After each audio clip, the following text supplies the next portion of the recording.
What's up, Diablo and Diabloettes? How goes it today? Day 2 of Public Test Realm, y'all. Day 2 of Public Test Realm. Let's get into some Public Test Realm, and let's start playing in our Public Test Realm. I was actually thinking about what I could do is I could go into my offline characters, and I could take a look at some of my my other characters that I've got running. So I actually have a really nice Amazon. So I guess we could start out with an Amazon.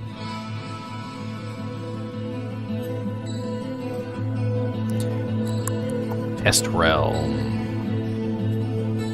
Of course, my Amazon already has the hacked mist bow and all the other crazy stuff that I threw on her. She's got the new Impale though. She's not even running a spear. Why do I have Impale on this girl if I'm not even running a spear?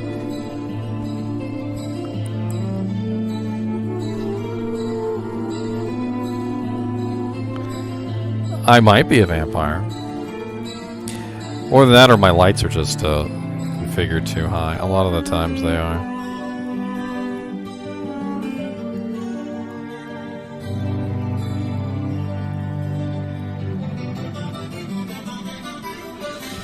Vampire? What? A vampire? The vampire is excellent. The vampire. Let's have something in the background eating up resources, because man, my computer is ka-chunking.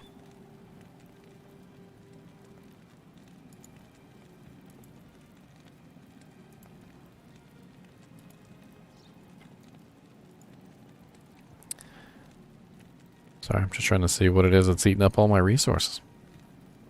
Hopefully it's not Diablo.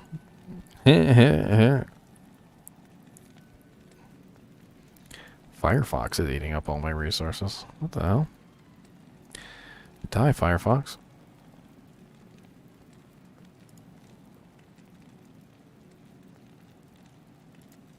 Yeah, I think that did it. Look at that. Firefox was eating up all my resources. Alright. Never seen a program do that. It was like some sort of memory leak in it or something. That's kind of crazy.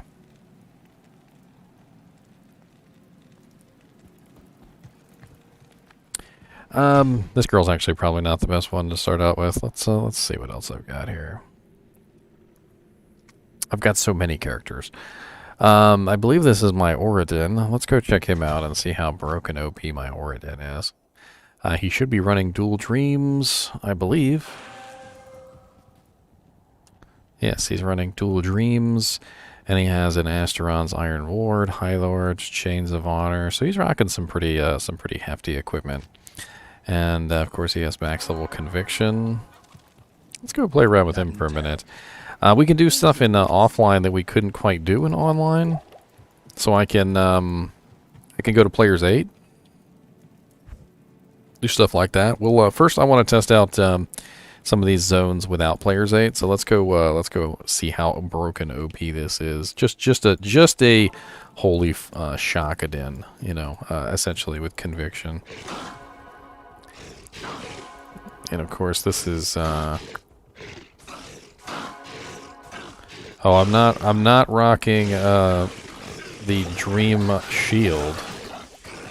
Hold on, I seem to be missing the Dream Shield. That would definitely make a big difference in the way that this works. And I'm not rocking the correct synergies either. Interesting. Interesting.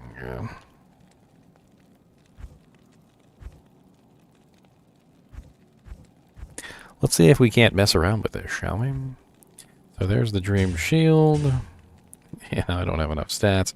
We're gonna open up the game a little bit differently so that we can actually reset our characters. So if you guys don't know this, there is a way that you can launch the game without having to go through all this crazy shenanigans.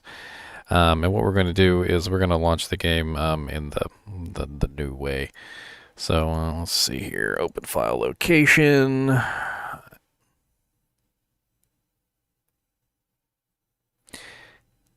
And there we go. We've got the public test server. So let's send to desktop. Create a shortcut. So this is going to be our public test. Yeah, let me edit this.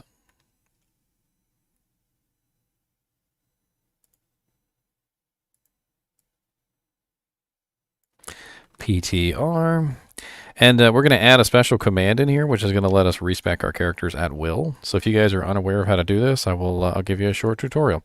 So when you open up your... Well, let me see if I can bring this up on camera for you guys. Why not?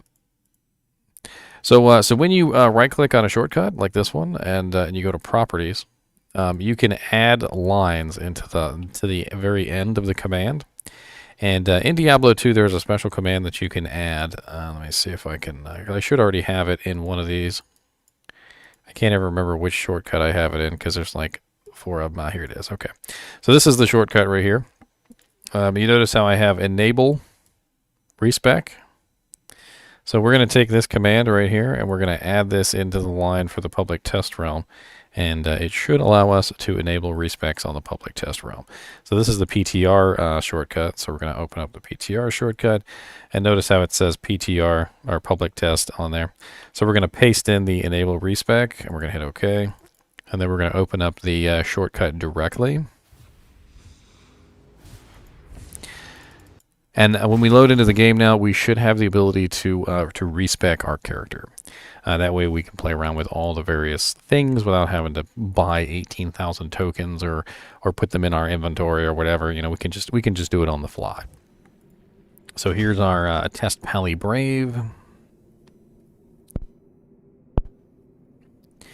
And let's see how we can mess with him now. So we should have, we should have the, see the stat points have things on there, even though I don't actually have any stat points remaining. And what you do is you hold down the Alt key on the keyboard, and then you click on one of the stats. And just like that, everything resets.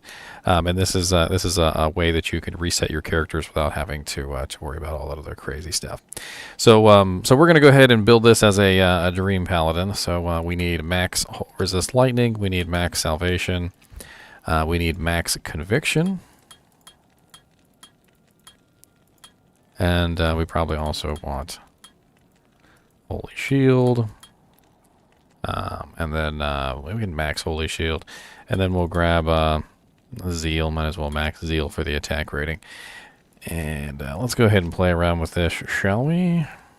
So we've got stat points. We need to put in the right number of stat points so we can actually put our equipment on.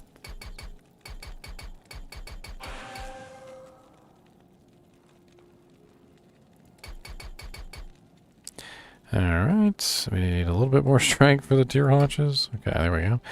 And tons of vitality. So now let's play around with this and let's see how this goes.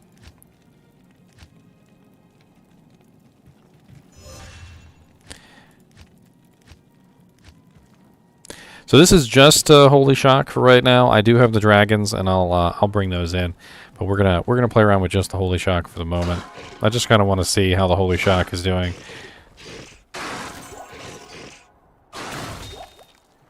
Pretty darn impressive.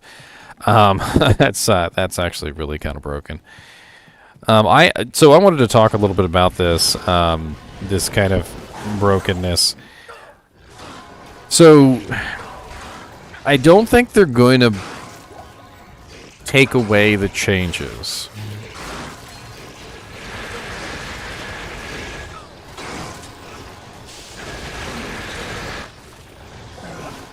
This is like some sort of pacifist build.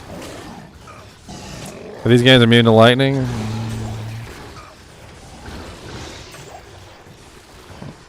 Yeah, they're immune to lightning. I think they're just barely broken.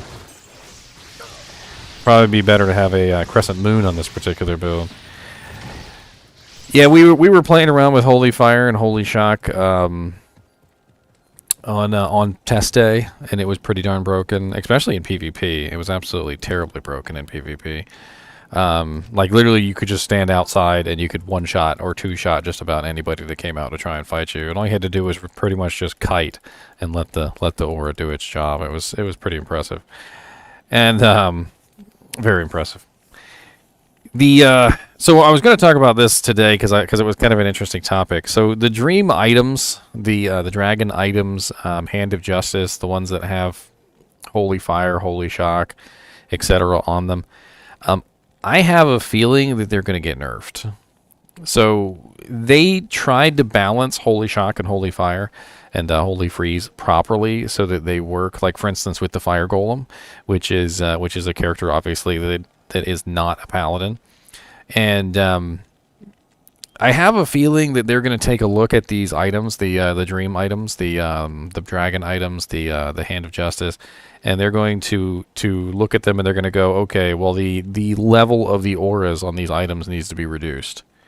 And I think that's probably what's going to happen. That's probably the most likely outcome to this, is that they're going to take the Dream items and they're going to reduce the level of the aura on them, because there's no way they're going to leave them as they are, because they're just, as of right now, they're kind of just like horribly broken. Let's go. I wanted to go in Players 8, and I wanted to play around in the cows. I wanted to see how terrible this was on Players 8. So let's up this to /Players 8.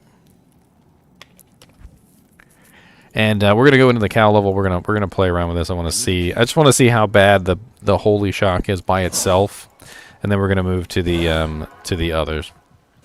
Now, of course, obviously with just Holy Shock, I can't kill lightning immunes, which is an issue. Oh, there it is, right there. I see it. See it on the map.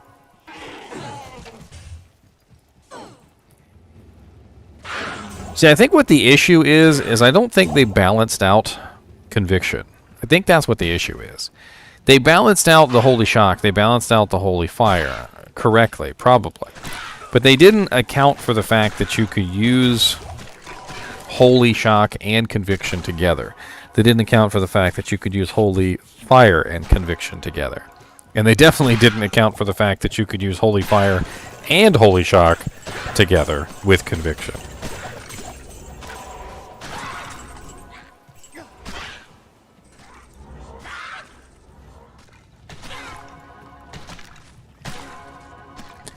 It's funny because the lightning immune monsters are the only ones that aren't dying. Like it's, I know like innately which ones the lightning immune monsters are. Like it's just I do.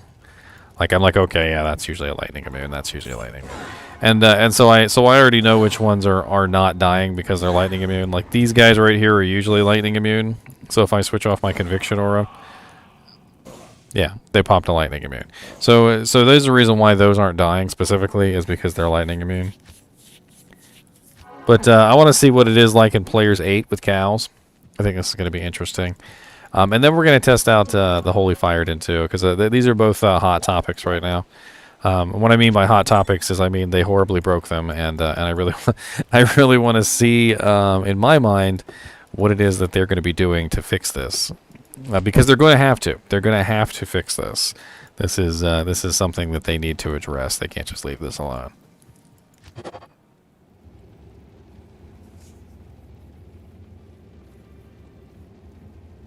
Yeah, but see, with the Holy Fire and the Holy Shock before, the actual damage added to your attack wasn't so much of an issue because you still had to apply your damage in some way. You still had to find a way to apply it. Whether it was through Zeal, whether it was through Guided Arrow, whether it was through 8 ability, you still had to apply it in some way. And it wasn't a massive AoE attack that literally just murdered everything in sight. So, you know, we're talking about a skill now which literally has the potential of just murdering everything within sight. And of course I died immediately to really hammer home that I'm not paying attention. I don't even think I had... Oh, I have Fanaticism? Well, screw you guys, Fanaticism punks. No wonder I died. And Holy Fire. Oh, they have Holy Fire. Oh, okay. Never mind. Oh, God. Might. Holy Fire. Blessed aim. How many more auras do you guys need? Stop it! They have so many auras.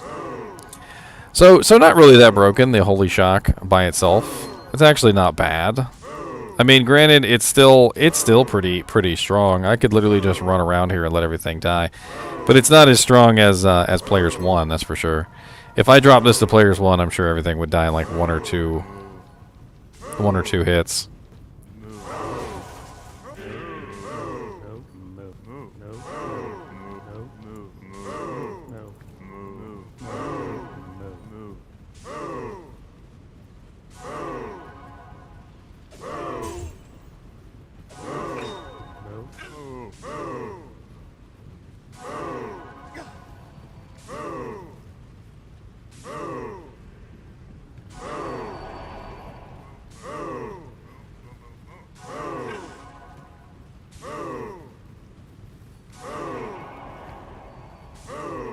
Oh god.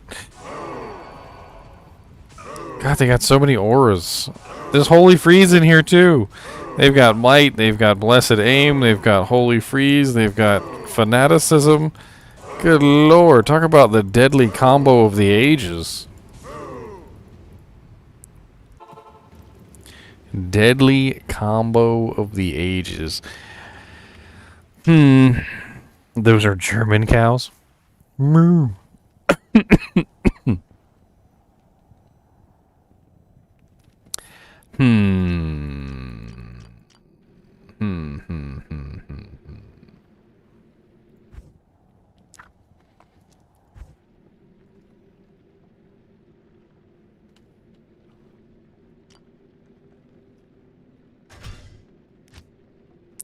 Meow, meow, meow, meow, meow, meow, meow, meow, meow, meow, meow, meow.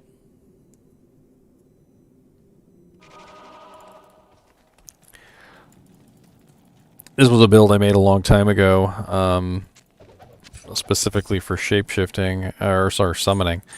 I actually had an entire summoning build specifically set up for a summoning druid, and it didn't work out very well. I'm gonna be quite honest with you; it was kind of garbage.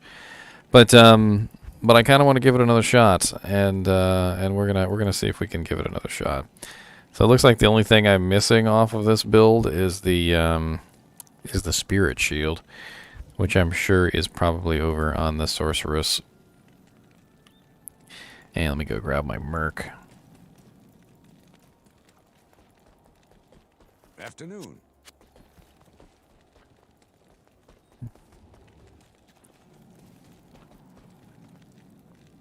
So I'm actually just going to copy him back over because he's his original file is still intact. So let me just grab his original file, and that way I won't have to. I actually stripped him of equipment at one point specifically to build other characters, but I always keep backups of the files, so it won't take me but a second to get him restored back to his original condition.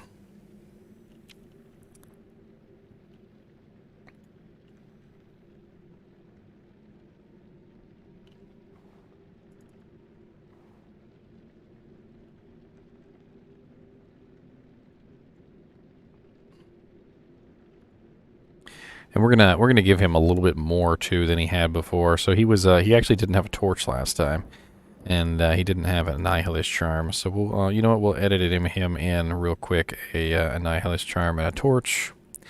That way we can really get a good idea of how good the summons are. I've been meaning to do this ever since PTR launched. And don't get me wrong, I like the PTR, but Blade Fury never pierced Pite. I don't think Blade Fury ever did. In PTR, you know, they didn't really give you the right stuff to test these things out, so I really kind of want to test this out myself.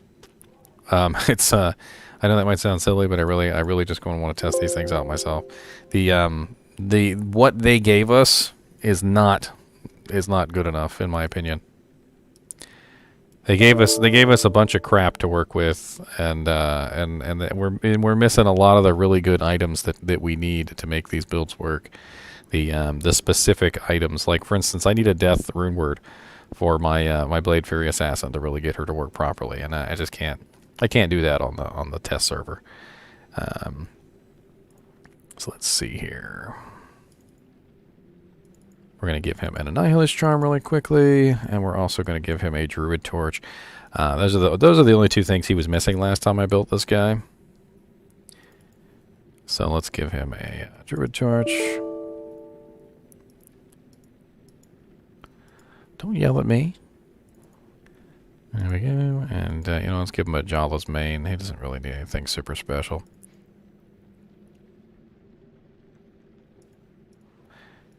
And let's give him a Death Swab as well.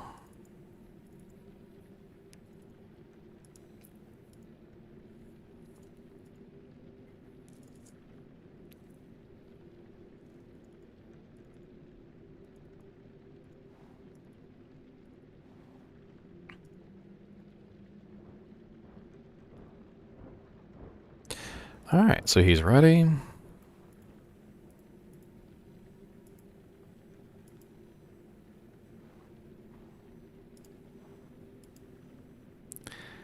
mercenary is ready. Is his mercenary ready? Let's just make her...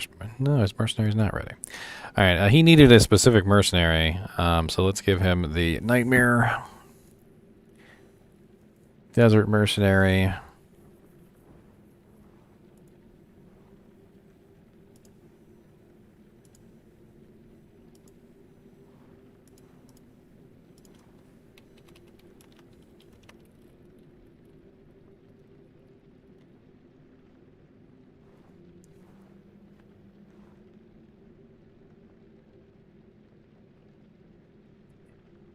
We need the offensive mercenary. There we go.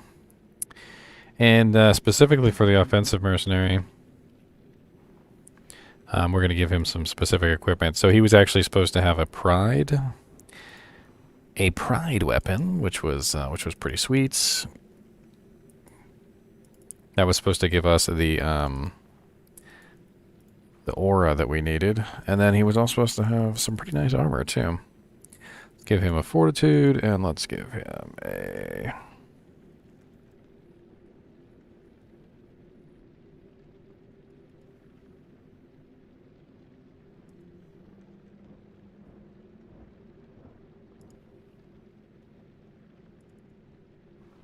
Let's give him the new Flickering Flame helmet. Why not? So I'll have another aura. We'll have 3 auras running on him. Why not? All right. So now that he's saved, I'm gonna go ahead and transfer him back over, and then we're gonna get started. I really just want to give this a nice fair shake.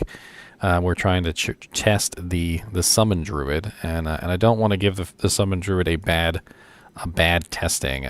He's always been a rather poor character, even from the very beginning. And the last thing I want to do is give him a poor showing, so that you know, his first time in the sunshine for, you know, as for how many years.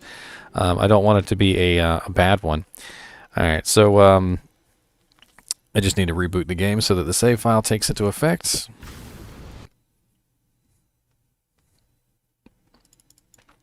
So, Summoning Druid was actually always a really good climber. I don't know if you know this, Troll Tolls, but you make a good point, and the whole entire purpose of kind of testing out characters at their max is to see what they're actually capable of. But nope, no chainmail today, Logan. That thing's heavy. That thing's real. That's a real heavy chainmail. That's a real heavy chainmail, sir. All right, so what we're going to do here is we're going to go ahead and put our points in. So, bing, bing, bing, bing, bing, bing, bing, bing. Mm-hmm. All right, so we don't need any decks. So let's get a couple points in decks just in case, because I hate it when I end up like taking off one piece of equipment and everything de-equips. It is common. Why am I wearing a fortitude? I need a bramble. I am missing the bramble. Sadness. Sadness. Oh, that's right. I had to specifically make a bramble for this character. I do remember that. That's why he has Ral Om Sur Eth sitting in his inventory, and that's why he's using a fortitude. You guys are going to see something very sad here. Turn your heads if you don't want to see this. Turn your heads. Turn them away from the screen.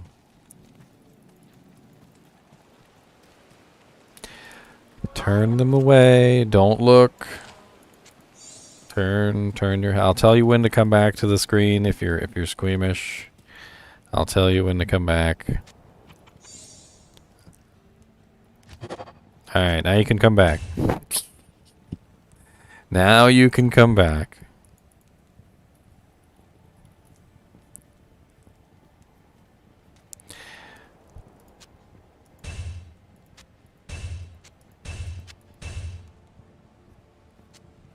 I can't use this yet.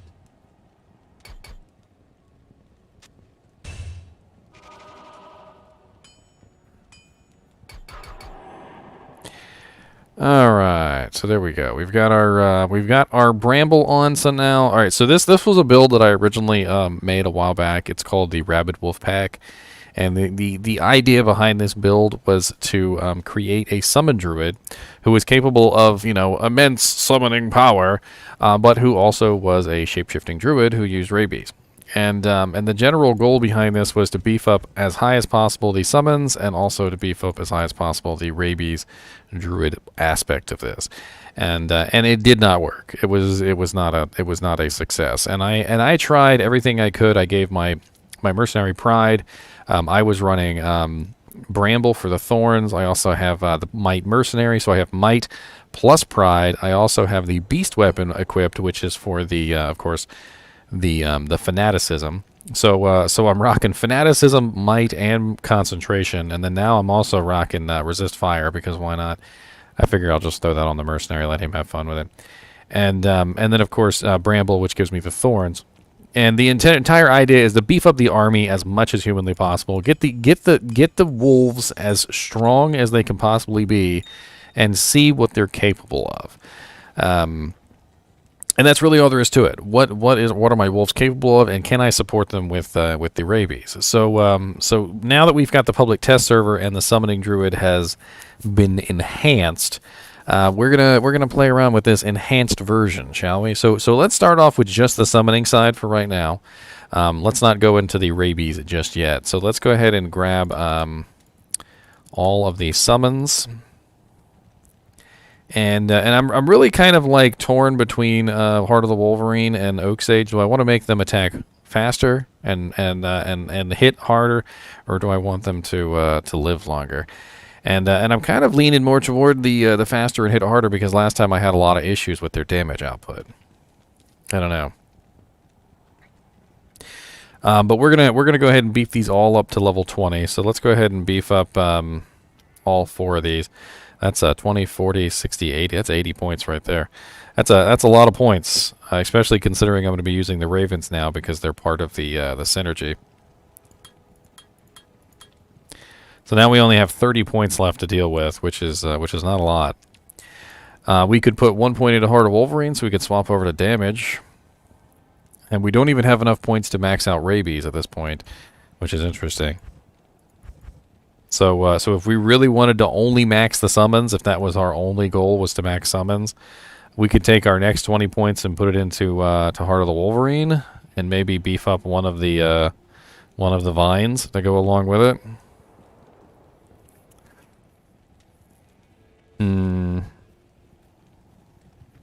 See, I'm kind of curious. Cold damage 1064 to 1086. Dire Wolf is 1,760 to 2,000, and gets double damage when he eats corpses. Grizzly is 4,900 to 5,061 damage. Wow.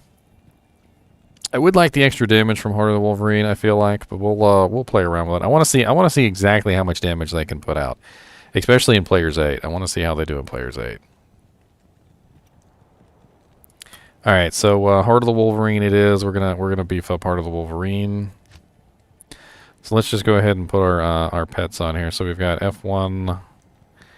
Actually, you know what? Raven might as well be on a skill on our bar. So F1, F2, F3, and then F4. And then we also have no attack skill right now. So this is going to be purely purely wolves. Purely wolves and ravens. I guess the raven is our attack skill, huh? So let's start with the dire wolves. So there's only 3 dire wolves. So this could be painful. Who knows?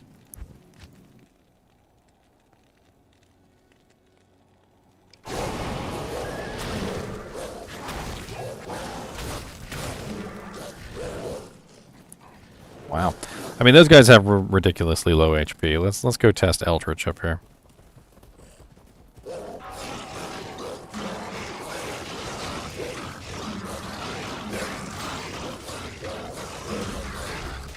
And let's get our ravens in on the action. I don't even have any stat points in. Let me throw some HP in, I guess.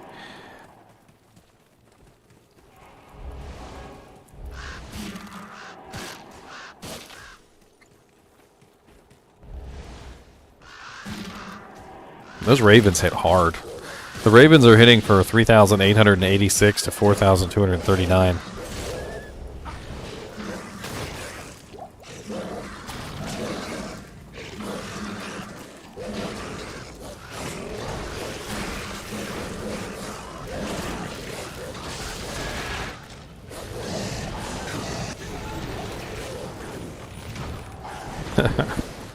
All right, so players one, that was a complete success as far as I'm concerned. They just kind of wrecked. Let's change this to players 8 / players 8, and we're gonna test out players 8. So let's go somewhere difficult. The most difficult place I can think of is River of Flame. So let's see what happens in River of Flame with this kind of setup. Let's get our Ravens running.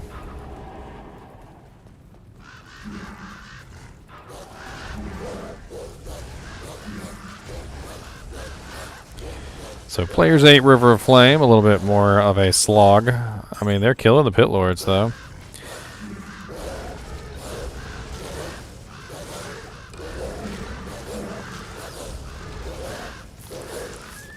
For the level of equipment that I'm using, though, like for the gear that I have on, I would think this would be better.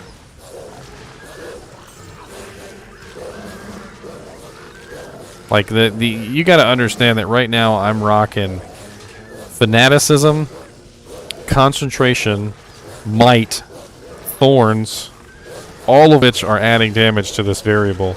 And I have literally every single piece of equipment on that I can possibly have that increases the damage of these summons, including a +3 Annihilus Charm, +1 Annihilus, +3 Torch, and multiple summoning skill charms, along with all the +2 skills I can muster.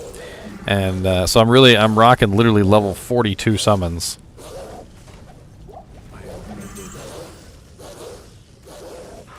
Let's try out the bear. Let's see how the bear does.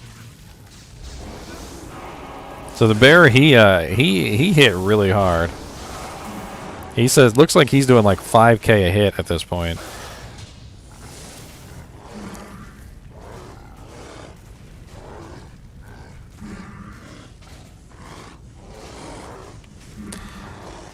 So before, I'm going to say before, it was not viable. Like, it was not viable at all.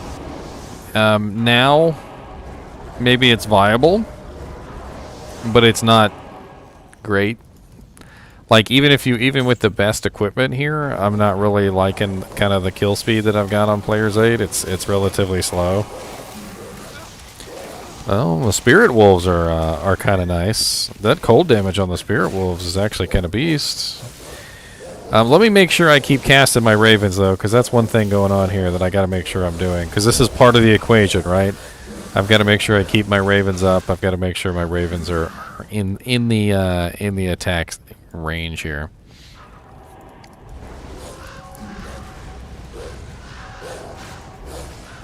What's up, Morbius?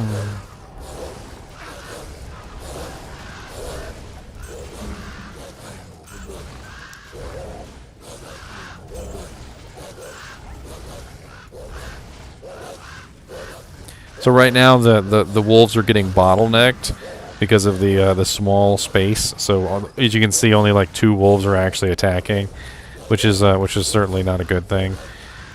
In this situation, I'd probably be better off switching to a bear, just simply so the bear could focus damage on the targets. So if I switch over to the bear, I feel like the bear is going to have a much better time here. I mean, that's kind of interesting. An interesting way to think about it is that when you're in tight spaces, you can switch over to the bear, let the bear do his specific job. You can also bear bomb things, which I think is kind of funny.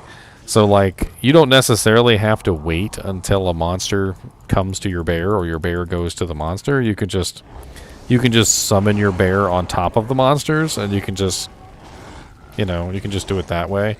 You can also summon the wolves around the monster. So, like, for instance, let's say I wanted to just kind of, like, bomb these targets. I could just summon all my wolves on top of them. They don't even really cost that much mana. So that's kind of a good way to look at it. So instead of treating this like a passive build, perhaps the best way to treat this is like a offensive build where you're deliberately going through the process of changing these things on a regular basis. Why can't I? Oh, is there a Z? There I am.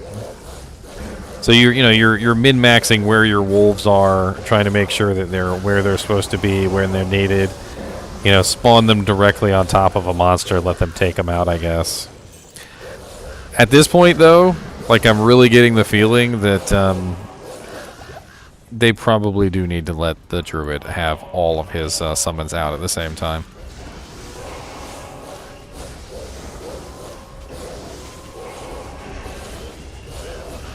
Because it's not enough. I'm in Players 8 right now, and this is kind of a slog. It's slower than a Necromancer, in my opinion.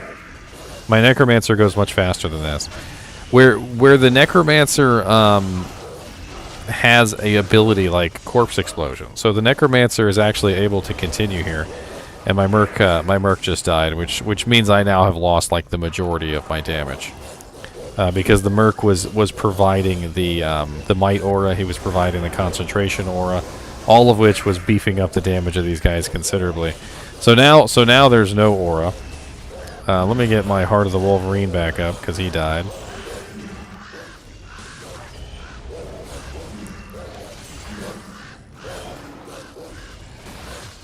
I'm not really particularly impressed with this. It's very slow. And there's no, unlike the Necromancer, there's no Corpse Explosion to continue me forward. There's no Bone Spear. There's no Bone Spirit. There's no, there's no curses to help me, utility. I'm really just kind of stuck. Like right here, right now, I literally can't even get through this door pretty much.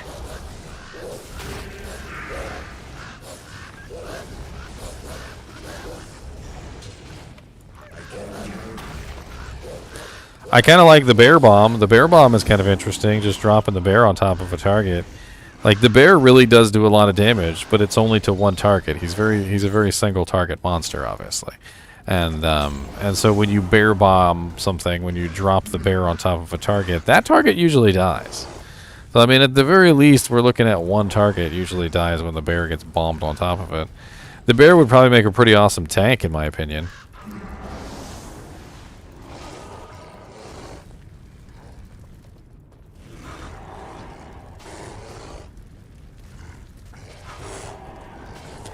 I don't know. This is literally using one of the most broken builds that you could possibly make. Like, this is like the hero edited in equivalent of cheating. I mean, I've given myself a beast axe. I've given myself a pride polearm. I've given myself a bramble. I've given myself all summoning GCs with 40 HP. I've given myself an Annihilus Charm with +3. I've given myself Annihilus Charm, a torch with +3. It couldn't really get any better than this. I'm running 2 Soges. I'm running an Arachnid's Mesh. I'm even running the Thorns aura for this. It's underwhelming. For what I'm running, for the equipment that I'm running, this should be considered like end game level stuff. Like, I should be able to farm Players 8 with this equipment. I'm not saying I should be broken OP. I'm not saying I should, like, plow through content like nobody's business. But it shouldn't be like that. It shouldn't be, like, literally so slow that I'm, like, struggling, and then my mercenary dies, and then, and I can barely kill 1 or 2 regular monsters. Those aren't even elites that were giving me trouble. Those were just regular monsters that were giving me trouble. What happens when I come across a physical immune elite? Or a monster that's extra strong, extra fast. It's gonna hand those summons their butt. All right, so let's reset this. I want to play around with another build idea that I had. So I don't know if you guys are ever even aware of this one, but this is a build idea that I had a while back. So how this works is the summons are there to keep me alive. And I'm not really so much worried about them. And instead, we're actually building Rabies. So the goal of this build is actually to build Rabies. And I forgot to put one in. Hold on, I'll just redo that. I forgot to put one in Lycanthropy. Let me do the werewolf part of this first.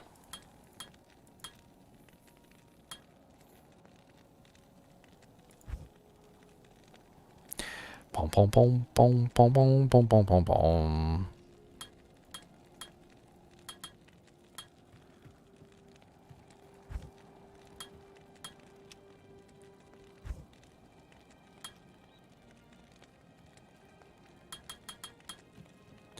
Alright, so the goal of this build is a little bit different. Crushing Blow doesn't work for summons. And no, because it's equipment based, so the summon would have to be wearing the equipment. If it's an Iron Golem, yes, Iron Golems actually wear the equipment.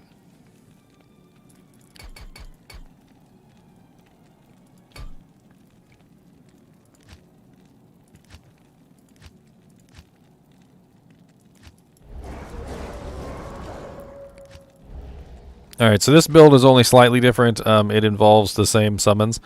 But I had a lot of issues keeping the summons alive last time. And the entire goal of this is to rely on Rabies instead. So I transform into a werewolf, I rely on Rabies. And that's pretty much all there is to this. Let's see if this even works now. So we really just need our wolves to stay alive. So before, one of the issues that we had was we couldn't keep the wolves alive. And of course, first thing we run into is poison immunes. Well, they handle the poison immunes fairly well. Freaking poison immunes. Okay, let's go somewhere else where there's not a massive number of poison immunes. We'll give Fireclaw a try. I actually meant to do that on in the patch yesterday, but I didn't get a chance to.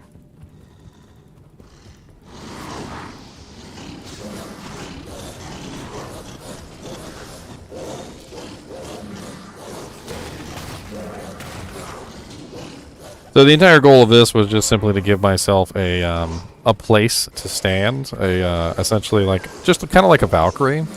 So my entire point of this was to almost give myself a Valkyrie. Oh yeah, I forgot to summon my carrion worm.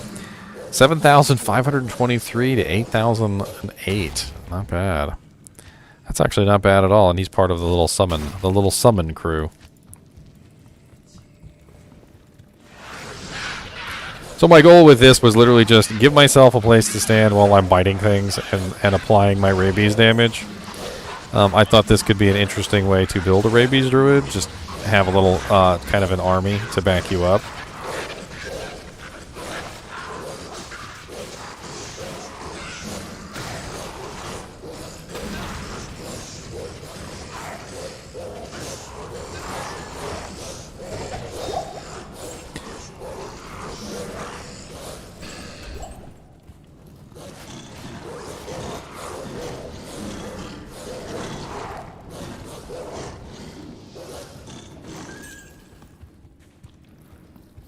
How about we give the wolves Rabies? How about that? That would be cool. That would be cool. Give the wolves Rabies. Let the wolves use your Rabies ability. They can be rabid wolves.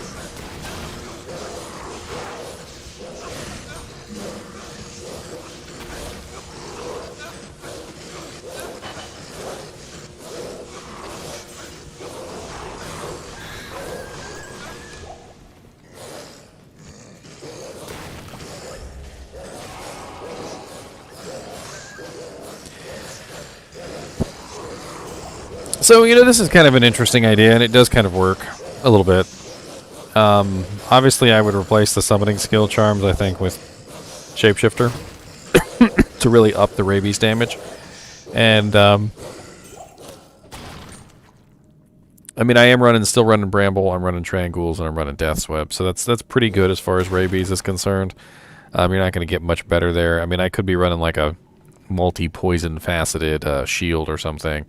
But for the most part, that's a pretty good Rabies setup. I'm running 36,000 Rabies damage, and I really do like the buff to the Poison Creeper. The Poison Creeper's damage buff is pretty insane. I'm actually really kind of enjoying that. I don't know if you guys are aware, but he had absolutely no damage before. Like his damage maybe topped out at 200-300. With Rabies. So now the Poison Creeper actually has some pretty massive poison damage, And I don't know if you guys know this, but the Poison Creeper actually uses a unique form of poison damage, which actually stacks with Rabies. It's one of the few monsters in the game that has a different kind of poison damage than normal poison damage. I don't know exactly how it works. I just know that Poison Creeper actually stacks with Rabies. Yeah, like a Jeweler's Mod shield with 4 poison facets. That would be one way to increase this the damage of your poison significantly. I mean, that's just one way I can think of off the top of my head. Alright, so let's move on to the next build. We're going to play around with a bunch of stuff today. I think people want to see an Elemental Druid, a Fire Druid. That could be very fun. I do feel like to do a Fire Druid justice, though, I really need to kind of build one specifically. But for the moment, let's just respec this guy into a Fire Druid and let's see how it runs. So we'll go back to Death's Web. It does have +2 all skills. That'll work for right now. Alright, so let's give ourselves the strength that we need. And Fire Tree.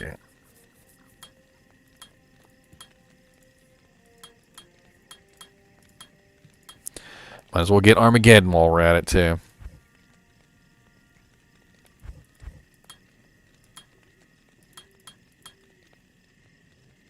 Fire Claws. Alright, so we still got 95 points, so how are we going to beef this out? We probably want to beef up Volcano, right? Because Volcano is pretty OP underneath of the tuchus of the butt of the monsters. What's up, King Tront? Thank you, sir. That reminds me, I need to pull up YouTube on my other screen. Not you. Make sure there's no chat bots.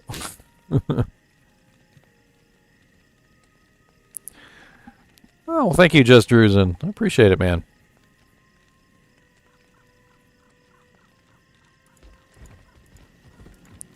What if monsters are immune to poison? Well, I guess you're just going to have to hope your merc or your minions can kill them. Compasson. Same thing with a Fire Druid. You're going to have to figure out some other way to kill things.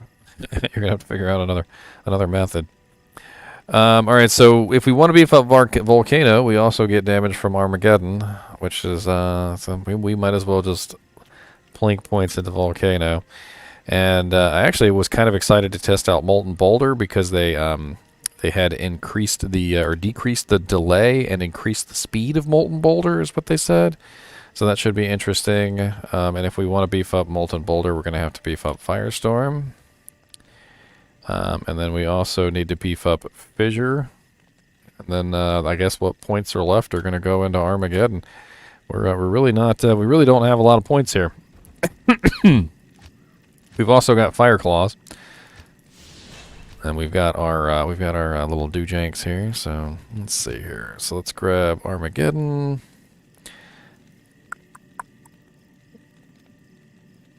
And we're probably not going to be able to cast most of this while we're in wolf form.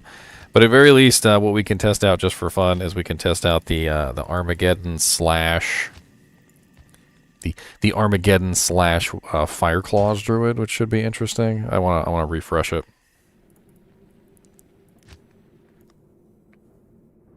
We're going to do the Fire Claws first, and then we're going to test out the Elemental Druid.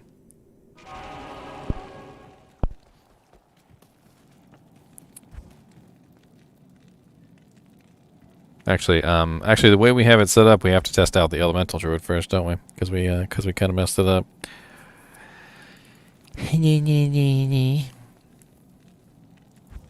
What synergies are for Fire Claws? Fire Claws is Firestorm and Molten Boulder. All right, we'll do that next because I kind of messed it up. We'll do it next. All right, let's do this in slash players 8. All right. Let's get our Armageddon running. Let's put our Molten Boulder over here.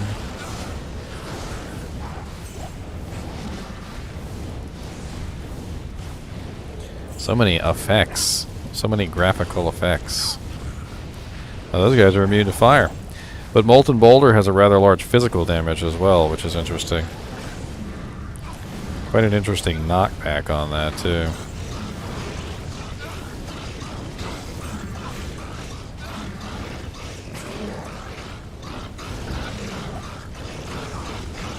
The delay on Volcano is still really long. I'm not sure if they intended to modify the delay on Volcano, but that is a really long delay on Volcano. Let's try something else like Fissure, which is rocking about 3,000 damage.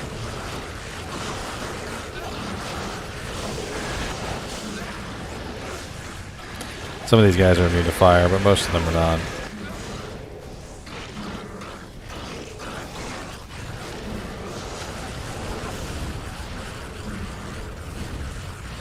Alright, so since I don't have specialized equipment, let's give this build a little bit of a break, and let's go back to Players 1. Because I'm not rocking like a fire-faceted helmet or anything cool like that. I don't have a bunch of like negative fire resistance equipment on. So let's go back to Players 1. We'll test this out in Crystalline Passage real quick. We do have to give these builds a bake. So that's the reason. I know you guys kind of sometimes don't understand why we go through the process of building things to their maximum. But the reason why you go through the process of building something is at their maximum is this, okay?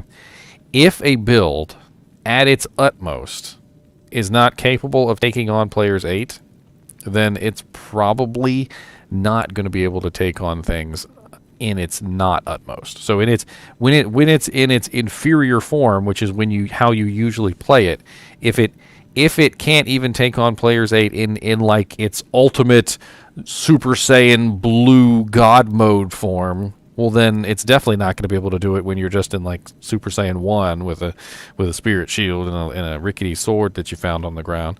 And that's kind of the whole point of testing it at its utmost, because you need to see what it's capable of before you go back and you go, okay, well this is what it could do, but this is what I can do, you know, and then you kind of ascertain the difference between the two.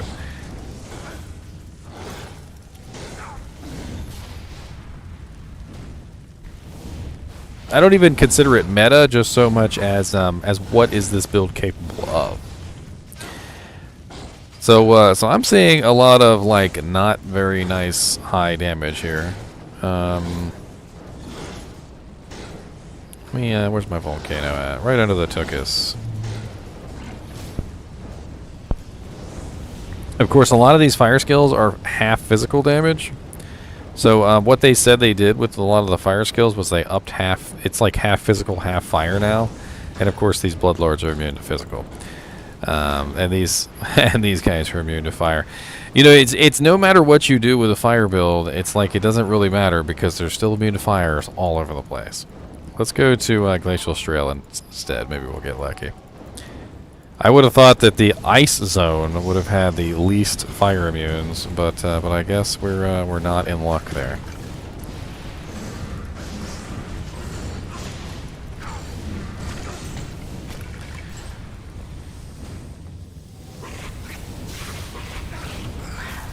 I mean, versus the non-fire, non-physical immunes, it's actually kind of nice. I'm actually kind of digging it. So, I don't know if you guys are aware of this, but Fire Druid was always a really solid starter character. Like, super duper solid starter character. Like, if you wanted to play a Druid, even if you wanted to play a Hurricane Druid, the best Druid to play is actually an early game Fissure Druid. Fissure is just like kind of like broken OP early game. Well, it looks like they've beefed up fire, and even if we're saying that the fire is still not end game viable, they've literally beefed up the starter build. So like you can literally probably now roll straight through Act 1, 2, 3, 4, 5, all the way up to like Nightmare. Usually around Nightmare Act 3 is when the fire spec starts to wane. And that's because in Act 4, obviously, that's when all the fire immunes appear. Once you get to Act 4, you end up with all these ridiculous numbers of fire immunes, and things just go really horribly wrong.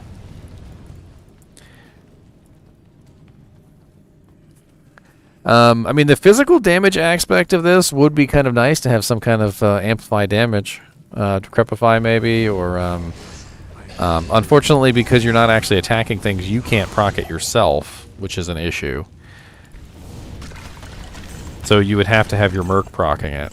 That would definitely be something that would be important. Either that, or you could go with lower resistance. So the new plague sword on a barbarian merc might be useful.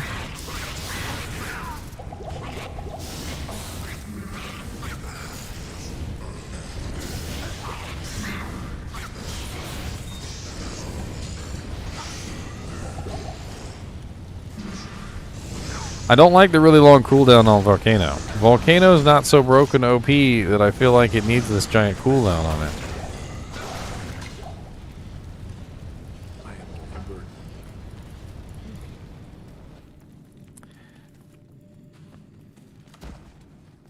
I'm sure that with Infinity it did a lot better. Thing is most people don't have access to Infinity. I have a really big issue with using Infinity to test builds, because it's something that the majority of people who play this game are not going to have access to. Most of your newer players that first start this game are never going to get their hands on Infinity. Most of even the sort of like, you know, long-term players still never get their hands on Infinity. It's only like the high-end elite players that actually take the time to grind and farm, or someone who actually pulls out their wallet and buys it off a JSP, that end up with an Infinity.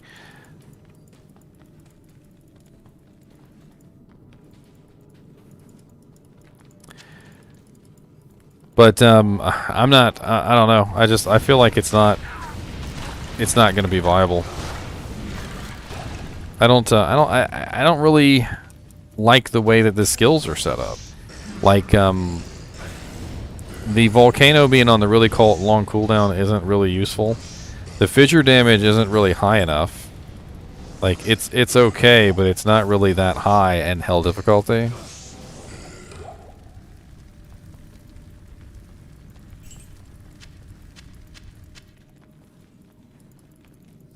I don't know. Let's test out Fire Claws though. I do want to test out Fire Claws.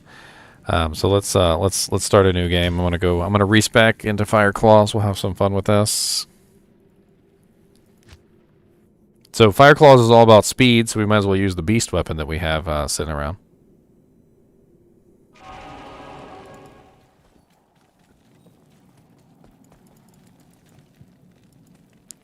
Atticus, it's not even a matter of spending money. It's a matter of obtaining something that you wouldn't otherwise be able to obtain. Like any normal player who plays the game is going to be in a position where they're probably not going to ever get their hands on an Infinity. JSP makes that possible. It literally makes it possible to get an Infinity where you would probably not otherwise get one. And I guess all I'm saying is that we can't base every single build on having an Infinity, because it's not viable.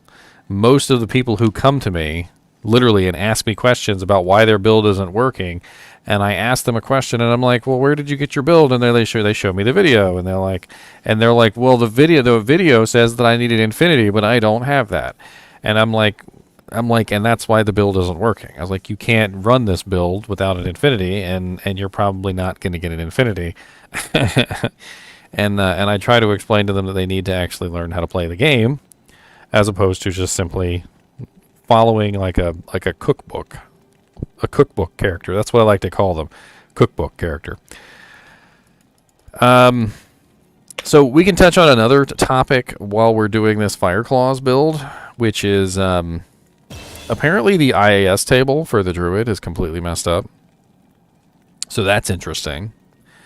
What they did, which was probably one of the stupidest things I've ever heard of, is they converted the IAS table for the werewolf and the bear to the IAS table for the Druid. So if you guys are not aware of this, the Druid, the bear, and the werewolf all had very different IAS tables. They were not the same. They all had different breakpoints. If you went to the breakpoints on the bear, for instance, or any of the druid abilities, because they're all listed differently.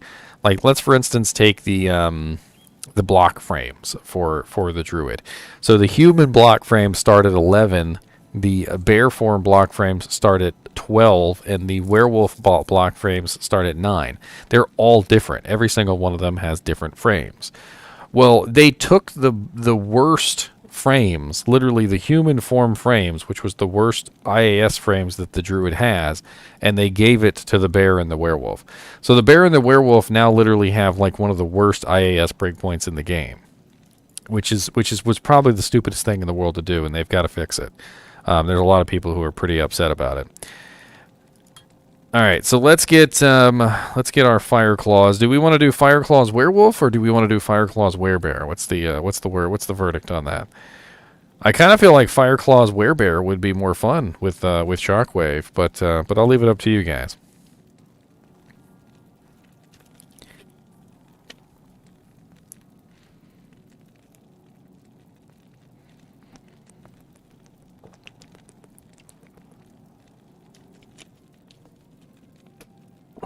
Bear it is.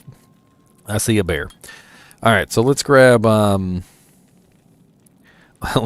still have to grab all these points to get to Fire Claws. I don't know why Fire Claws is gated like this. It shouldn't be gated down here like this. It's stupid. It already had too much of a point investment already, and I know they brought it down a little bit, but you shouldn't have to put in 1, 2, 3, 4, 5 points just to get to Fire Claws. All right, so we're gonna build Shockwave with Fire Claws because that's a really good combination. So why not? So let's go ahead and get our Fire Claws first, just to make sure that we get that correct. And we need our 2 synergies. So we need Firestorm and Molten Boulder. So Firestorm and Molten Boulder, those are the 2 synergies for Fire Claws. And then we're gonna max out Shockwave too, because why not? That's pretty fun.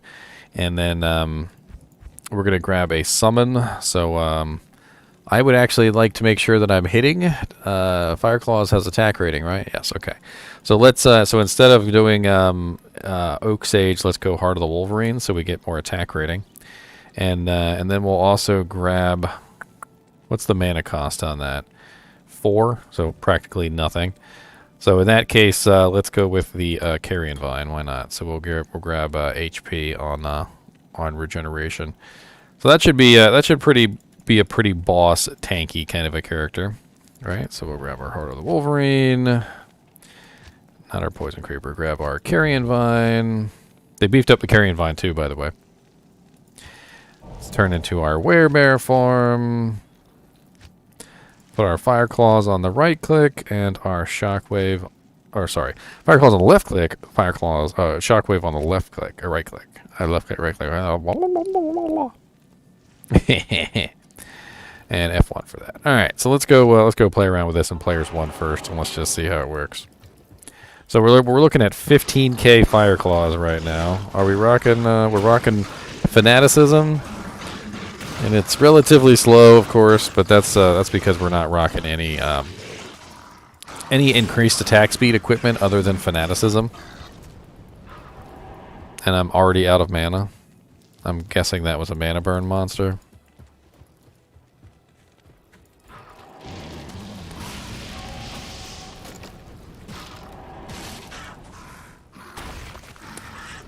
The attack speed sucks so bad.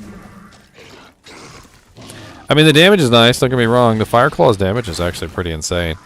Let's play around with Shockwave, too, while we're at it.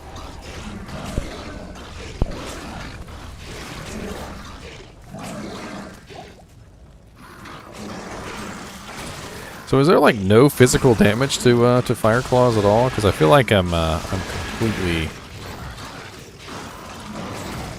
only doing fire damage, which is pretty powerful, but I'm also noticing I'm not getting a lot of mana steal back, of course, because I'm not doing a rather large amount of physical damage. Although those guys are immune to fire, and I seem to hand them their butt.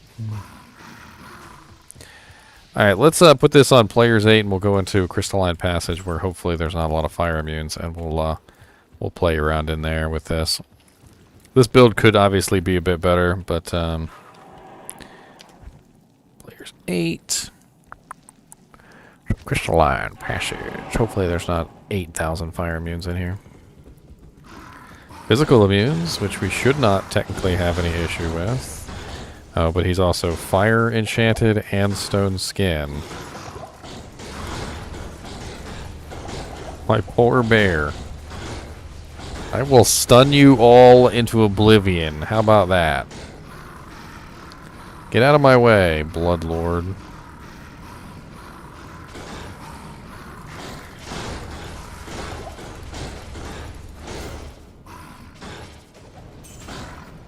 Frickin' physical immune, fire immunes in Glacial Trail. Go away.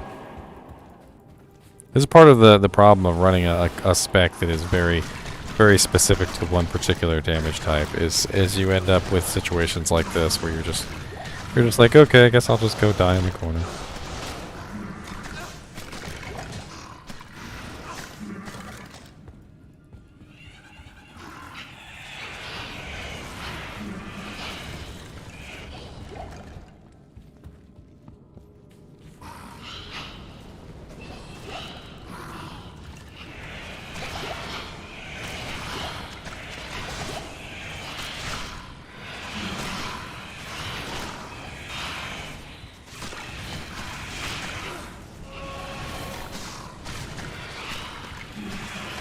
I mean, the fire damage is impressive. It actually is pretty impressive. And if I was running more specific equipment to this build, I would probably want some fire facets if I was running this build.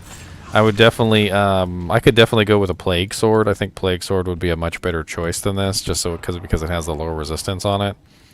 While Beast is certainly an interesting weapon, it's not what I'm specifically looking for. I'm also really kind of not digging this this terrible attack speed. The attack speed on these druids has been absolutely ruined. They've got to do something about the attack speed because it's garbo. It's literally garbage level attack speed. I tried out on the live client with like as much attack speed equipment as I could, but the issue is that Druid just has really bad breakpoints for attack speed. I want to see if I can actually find a Druid's attack speed breakpoints. But I was actually there was this is a good one. There was a guy on the Discord. He was actually sharing with me some of the breakpoints for the Druid and kind of like what was going on with the breakpoints for the Druid versus the breakpoints for the Werebear. And let me see if I can find these real quick because this was really intuitive. It's probably the easiest way to really kind of see like the terrible difference between the two. So before Public Test Realm, if you had a two-handed Cryptic Axe, so for instance like a Tomb Reaver, and you were running 90% weapon IAS on the Tomb Reaver, you would have a 4/4/4/4/7 Fury attack. Okay, so this is a very, very fast Fury attack. In fact, further IAS at this point is useless. You are literally rocking 5.43 attacks per second. All right, I'm going to write this down in chat so you guys can actually copy and paste this if you want to with your friends. So running the same exact build currently with the PTR, this is what we're looking at. 12 frames per attack with 2.08 attacks per second. Sorry, 2.08, not 1.08. 2.08 attacks per second. So we're literally talking about half, with the same exact attack speed as before, half the speed. And if you add in, so if you add in 150% equipment IAS on your Druid at this particular point, the highest that you can get it is 10 frames per attack, which is the equivalent of 2.5 attacks per second. So they really screwed over the Druids. The Druids went from incredibly fast attacks with relatively minimal increased attack speed to now it feels like even if you have like the most godlike attack speed that you can possibly have, it just doesn't matter. And that's going to really hurt a character like this because the Fire Druid is very much so a elemental based damage character. When you're talking about Fire Claws, the faster you attack, the better. Because if you're hitting for 10k, you want to hit as fast as you can because your fire elemental damage is doing 10k no matter how fast your attack is. So you want to hit, like at literally hitting 5.4, what is it? I'm sorry. 5.43 attacks per second with Fire Claws is literally like 4 times the damage. I don't think they understood. I think they thought that reverting the werewolf form to the druid form was going to be a good thing, but I don't think they understood that the druid form was garbage. So the druid form has always been like the inferior form. The whole entire purpose of transforming into the werewolf and transforming into the werebear was to gain an advantage in your physical prowess. The druid doesn't have good physical prowess. The druid has terrible physical prowess. And maybe they just didn't understand that. Maybe they didn't understand the difference between the breakpoints. But it's pretty awful. All right, so I think we've done enough testing on the druid. Is there anything we haven't tested? I mean, we didn't test Spirit of the Barbs, but Spirit of the Barbs has not been. I mean, Thorns has not been very good. But let's do a quick test. Let's just sink some points into Spirit of the Barbs and let's see how high it goes. Let's grab our summoning skill GCs. Let's really stack it up. Let's put some points in strength real quick, just so we can put on our equipments. So level 42 Spirit of the Barbs is a return of 1,247 damage. That's higher. That's actually much higher than Thorns on the Paladin, which is surprising. That's actually a lot, like a lot. Let's go play with that real quick, just for lulz, shall we? So let's bring out our Spirit Wolves. With Thorns, more is better. And let's go somewhere and let's let them just have some fun getting murdered. So let's go down here and actually those aren't melee characters. There we go. We got Urdars. We got some monsters that could function.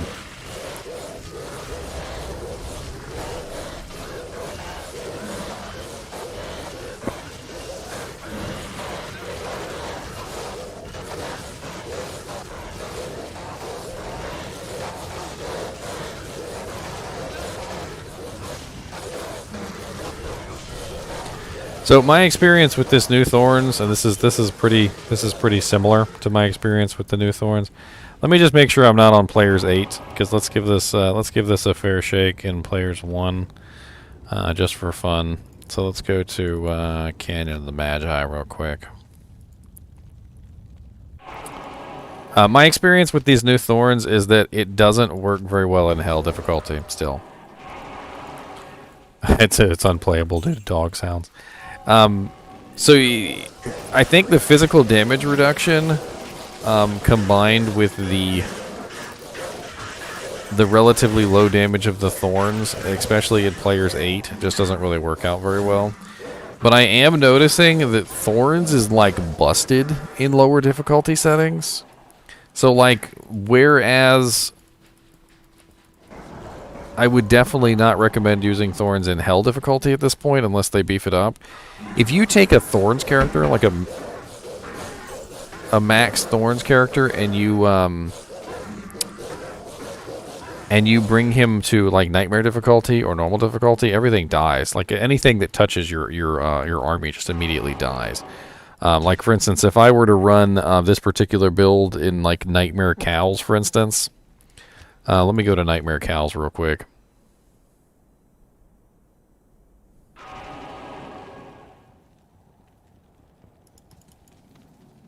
Isolate Diablo shirt.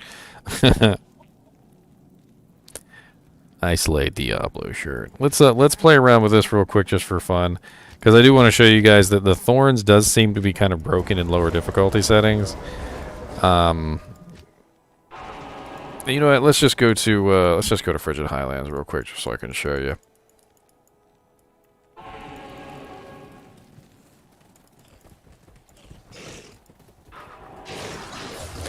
In fact, it would be better. You know what? Actually, hold on.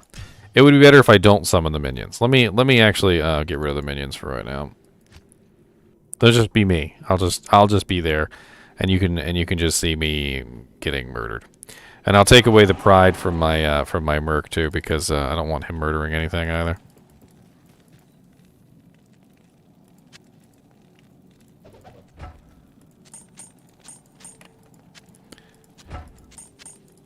All I really want you to see is how the Spirit of Barbs is kind of broken with this particular difficulty setting.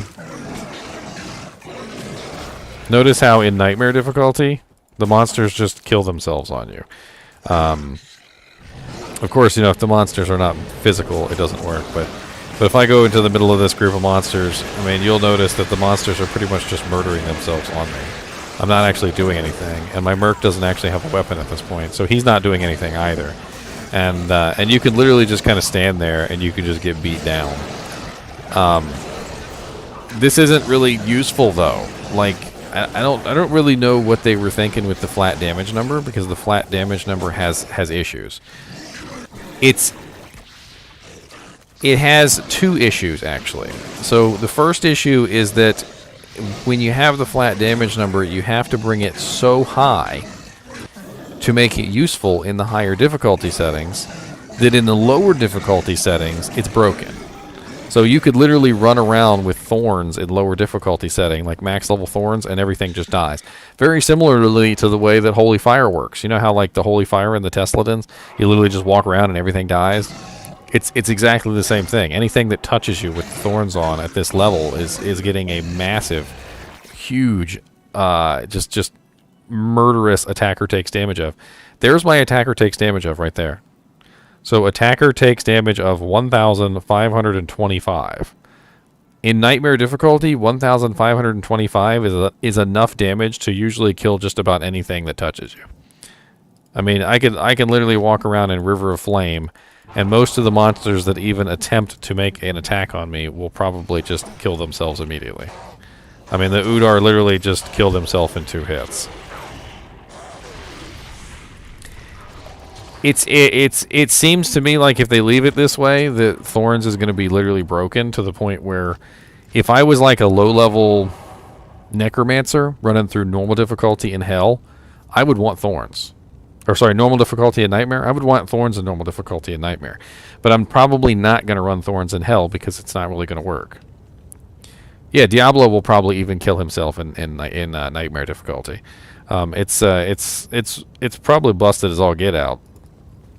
I bet you even if I go fight Iswal probably even kill himself on me. So I'm concerned with this actually attacker takes damage of thing, because I don't see how they're going to be able to balance it. They're not going to be able to balance it properly for the lower difficulty settings and make it viable in the higher difficulty settings. And if it's not viable in the higher difficulty settings, it's also going to not be viable in the lower difficulty settings. And I just don't really see how they're gonna work it out.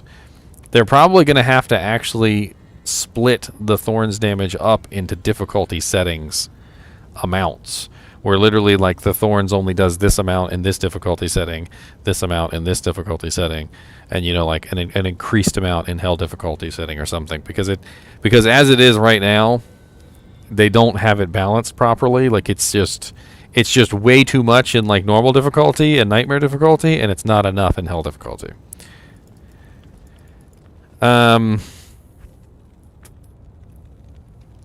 I really kind of like the Shockwave, though. The Shockwave buff that they had is nice. And I do really like the Poison Creeper buff. The Poison Creeper was absolutely useless before, and now he actually has use. So that's nice. I don't know about the Fire Tree. I don't know what they need to do to the Fire Tree. That volcano, that massive volcano delay though is not so fun. Doo-doo-doo-doo.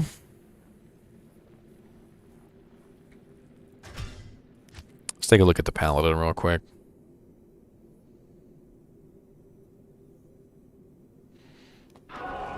So this is my tank Paladin. He's actually rocking mainly tank equipment, but we should be able to respec him and have some fun with him.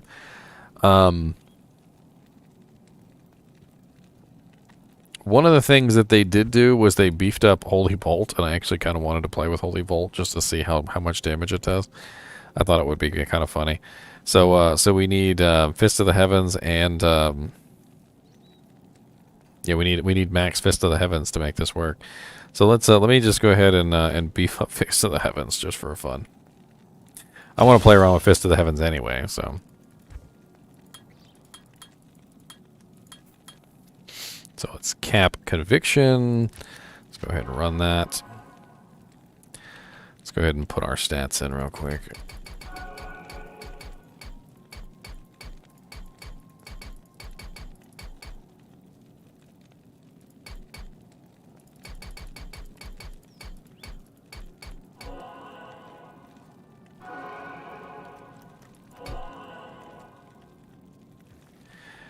Alright, so we've got max Conviction. We also need max Holy Bolts. Max U. And then we might as well get the synergies for Fist of the Heavens, which is Holy Bolt and Holy Shock. So we need Holy Shock maxed. Alright, then we can grab some Holy Shield too while we're at it.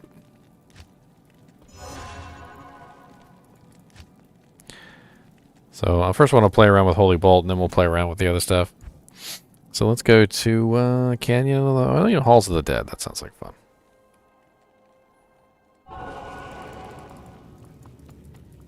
Should be some dead things in there.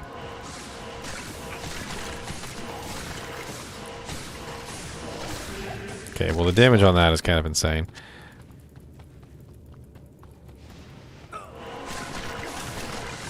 I actually had a theory for an undead farmer, basically a character who just farms undead.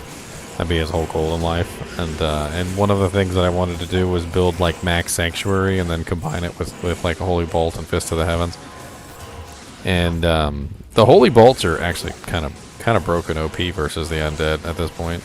Plus the piercing effect really makes them do a lot of damage.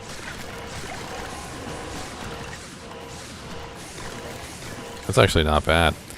Let's bump it up to /players8. Oh yeah, I'm on hell difficulty. Right there. Difficulty hell. I'm on hell difficulty, sir.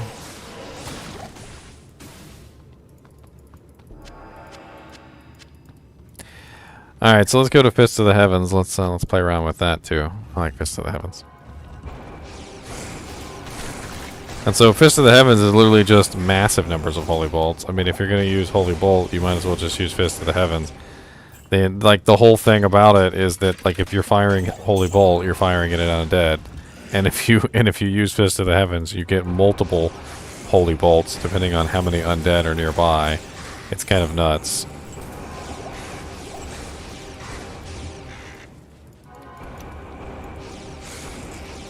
Well, no, Conviction is for the lightning damage on Holy Bolt, or sorry, Fist of the Heavens. If you were to go specifically Holy Bolt, you'd probably, or like Undead Avenger, you would probably go Sanctuary. How do you think Russia can do something better? What are you talking about, Shorts? I don't think anybody said anything about that. I don't think anybody said anything about that, sir.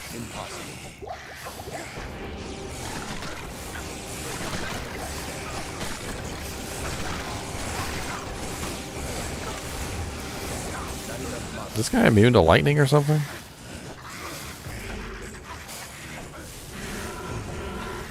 He must be immune to lightning.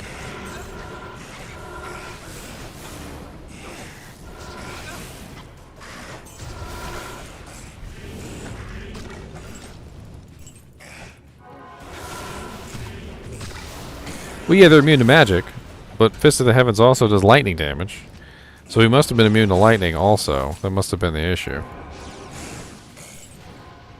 I know the Holy Bolt damage is considered magic. Yeah, he's immune to lightning. So I just turned off Conviction just to see. So he's immune to lightning and he's immune to to magic. So that's why he's not dying. I've played it on Nintendo Switch quite a bit. I have a couple streams of me playing it on Nintendo Switch. I actually have my Nintendo Switch hooked up specifically on here so that I can play whenever I want to.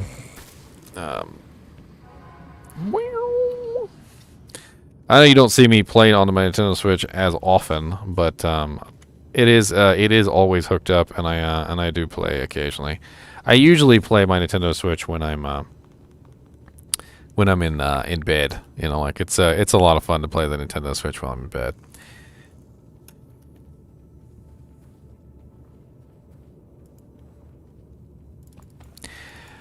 So Fist of the Heavens is kind of OP.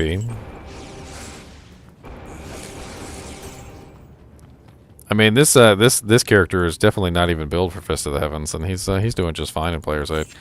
With a bit of a tweak to his equipment, maybe some lightning, like a crescent moon, some other items that could reduce lightning resistance a little bit further, things like that. I could deal with the lightning immunes without too much issue. But that magic, the Holy Bolt damage is pretty sweet. I bet you I could go to like River of Flame and just kill undead monsters with it.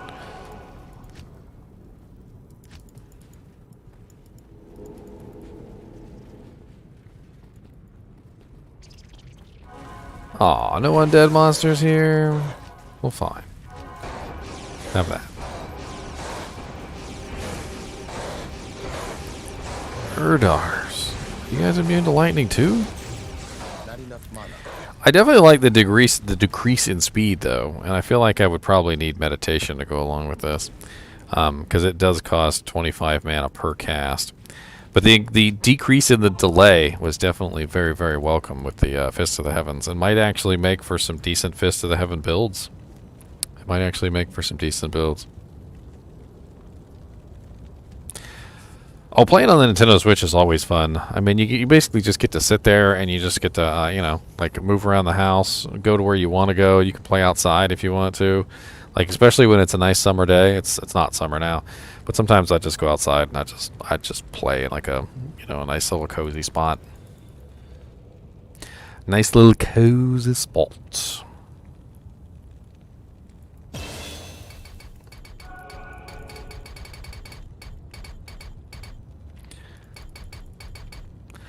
All right, so we got some other changes to the Paladin too, right? So let's play around with some of these other changes. Trying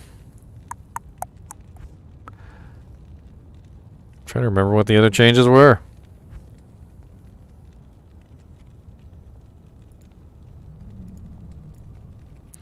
Paladin.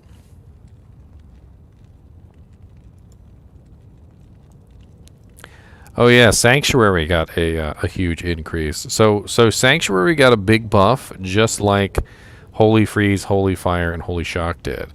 And we did play around with Holy Shock earlier. I'd like to play around with Holy Freeze and see how that runs, but I know that that's not going to be anywhere near as good as the Broken Dragon Din. But I do want to play around with this Sanctuary Aura. Let's play around with this real quick, Max Max Sanctuary. So I don't know if you guys know this, but Sanctuary actually is a skill that doesn't report what it does correctly. So see how it says there, damage to undead 1020%? It's actually a lie. It doesn't just increase your damage to undead by 1020%. What it actually does is it strips undead monsters of their physical immunity, which is completely different than the way that it actually is stated. And it's kind of weird. So let's just go with a Zeal build real quick. We'll grab Holy Shield, just so we have some Holy Shield. And we'll be running Sanctuary, and then we're going to run Zeal. And we can't use our weapon because I'm an idiot.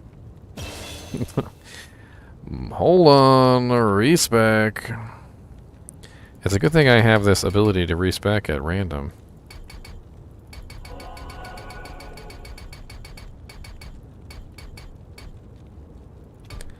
Otherwise, I'd be screwed.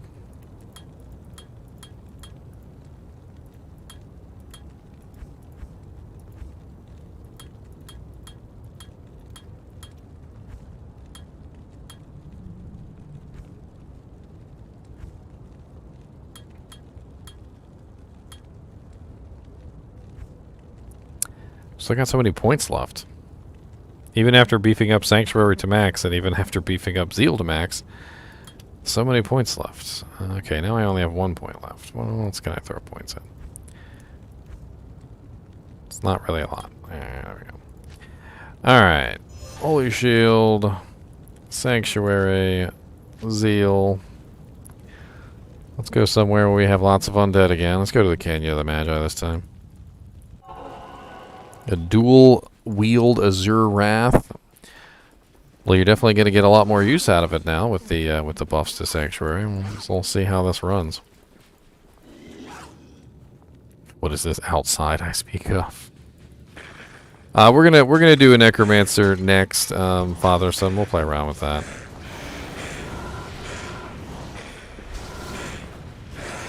So this is Players 8. I'm pretty sure we're still on Players 8. Yeah. That's actually not bad for Players 8. I'm actually kind of impressed with that. If this was Players 1, I'd probably be walking through it. Now, the damage that Sanctuary is doing is not really that great. It's only 350 to 848.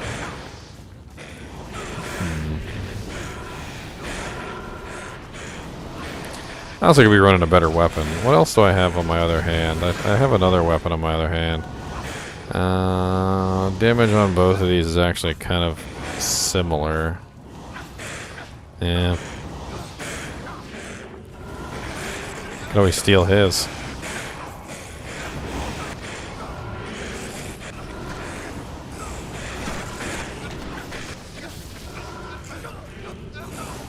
I mean, it's certainly interesting to walk around with max Sanctuary aura.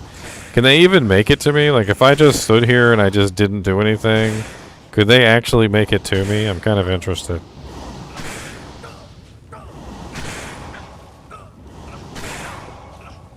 It looks like they could eventually make it to me. They're inching closer and closer, and they keep inching.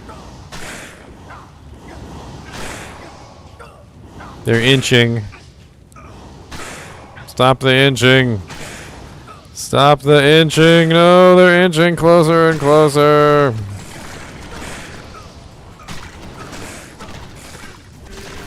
Stop inching closer.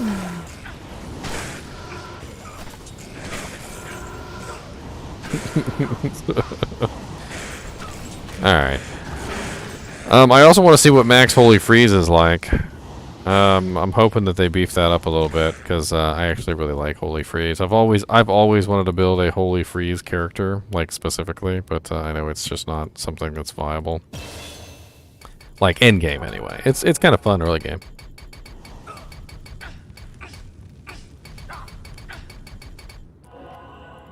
Alright, so let's go ahead and grab Max Holy Freeze. So we definitely need Resist Cold. We're going to need Max Salvation. We're going to need Holy Freeze. So Max Holy Freeze. And then we're probably still going to do Zeal because it's the fastest ability. Probably still do Holy Shield as well.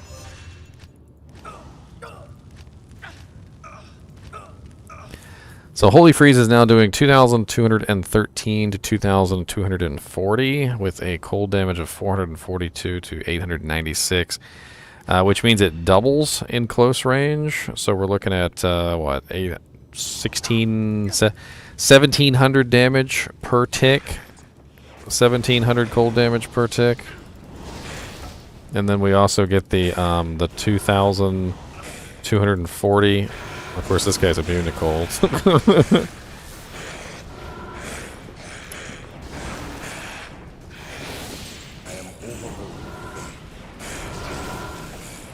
It's better than the Sanctuary.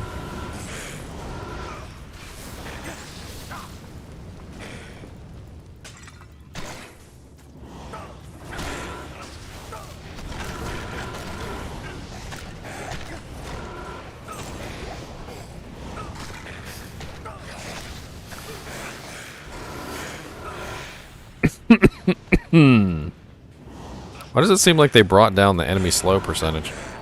I could have sworn that level 31 was higher than 57%.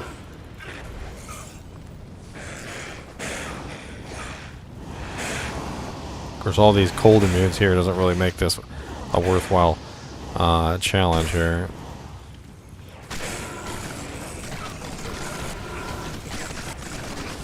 I mean, this is player's 8.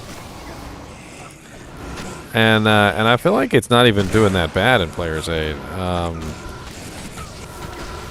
I feel like they have really upped the damage on Holy Freeze. This is actually kind of impressive.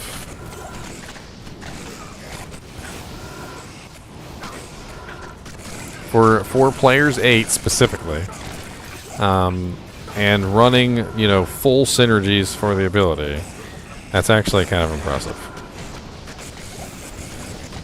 This could be beefed up, of course, by running a beast with fanaticism. I could be running, obviously to attack faster. I could also be running cold facets, which would obviously increase that damage even more. More plus to skills would definitely be helpful here. So, like, as many plus to skills as I could possibly just squeeze in. Perhaps even going with a Arachnid's Mesh, as well as going with offensive skill charms instead of combat skill charms. So, See, now it's got me really curious, and I want to test it out, but I don't have the proper equipment to see how high it can possibly go. Let me do a really quick edit on a character, and I'm going to shoot in some offensive skiller charms, and we're going to see how high we can get Holy Freeze, because that's actually kind of promising for what is essentially a not max build.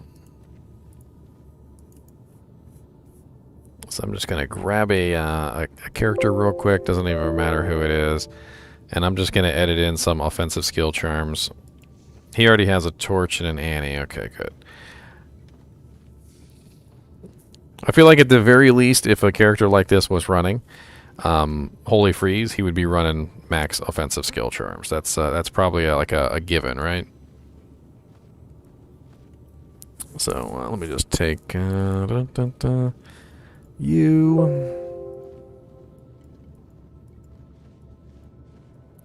So how many do we need? We need at the very least, what? 1, 2, 3, 4, 5, 6, 7, 8. We need at the very least 8 offensive Paladin aura skill charms. That's like bare minimum here. I'm in the background just editing files. You know what? If you guys want to watch me edit files, here, hold on. Well, there's no reason why you guys can't follow along. Oop, that's not the right window. There we go. Alright, so I've got my miscellaneous charms, skiller charms, Paladin, offensive skill charms. And we're going to copy them. 1, 2, 3, 4, 5, 6, 7.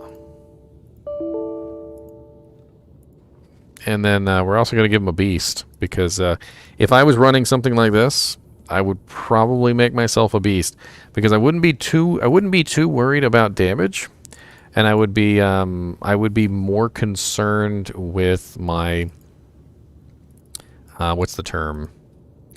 I would be more concerned with my speed, because when you're doing elemental damage, it's more about speed than it is about physical damage. You want to go as fast as humanly possible. That's the goal.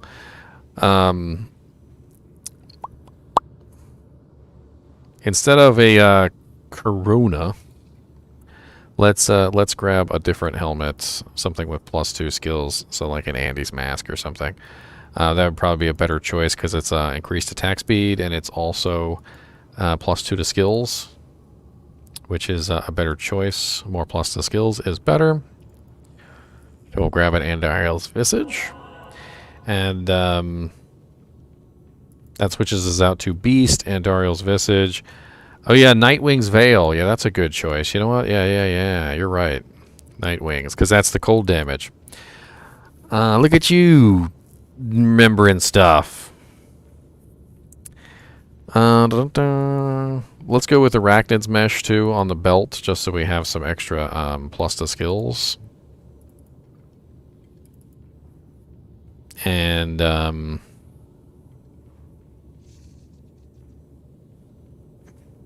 think that should be good. That should be enough at least to give us an idea of what we're doing. So let me go ahead and close this. I'm gonna copy over the file, and we'll play around with this.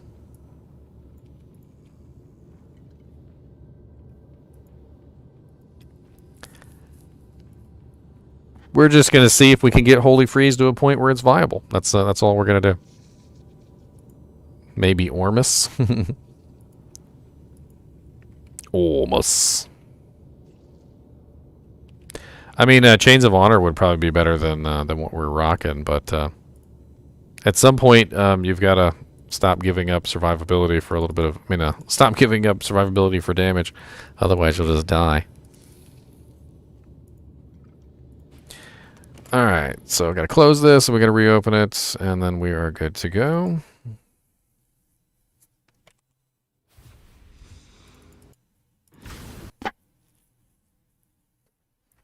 Sorry, I know I'm always covering up my health orb. I'm trying to scoot over.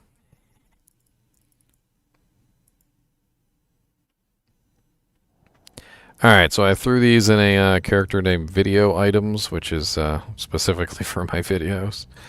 Har. I don't even know where she's hiding at this point. It's been a while since I've clicked on Video Items. They're usually arranged by the last time I logged into them, which is kind of funny. But they also retain their creation date, which is also stupid. I wish I could just hit the letter V and it would take me to all the ones that start with the letter V. I may have too many characters.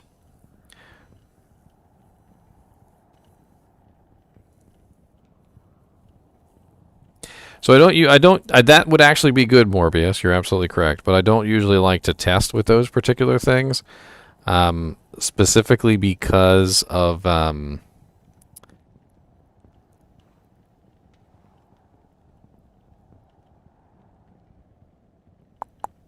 are you hiding? Specifically because they're extremely rare and hard to get. So I'm not trying to go like so above and beyond that like it's impossible to obtain. There you are.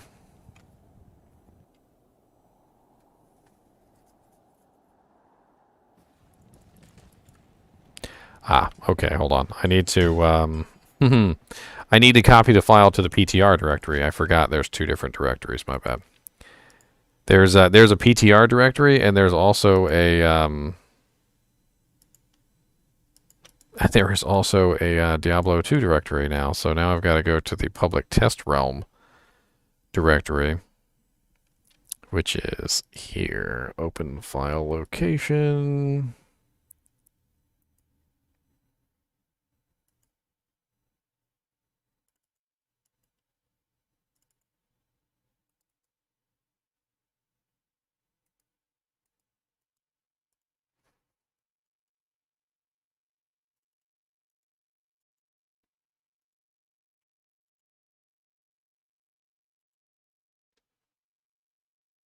Good low-level rune words for a fire sorceress for leveling.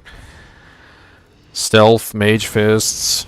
You can definitely use pretty much anything with plus to skills, like a lore helmet. You can use the like hex fire and like all the. There's kind of like a bunch of crazy swords that you can get your hands on. The salamander staff. You can also make yourself a leaf staff, which is a pretty sweet item, and if you can get a really good base, the leaf item can actually be one of the best items you'll actually use, which is pretty cool. And then as you level up, you can put items in a spirit. This is why is this not working? I can't copy over files. Where is the save game directory for this patch?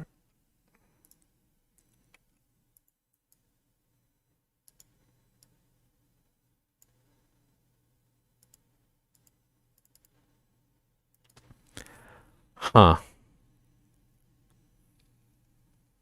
I don't remember having an issue with this before.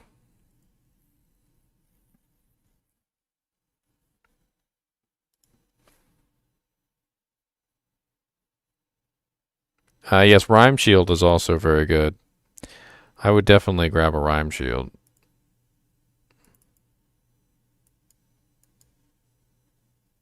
For some reason, I can't find the save file. I can't find the location where the save files are for the public test realm. And it's not working when I copy the file over from Diablo 2 Resurrected. What the hell is going on? I could have sworn I literally just did this and it worked just fine.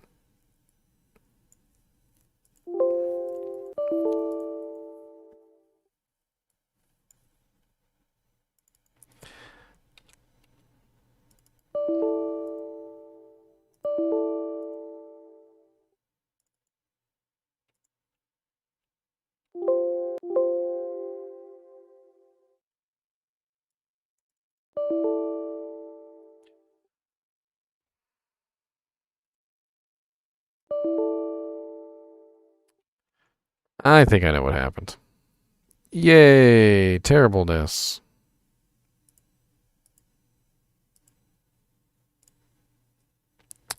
What is that on the screen? It's not even showing the correct freaking window.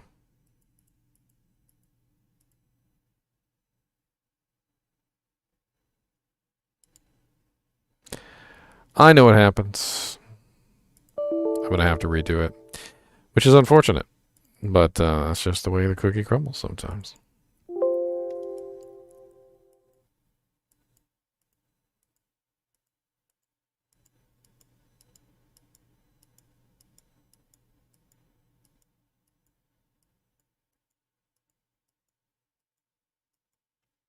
That's just the way the cookie crumbles.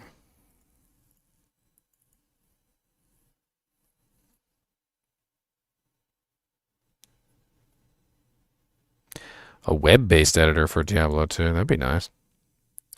That'd be nice.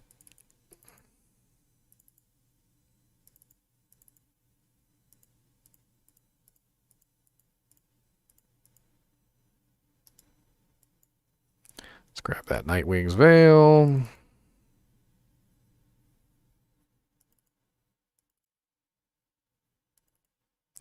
That was not the correct item.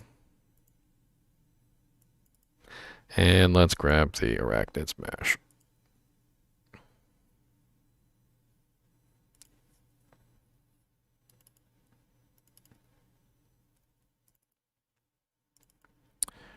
Alright. What I did, which was really stupid, was I accidentally copied the Diablo 2 Resurrected file to the Diablo 2... Sorry, the Diablo 2 Resurrected file to the Diablo 2 folder, and I accidentally overwrote the Diablo 2 original, which means that that file is no longer good. I might as well just delete it.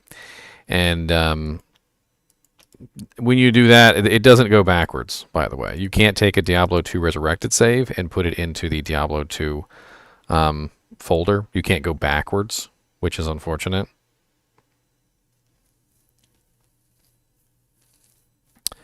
My Blade Fury Assassin on live actually has her attack rating solved, and yes, with the proper attack rating, I do believe that Blade Fury is going to be proper broken. Part of the issue, though, is going to be getting that attack rating.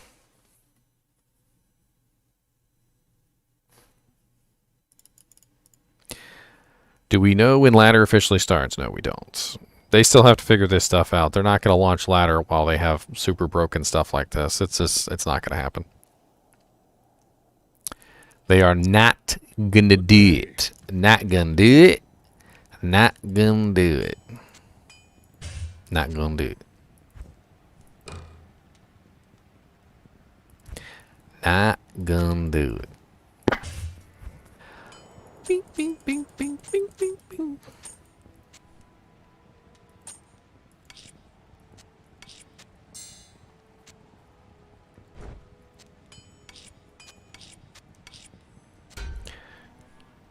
All right, let me go grab the beast from what's his face, and then we'll continue. I want to try this one more time in Players 8 with the Holy Freeze Paladin. I really want to see how he runs. I want to give him a fair shake because I've always been so interested in running a Holy Freeze Paladin. I really have. I really want to give this a good shot. You know what? Let's frick it. Let's grab Sojas too while we're at it. Let's really try beef him up as high as possible. All right.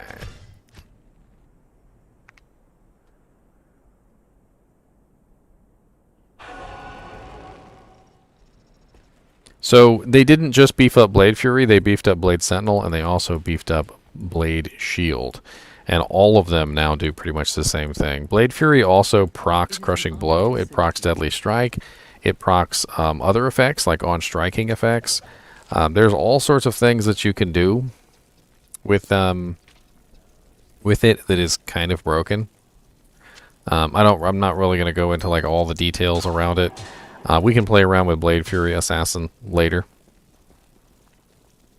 All right, so we've got our beast, which is what we need. We've got our Nightwing's Veil, and let me put these combat skillers in the stash because we're going to be rocking offensive skillers.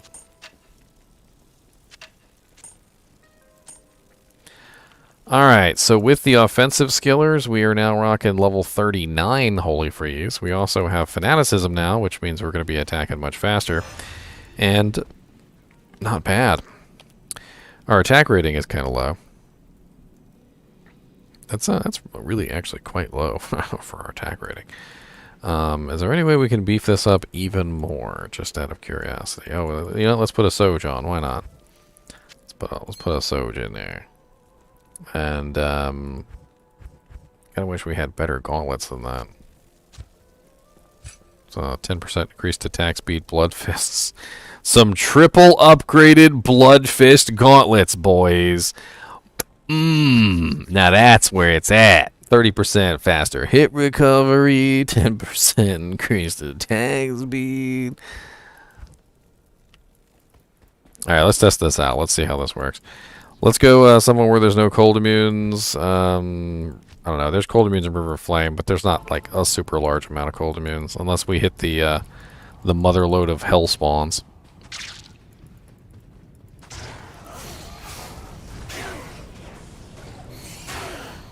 Oh yeah, we're still on P1. Hold on. Slash players 8. Let's get this players 8 set up. Of course, those guys are immune to cold, which is going to be our bane, the bane of our existence. Not even doing that bad for all the cold that we've got running.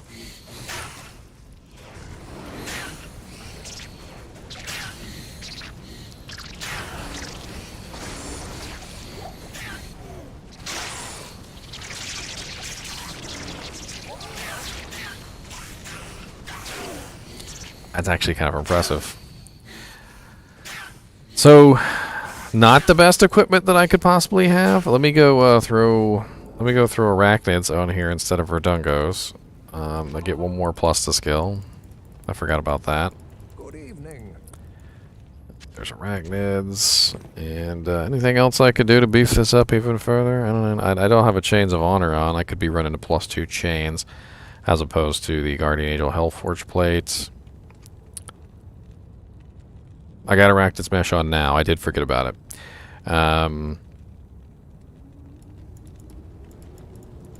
Heaven's Light. +2 Paladin from Zakharum Shield. Let's go, probably a good place for a cold character. What's like a really good place for a cold character to go farm? Let's go try the Travancore. That's always pretty decent. Yeah, we don't have a helmet facet. We would probably put a cold facet in this if we were really running this build. I mean, this guy's immune to cold right here, and I'm still handing him his butt.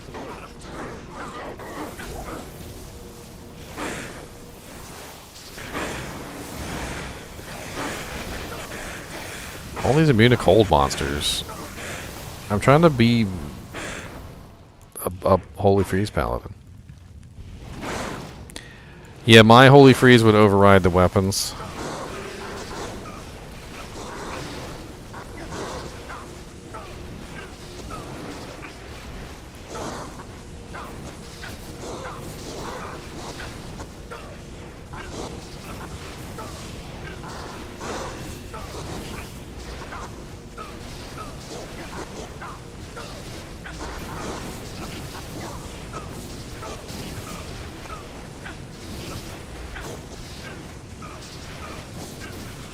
Zeal always works poorly in large groups. It's always been my experience that the larger the group, the worse Zeal works. Because obviously you're hitting each individual monster one time, as opposed to hitting one monster multiple times. So the less monsters you have when it comes to Zeal, the faster you can kill one particular monster. As opposed to, in this situation, since I'm literally surrounded, I'm literally hitting each monster one time, which is of course not good. And Torque Ice Fist over here is apparently immune to cold, so that's not helpful. Oh, okay. We'll heal each other then. Man, Beast is already down to 2 durability. I literally almost, I've already almost broken Beast. And Torque Ice Fist over here is immune to fire and cold.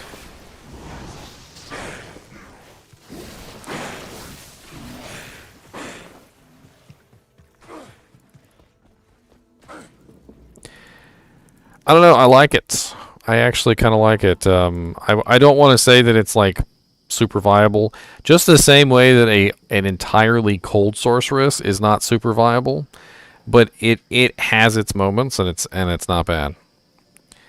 Doom is not going to be as high of a level as the Holy Freeze that's on the Paladin. Doom is going to be pathetic by comparison. It's not like Dreams, where you can stack 2 dreams together, or dragon armor, where you can stack 3 dragon, 2 dragon armors and Hand of Justice. You can't stack the Doom with your own native Holy Freeze ability. It doesn't work. They just overwrite each other.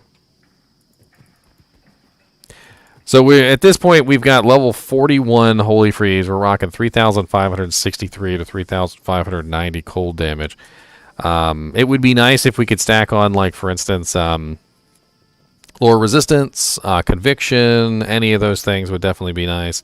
We could run Plague Sword on a Mercenary to get the Lore Resistance, or we could run an Infinity, which is much more difficult to come by. I mean, I'm gonna say it's viable. I'm just gonna give it a thumbs up, and I'm gonna say that I think that a Holy Freeze build could actually work at this point. I think it could be viable. I really don't want to go any further into it, because I feel like if I go any further into it, we're going into like the super min-max range. But do keep in mind that that was Players 8 Travancore. That was Players 8 Travancore with a Holy Freeze Paladin. So that was interesting. I also had a kind of an interesting idea that maybe, you could run 2 of them. Like, instead of just running Holy Freeze, or just running Holy Shock, or just running Holy Fire, you could run, like, Holy Freeze and Holy Shock, or you could run Holy Freeze and Holy Fire, and then you could swap back and forth between the 2 auras as needed. But I'm not really sure if there's enough points. Oh, this character was set up for tanking, DJ Mojo. This character was literally designed with tanking in mind.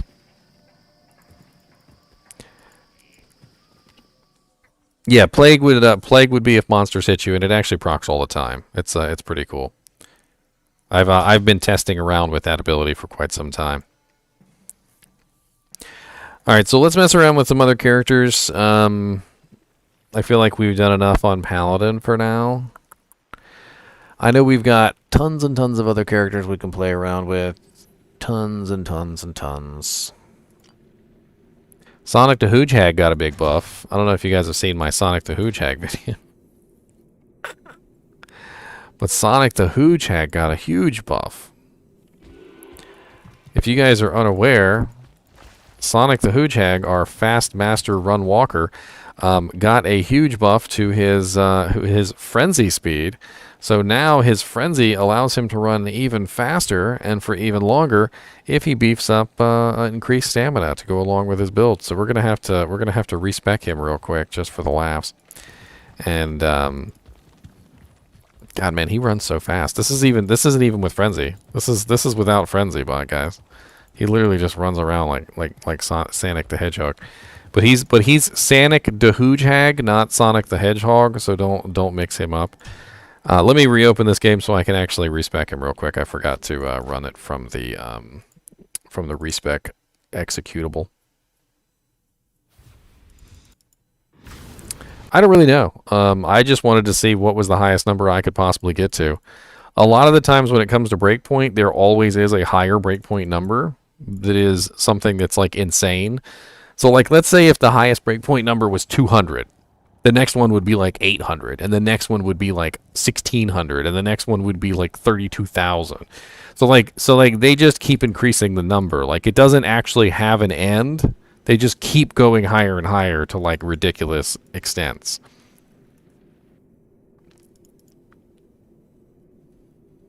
The fire doo-doo, yeah, we tested the fire doo-doo. We tested him earlier. It wasn't really super impressive.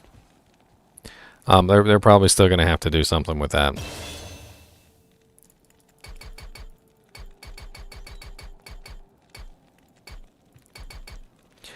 All right, so here's our faster run walk. If you're wondering, he has 3% faster run walk chamois, all 3% faster run walk chamois. He's also running alders for the 40. He's got Mavinas for 20. He's got 2 wins for 20 and 20. He's also got 45 on the Enigma, 20 on the Valkyrie Wing, and 20 on the Cat's Eye. And he's also rocking a bunch of other stupid stuff, too. So let's just go ahead and see what kind of silliness we can get into, shall we? So we need to rebuff him up. So let's go ahead and get his max frenzy, which is what we want. And they added a new synergy for frenzy. So now we can get more run speed by beefing up increased stamina. So we're going to beef up increased stamina and increased speed. So now we're going to have both of these now. And might as well grab our sword mastery, and then we'll grab our double swing. And might as well grab our shouts so we can actually beef ourselves up just a little bit.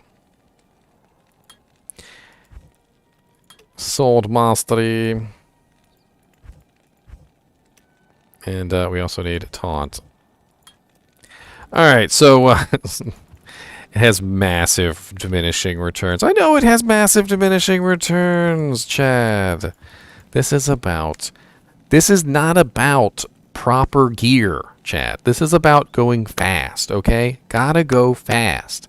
Sonic the Hedgehog does not care about your petty mortal needs of attacking things and stabbing them and getting them killed, okay? All he cares about is fast. That is it. That is his whole goal in life. Fast. Gotta go fast.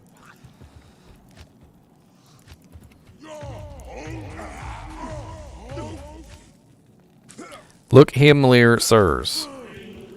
Come here and let me whack at you.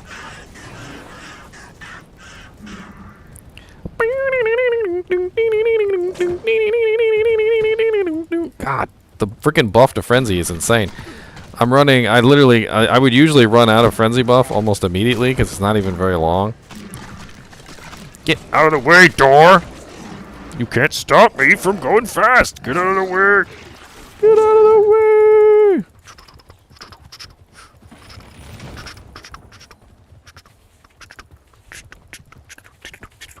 I really doubt teleport is faster than this. Well, maybe now with the increase to widescreen. I'm pretty sure frenzy was always faster than teleport back in the day.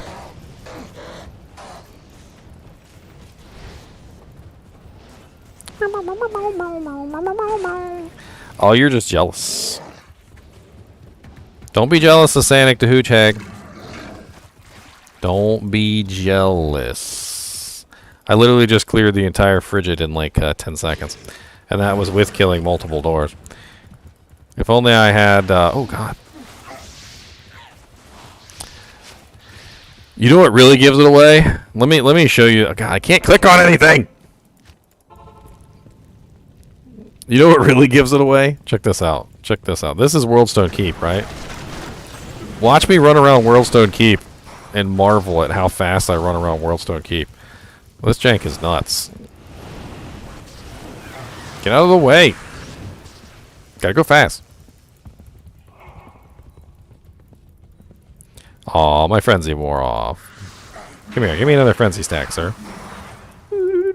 Nope, nope, nope, go away. Nope, nope, nope, nope. I don't see you. Nope, you don't see me. Nope, nope, nope, nope, nope. Sonic the Hedgehog. Nope, nope, nope, nope, nope, nope, nope, nope. And the monsters can't even chase me. I'm so fast they can't even chase me over here. The only one that even came was the one that was already over here. Nope, nope, nope, nope, nope, nope, nope, nope, nope, nope, nope, nope, nope, nope, nope, nope, nope, nope. Oh, faster than lightning. Nope, nope, faster than lightning. Faster than lightning. Sonic the Hedgehog. Nope, nope, nope, nope, nope, nope, nope,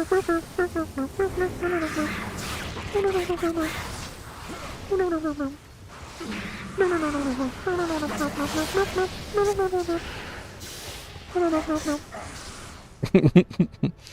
I know, it's a stupid character. This character is literally just about speed. That's all he is. I should have vigor? Hold on, let me go get my vigor. My apologies. I forgot to get my merc. You know what? Can go faster, actually. I forgot to get my vigor merc. My bad. Vigor merc, come forth. Come on, vigor merc. Now we can run even faster. I did have a vigor merc. See, I thought about it. I used my brain meats. I use the meats of the brain. They are impressive.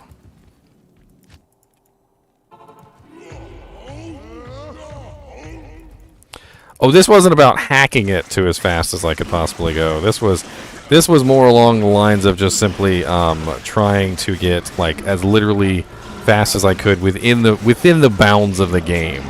That's all.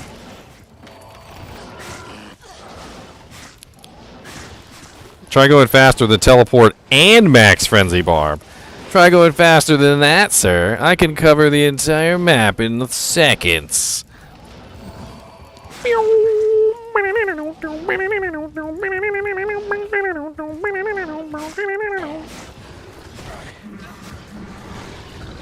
What's up, Daniel P? How is your day doing? Terrible, sir. Share your pain, and in the sharing, maybe will make you feel better. I don't know. What's up, Heragrothians?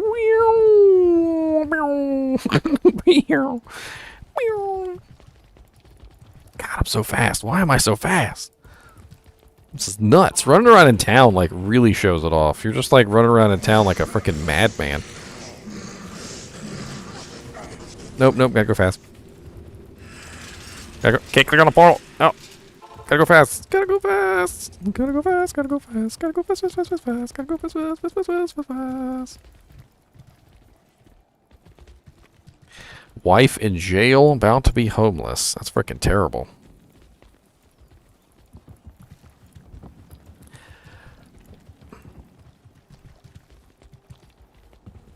Anything you can do to prevent yourself from being homeless? Anything you can do to get your wife out of jail? Do you want to get your wife out of jail? A lot of questions. Sometimes when your wife goes to jail, you might want to leave her there. Sometimes when she gets in, you might want to get her out. Hopefully you got a chuckle out of that at least.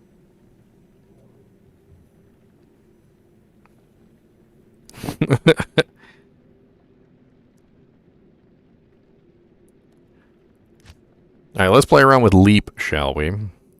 No, I'm not ignoring you, Daniel. My name is Daniel also, by the way.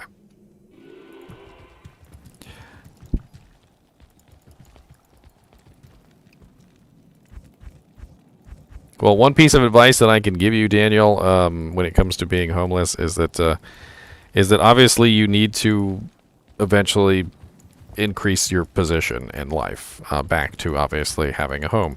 And one thing that can help you with that is a gym membership. I'm not trying to sell you anything. I'm not a owner of a gym, but let me tell you that having a gym membership when you no longer have a place of residence can be a godsend, because you can go there, you could take a shower, you can get yourself cleaned up, and you know, you can maintain a sort of a normal standard of life, so that you can eventually get yourself into the right position that you need to be in. You know, obviously, because nobody's going to want to hire you if you're stinky and you're terrible. It's just kind of like the way things is, you know, like the further you fall down the line, the harder it is to get yourself back up the line, I guess is what I'm saying. So if you can kind of maintain your level of standards, your standards. If you can maintain your standards, you can hopefully eventually have a easier time reintegrating. Normal blaze spell doesn't stack with normal faster run walk. It adds major speed. Please try Inferno Stride Blaze proc on Sanic Barb, please. You know what? That's a good idea. That's an absolutely good idea. Let's get some Inferno Strides on this Sanic, shall we? We need some Inferno Strides on Sanic. We need to break the game.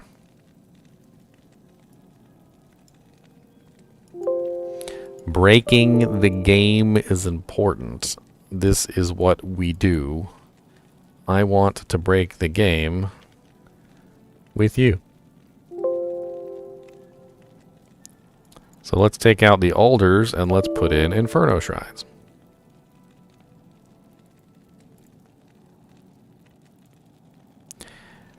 Char files. Oh, not char files. Kingspin item pack. Uniques. Booties. Exceptional booties. Inferno Strides. I'm going to edit the Inferno Strides to make this a little bit more ridiculous. So we're going to take the magical effect of the 5% chance to cast a Blaze, and we're going to change it to a 100% chance to cast level 63 Blaze. So we can just be as Sanic as humanly possible. Santic the Hooge Hag. That's right. Don't you guys even... I'm stupid. Okay. Shush. That's what you come to this channel for, and you know it. This is what you come here for. And singing. You come for singing, too. Oops. Wrong directory. Sanic to Hooge Hag. There you are. Copy, paste.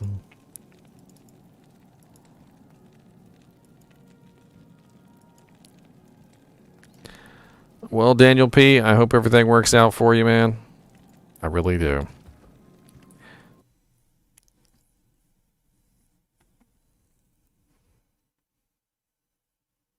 Well, thank you, Morbius. 25 Ron.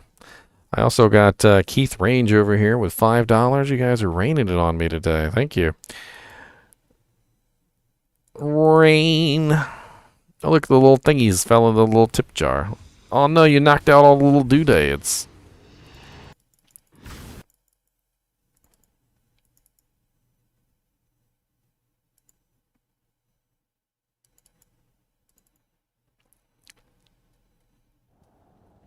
I think everyone at some point in their life fears that they will become homeless. It's a fear that we all have to face at some point. And I think one of the issues is that we all realize that, like, once you fall down that slide, once you get down to the bottom, it's kind of hard to get yourself back up. So I used to research things. Like, I used to research how to how to kind of like put yourself in a position where, you know, you could get the help that you needed. You know, kind of like not let yourself slide down so far, I suppose the term is. I seem to have messed up the copy again. Hold on. Sanic to Hoojang, copy paste.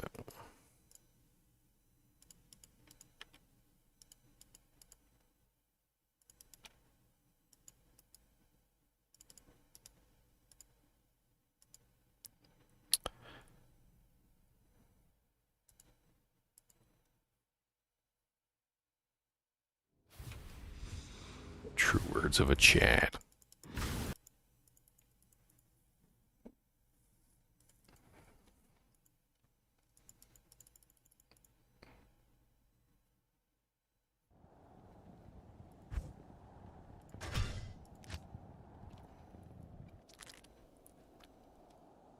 Is it ever going to work?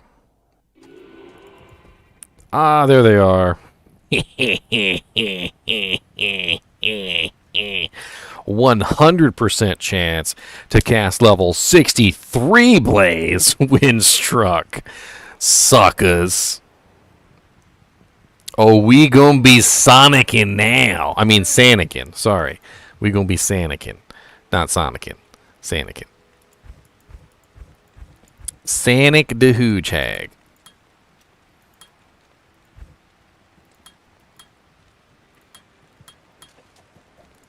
Bink, bink, bink, bink, bink. Bink. Bink, bink, bink, bink.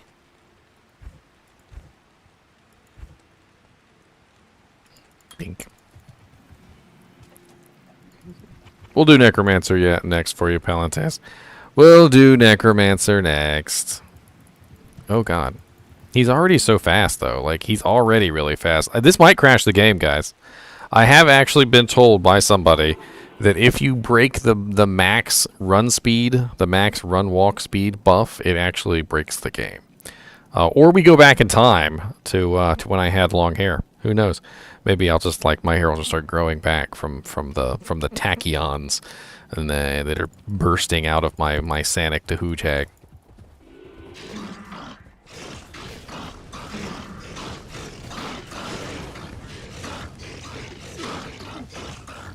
Get out of the way! I can't run because you're in the way!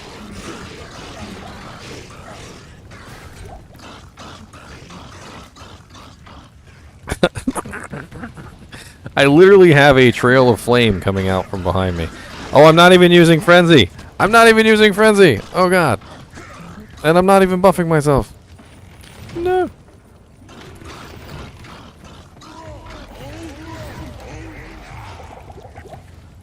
Frenzy, frenzy, frenzy, frenzy, frenzy, frenzy, frenzy, frenzy, frenzy, frenzy. Oh, God. Oh, God. Oh, God. I don't even... The game is having trouble keeping up with the run speed here. God, I can't click fast enough. I keep running into everything. Holy Jesus. My frenzy wore off.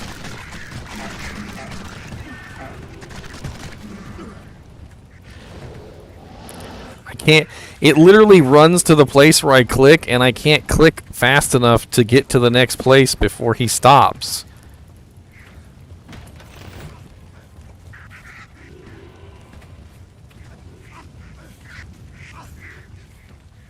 Oh, God, I'm in Heracroft already. I'm in Heracroft. Oh, God.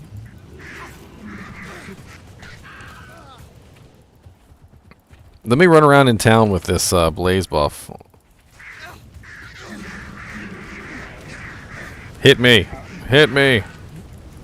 Thank you. Yes. The power. The ultimate power. God, I can't. Stop. Go this way. No, this way. Stop. Stop hitting everything. It's too fast. I've broken the speed barrier. I think my character's glitched at this point because he's just running around like a crazy man.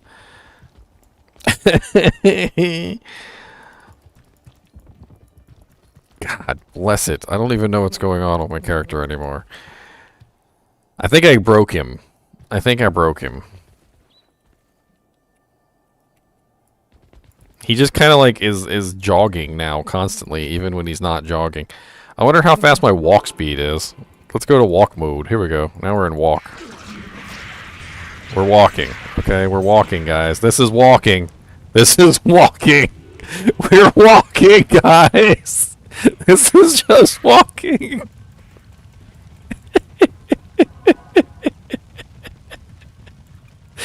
How fast can I walk? This is like, you know when you're a kid and you're in high school and you like your friend challenges you to the fastest walk possible? This is walking. This is the fast walk. This is the fast walk you did with your best friend when you were in high school.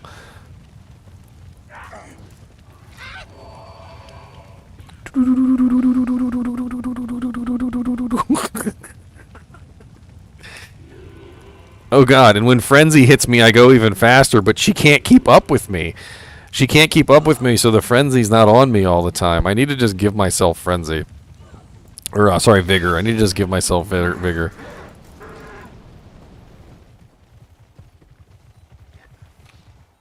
What's up, buddies? No. Sanic the Hoochhag has no time. Gotta go fast. Gotta go fast, gotta go fast, gotta go fast. Gotta go fast. Gotta go fast. Gotta go fast, gotta go fast, gotta go fast. Gotta go fast. Gotta go fast.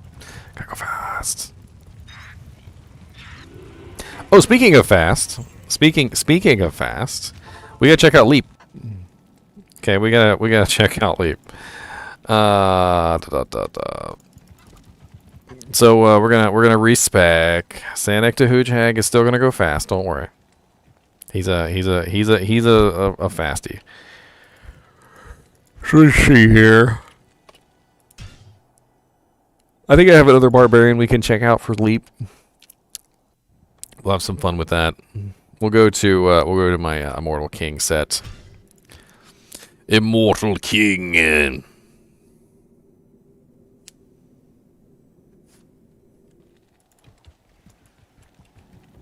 Okay, good. He has all his abilities maxed. He's cheated. He's super cheated. All right, so let's check out his leap and his leap attack, shall we? So we'll grab leap and then we'll grab leap attack. These have both got beefed up in the barbarian patch. Also, they put in all the radiuses on the cries now, which I don't know if you guys noticed. So like 17.3 yard howl,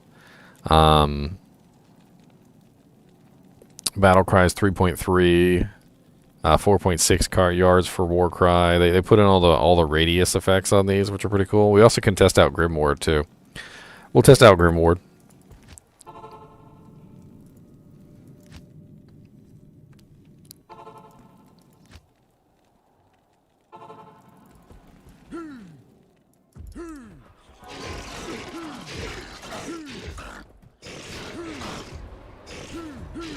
Oh wait, where's leap? I need leap and leap attack, not just leap. There we go. What's up, buddies? I heard you like mudkips. What's up, suckers? What you got for me? I'm just a leaping barbarian, you see. Got my leaping boots on this morning, yeah. Lace them bitches up real high and gonna take you for a ride. Leaping with my leap. So it's definitely much faster than it was before. Like way faster. I got like a beard hair that's going up my nose. Why are my mustache hairs not behaving today? Look here, mustache hairs. This is important business.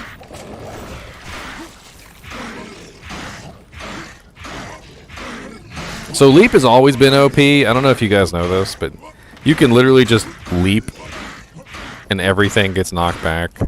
And literally nothing can do anything while you're leap spamming. You literally just stand here and leap spam. This has always been a thing, but now that leap is faster, it's even more viable. If you guys have never done a leap spamming barbarian, well, now you know. And knowing is half the battle. G.I. Joe.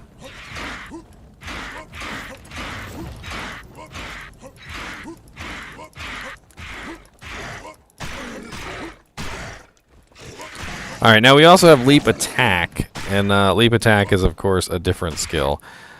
Supposedly they beefed up Leap Attack to be more in line with other abilities, and, I mean, it does seem kind of higher damage. I mean, if we look at the synergy bonus that it has a 15% bonus from Leap, so you get 1,160 damage on this bad boy, which kind of makes it almost like a charge ability at this point.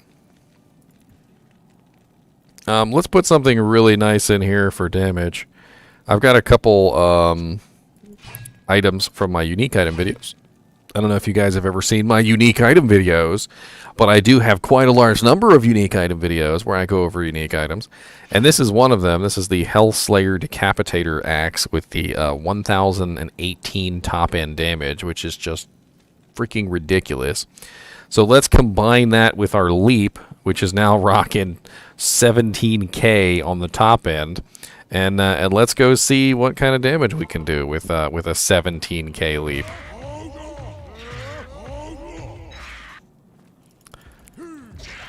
Yeah, you're dead. I don't even know what you were thinking. Sir.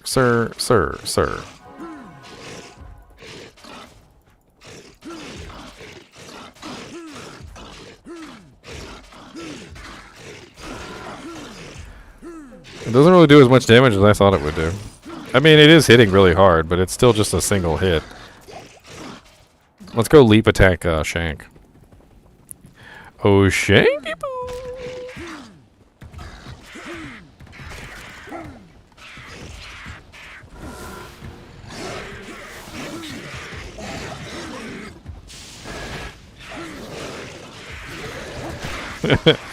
Oh, well, Shank's dead.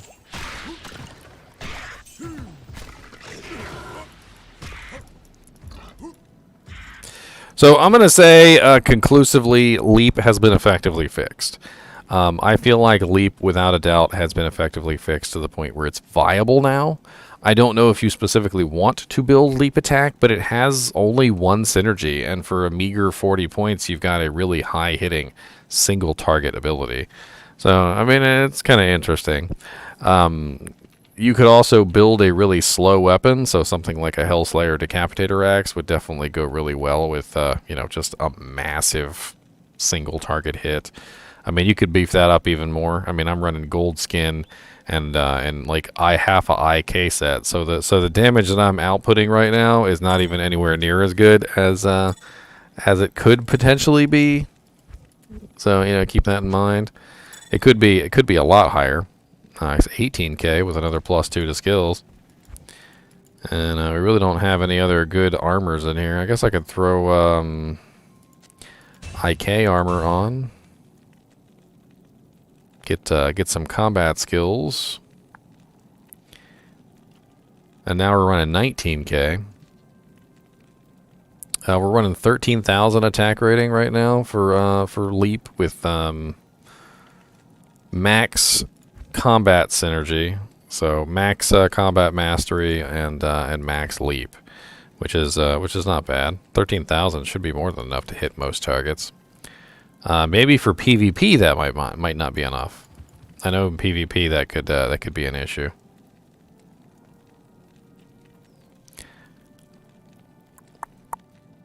We could also rock High Lords for the Deadly Strike. That actually might up the damage a little bit higher.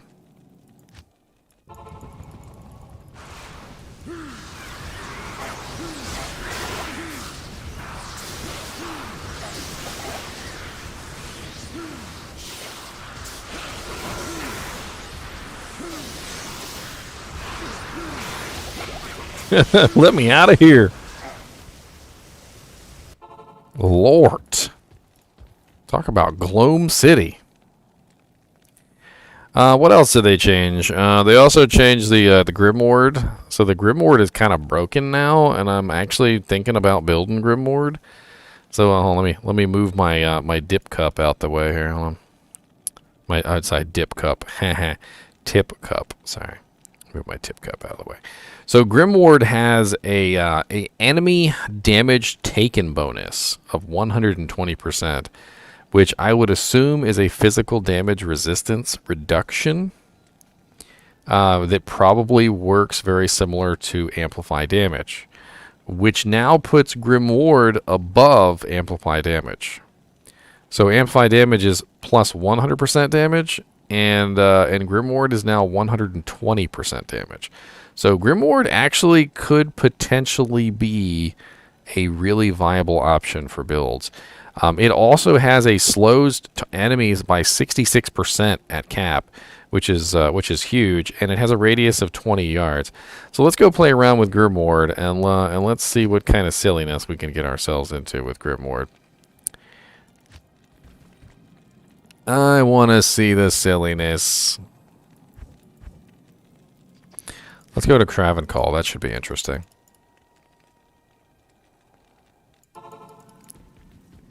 They did beef up the damage on Shockwave and Maul on the Bear Druid, Mr. White.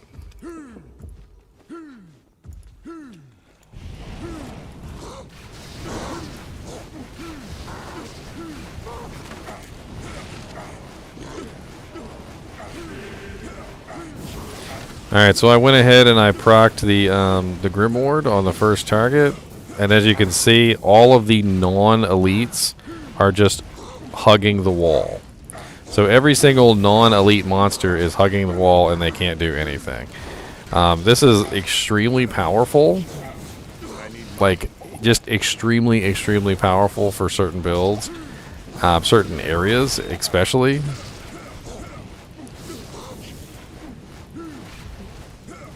Everything being slowed down by 66% is kind of nice. It's pretty much like a massive holy freeze. How long does it last for, though? It's 40-second duration, so it does have to be cast fairly often. Let me go get some mana potions. I'm going to use this in a kind of an interesting zone here. It could be new meta for a gold fine barb. Could very well be.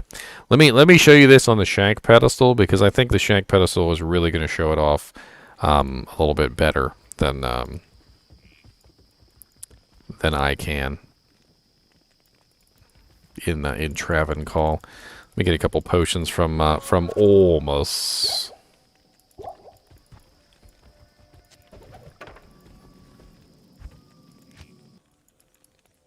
From Olmus. You now speak to Olmus.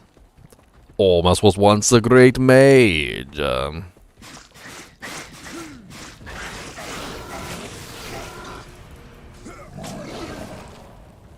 So this is Grimward. You see how ridiculous this is? You see how ridiculous Grimward is? Literally, like, nothing on the field of battle can even challenge me at this point, at any point at all, with the exception of the elite monsters. It almost is the ability to clear out an entire field of battle for 40 full seconds. 40 full seconds, nothing can do anything. And now they take 120% increased damage, and they also get slowed down by 66%. It's kind of nuts.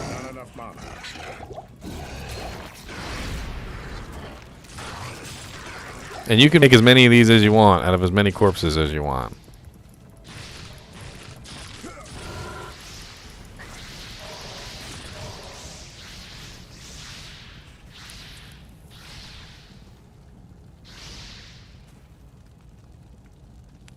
All bosses are bugged. They're taking 10% of damage dealt by players. The blue post, huh?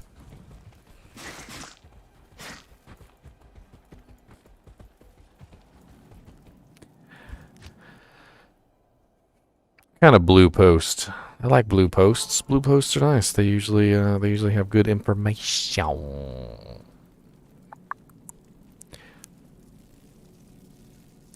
Blaze tracker.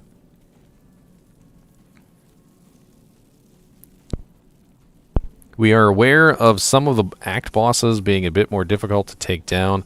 We have a fix in the work that we are testing internally and will update once we have information. So the bosses are taking next to no damage. That's interesting. Hi all, we've seen a bunch of discussion and some confusion regarding some of the changes in PTR for Werewolf and Werebear attack speed. The dev team wanted to get a note out regarding the motivations behind this change and some clarification. You can read that below. Since the Druid was introduced in 2001, the attack speed calculation for Werewolf and Werebear form has been quirky. The attack speed contributions of the equipped equipment were used multiple times in the calculation, giving them more than twice the impact compared with other attack speed calculations. This quirky calculation involving the weapon attack speed would also ignore the usual IAS cap. In the PTR, we have changed the attack speed calculation for Werewolf and Werebear forms to match other attack speed calculations. Weapon attack speed will be given the same importance in the calculation as for any other player character's attack speed. In fact, the Werebear's attack speed should exactly match the attack speed for an untransformed Druid, which is terrible because the untransformed Druid has a terrible IAS breakpoint attack speed. The base Werewolf attack speed also matches the untransformed Druid, but is enhanced by the IAS bonus from the Werewolf skill. There are a few motivations for this change. Because of the extraordinary weight weapon attack speed had on transformation attack speeds, high weapon attack speed was overwhelmingly the most important consideration for which weapon to equip. This change should encourage more diversity in weapon selection. It's a terrible idea because it was already diversity. You're killing diversity to create diversity. The Werewolf and the Werebear were already a diverse setup. They were already a very interesting way of building characters. I just don't get the whole idea of killing diversity to create diversity. The quirky attack speed calculation was a poor player experience for those not in the know. I will agree with that. In particular, at lower levels of play without optimized weapons, while this change has reduced attack speed when using weapons with very high IAS, it has increased attack speed for the majority of weapons, especially weapons encountered at lower levels of play. We would like to encourage PTR players to experiment with different weapon choices for their Werewolf and Werebear forms. It is not our intent to reduce the viability of the Transformed Druid. We will be looking at ways to improve the performance of the Transformed Druid without sacrificing the benefits obtained from unifying the attack speed calculations. So I can kind of see what they're saying is that, early on in the game when people have absolutely no clue what the hell's going on and they pick up like some random weapon and they put it on, they won't be so heavily penalized by the weapon not being a fast weapon. But at the same time, they're also talking about how they've pretty much nerfed the top end of the Druid. So even in their own writing here, it says, while this change has reduced the attack speed when using weapons with very high IAS, it has increased attack speed for the majority of weapons. And they're not, they're kind of admitting the fact that they have essentially nerfed the higher end characters who were building specific builds. There are very specific Druid weapons right now, like a Tomb Reaver with 1540 jewels in it, which is now useless, which is quite sad. I hope they figure that out before it goes live. I really do.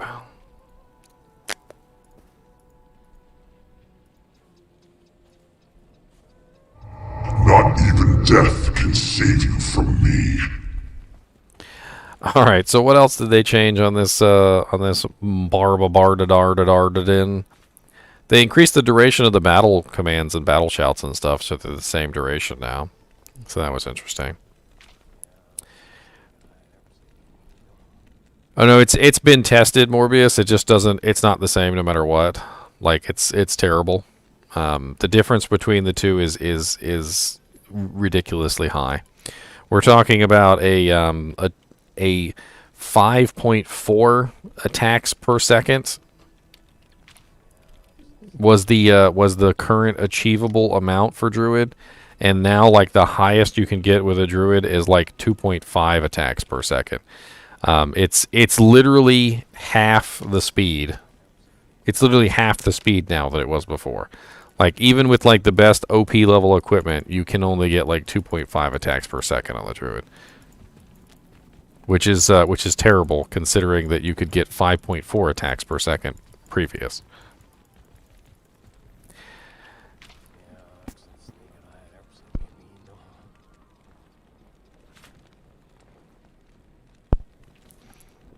It's a really odd smell.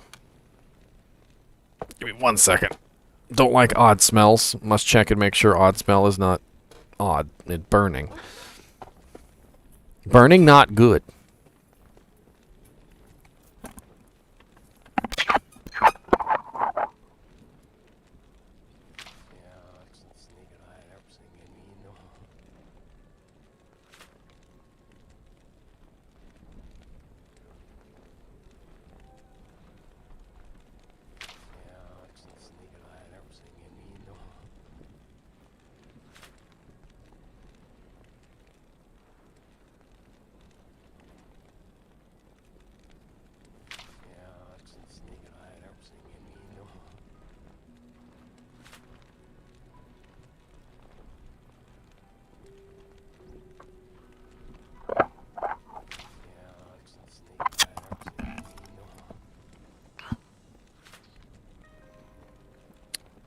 Sorry about that. Burning smell plus laggy stream. GPU on fire. GPU on fire? Don't say that. GPUs are expensive. I won't be able to afford another one. Let me make sure I didn't miss anything before I move on to the next character, because I want to cover everything I possibly can.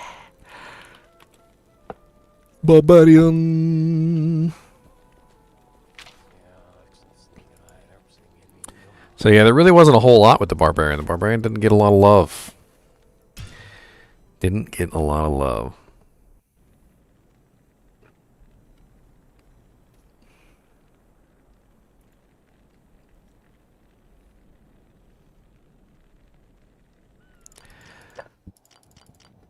Alright, we said we were going to check Necromancer next. I think that's what I heard.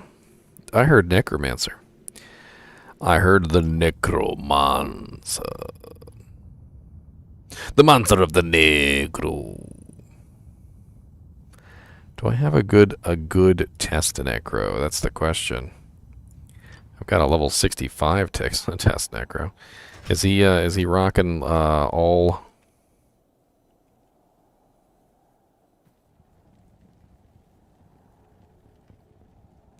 There's a clip of you muttering that keeps playing in a loop. That sounds scary.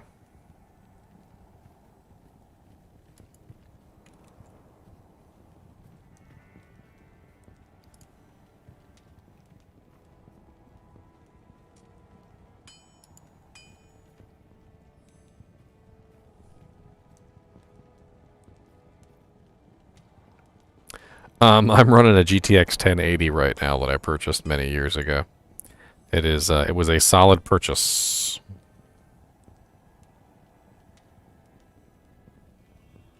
A solid purchase.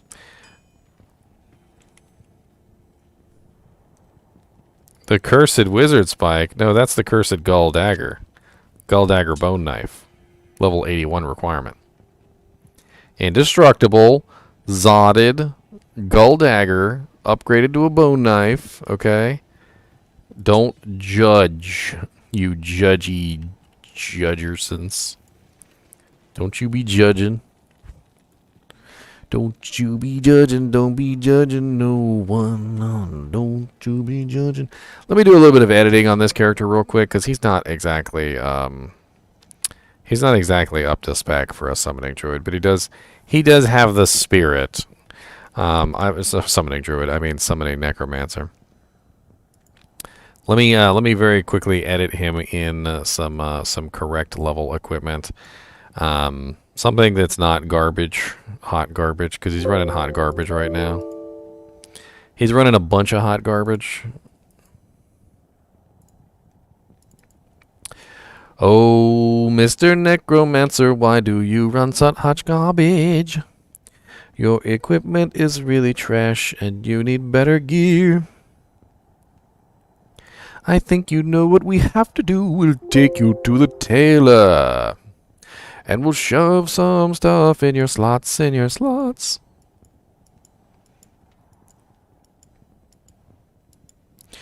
so we're just going to give him plus the skill equipment and summoning charms. I think that's probably the best bet right now. And we'll also fill up his stash with some GCs. So we'll give him summoning GCs, and we'll also give him poison and bone GCs.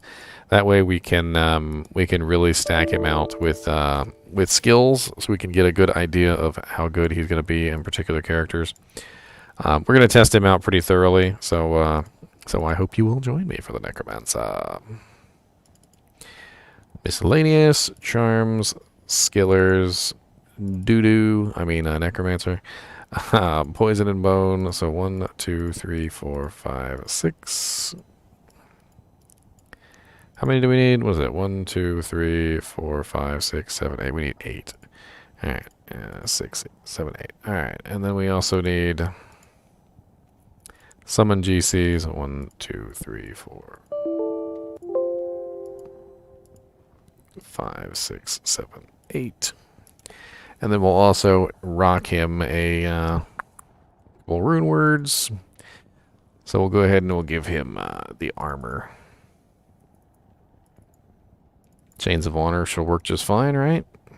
And we'll give him a very nice wand. A very, very nice wand. Alright, so we'll give him Arm of King Leoric on one hand. And we'll give him a Death's Web on the other for the poison spec. And then we'll give him Homunculus on both specs. It really doesn't matter. It's not that big of a deal. It will throw him a helmet. We'll just give him a Shaco. I'm not really too worried about this. He needs the special summoning boots. Marrow Walks, I believe is what it is. Yes, Marrow Walks. We'll give him Arachnid's Mesh for the belt for plus the skills, because that's usually what you run on this kind of a character. We'll give him 2 Soges, because why not? We're cheating in a character, we might as well cheat him in 2 Soges. Even though it'd probably more realistically be like 1 Soge and 1 Bull Kathos. And let's cheat him in a Mara's.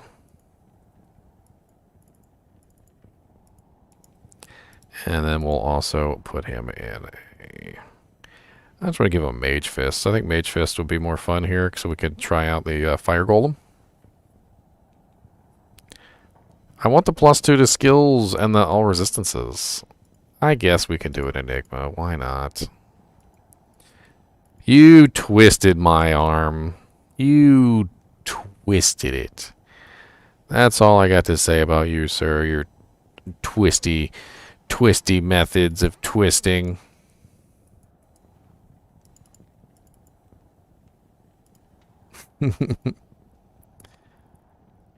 I'll give him both.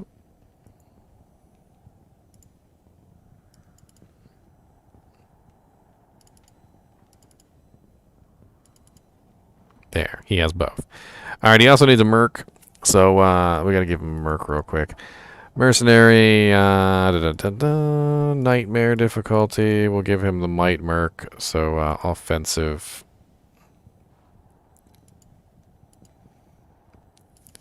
And let's beef him up a little bit.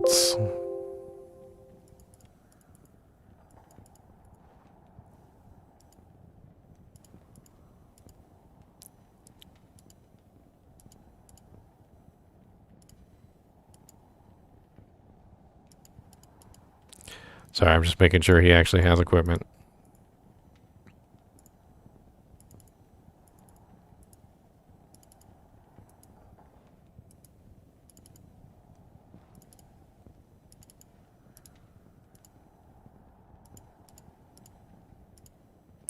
Runewoods.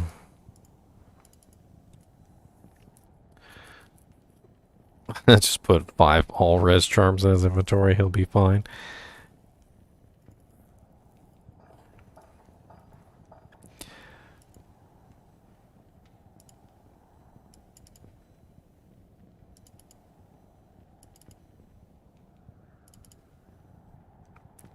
Alright, save. Done. I think that's pretty much it. He should be good to go. We'll copy him over and we'll see how that runs. I don't really foresee any issue with this build. He should have no issue whatsoever with just about anything he comes across. Oh wait, hold on. I got one more thing I gotta edit in there. I forgot.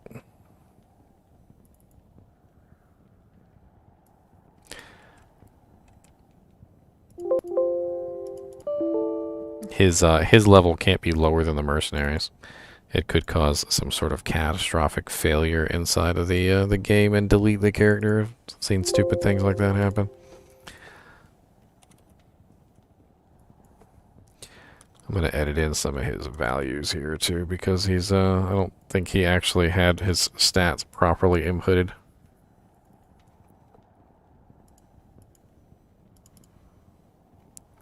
Okay. There we go. Done.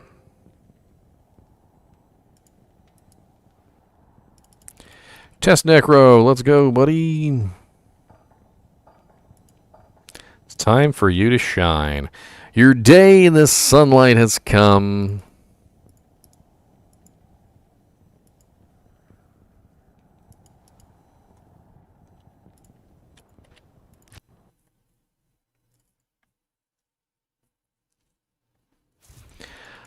I have, but we're going to try them in a much more controlled environment, Slime Bucket.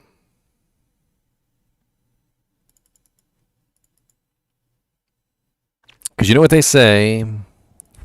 Into each life, a little rain must fall. But too much is falling on mine. That's a Fallout song, by the way. If you guys haven't played Fallout, you're terrible. Alright, Mr. Doodoo here is leveled up as high as he can possibly be. Let's go ahead and give him some stats so he can actually use his gear.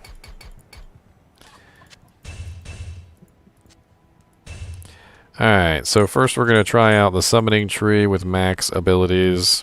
So we have max Fire Golem, level 42.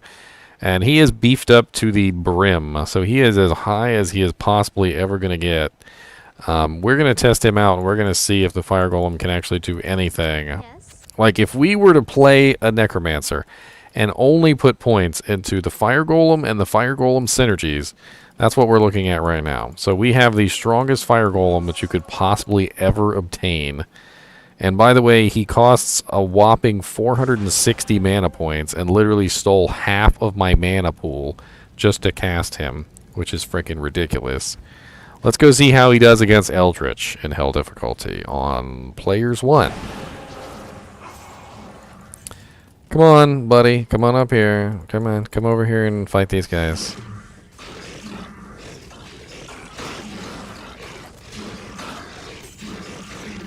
I think my Merc is doing most of the work. I need to steal his weapon from him. No, Merc. That's not how this works. I'm testing the Fire Golem, not you.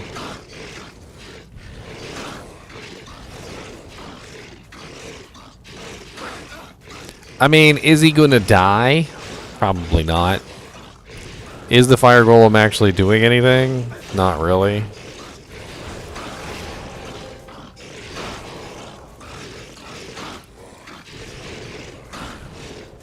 I mean, this is... Okay, hold on. Eldritch is immune to fire. Alright, let's have a redo. Let's go down here. Eldritch is immune to fire. My bad. Let's go down. Okay, these guys are immune to fire also. Also not good. Not a good first step here.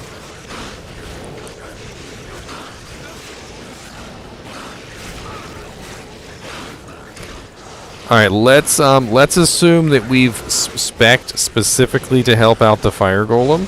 So we have lower resistance, right? Because we're a Necromancer. So let's beef him up with lower resistance.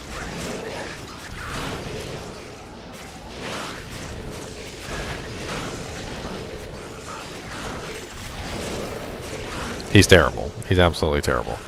I can't for the life of me even think why I would want to use the Blood Golem. And why did he just randomly die? Did you guys see the Blood Golem just randomly die?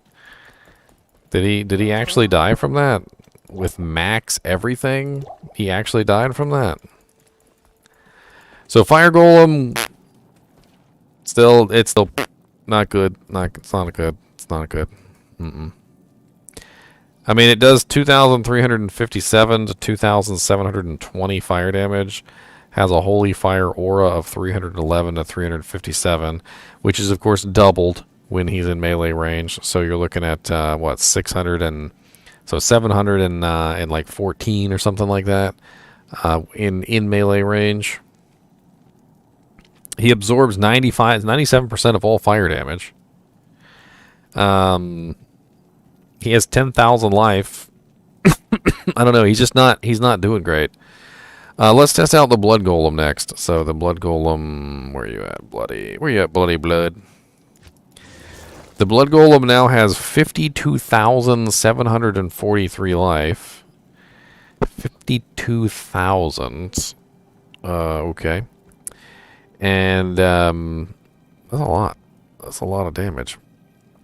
A lot of damage he can absorb, I guess that's what I'm saying. Converts 146% of damage to life.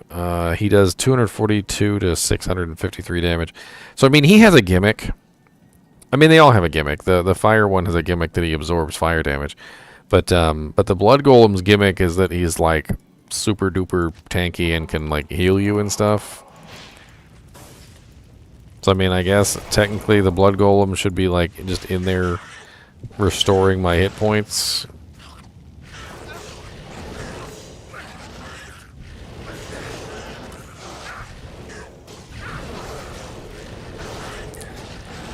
I'm kind of looking at my HP bar, just trying to like see how well he's doing, and I'm dying, so not very well. Even capped out, he's not doing very well to keep me alive. So again, not really doing his job. Alright, so let's ignore the golem. Let's just get like a standard clay golem right now. It's usually what you have as a summon necromancer, which still does absolutely garbage for damage. But let's get ourselves a little army running, shall we? So I want to test out these mages. You know what? Let's not get the skeletons. That's a good idea. Let's just get the mages. Let's see how the mages do on their own. Okay, you're not going to be helpful with the frickin' pride. The pride has freezes target on it, so you're not even going to screw you. So let me grab the mages. We're going to see how good the mages do by themselves. I just need to actually summon them, so give me a second. Alright, so we've got 10. What's our number? We're up to 16. Oh, we can get 16 mages. Okay.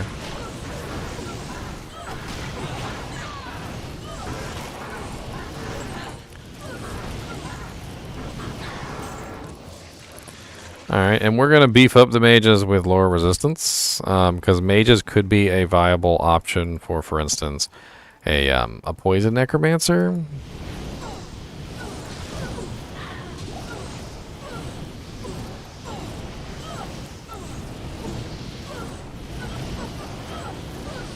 Why is she not getting... Is she cursed or is she not cursed?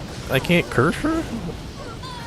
She wasn't getting the curse above her head. I don't understand what's going on there. These guys got the curse above their heads.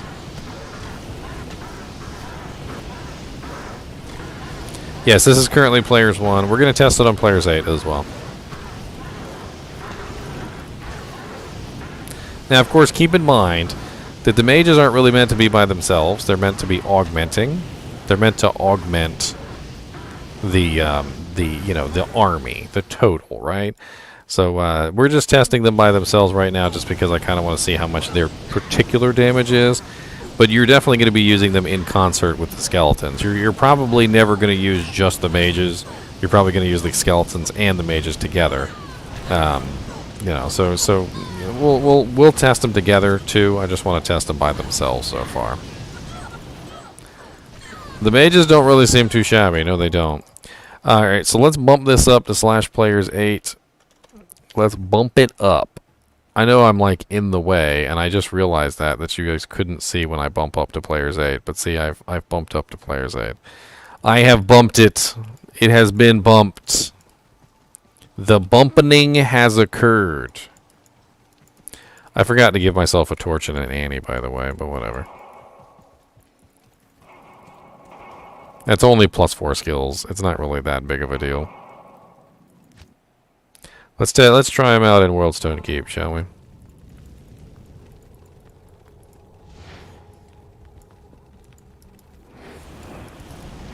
Oh, mages versus mages. The mage battle of the century.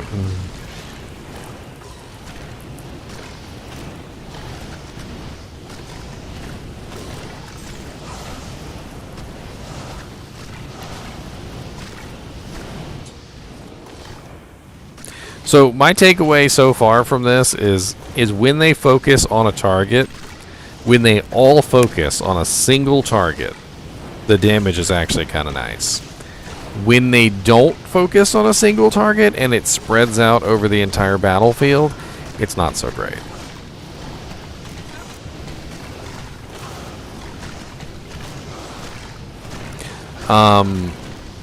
Let's summon our skeletons in here. Let's get this whole army running, and let's kind of see what kind of damage we can do with our massive army.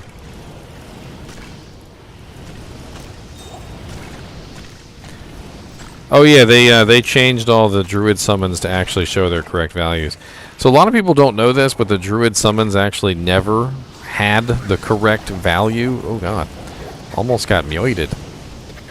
The Druid summons actually never had the correct value because the summons were always spawning with a random value between a set of numbers. Ow. Hate these. Trying to summon some skeletons. Gosh. All you do is sit in my house and eat my steaks.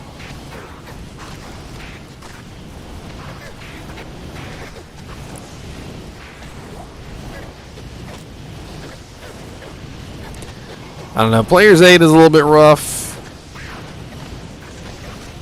It's a little bit rough. I mean, granted, I could toss a couple corpse explosions in there, and if I did that, I'm sure things would go much faster, which is the usual way you play a summon Necromancer anyway.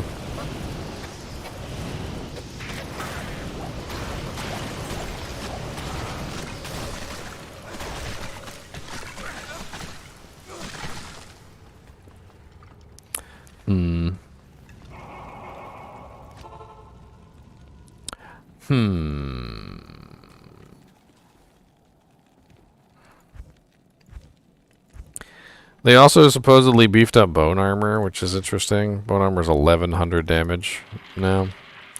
1100 damage absorption with max synergies. 1100 is a lot of absorption. That's actually kind of nice.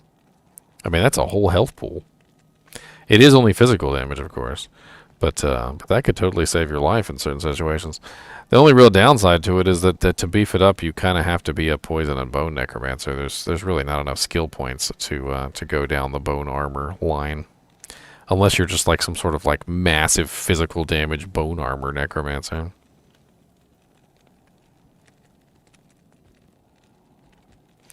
The physical damage bone armor necro is. They did beef up the damage of Bone Spirit and Bone Spear. I believe Bone Spear got a 1% increase across the board through all its synergies, which adds up to a pretty decent amount. And Bone Spirit got, what, a 2% increase across the board? I'm not even sure why they needed an increase. I don't remember them having any issues. In fact, and from what I've been told, like you can get the Bone Spear and the Bone Spirit up to like 11k now, which is kind of high. It's kind of a ridiculous single target hit. How may I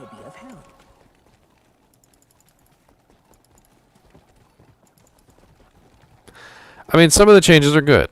Some of the changes are terrible. I guess that's why we're here to test this stuff out, because you know they don't know what they don't know what they're doing.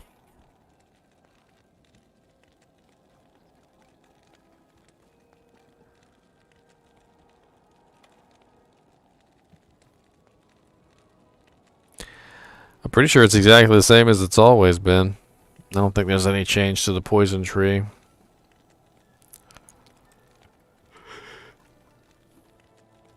Some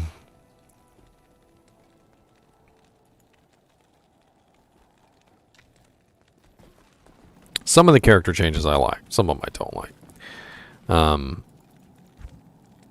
The weaken change is interesting. So you notice now weaken has enemy damage negative 65%. That's kind of busted. Negative 65% enemy damage on weaken is kind of busted. The only issue that I have here is that who runs something like this as opposed to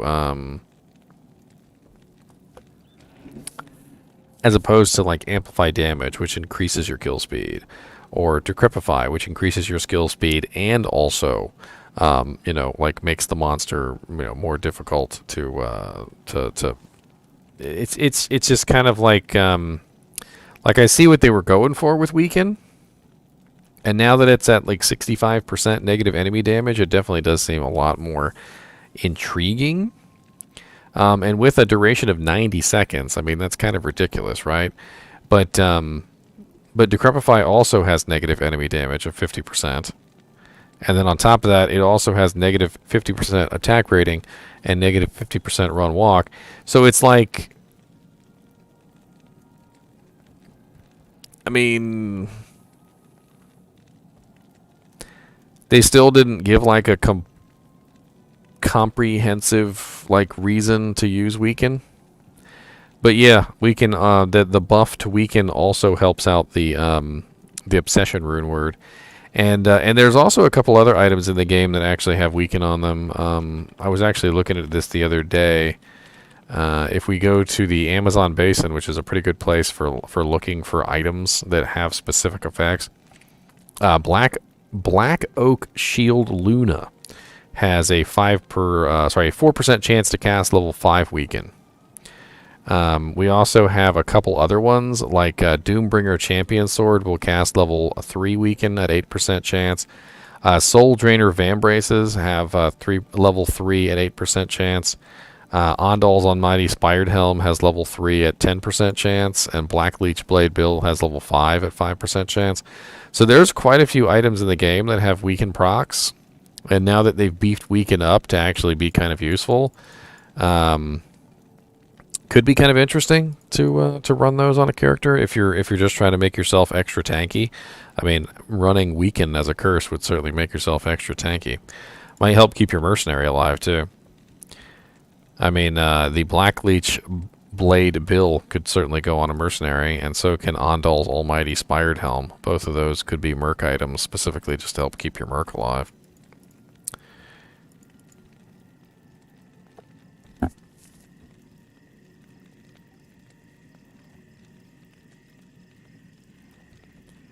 I mean, when I look at their test characters, Slime Bucket, like the way that they built their test characters, and like the bases that they provided for the rune words and things like that, that's the kind of stuff that really screams out to me that they really don't quite know what they're doing, which is kind of sad. Maybe they need to watch more of my videos. Like, share, and subscribe, suckers. Let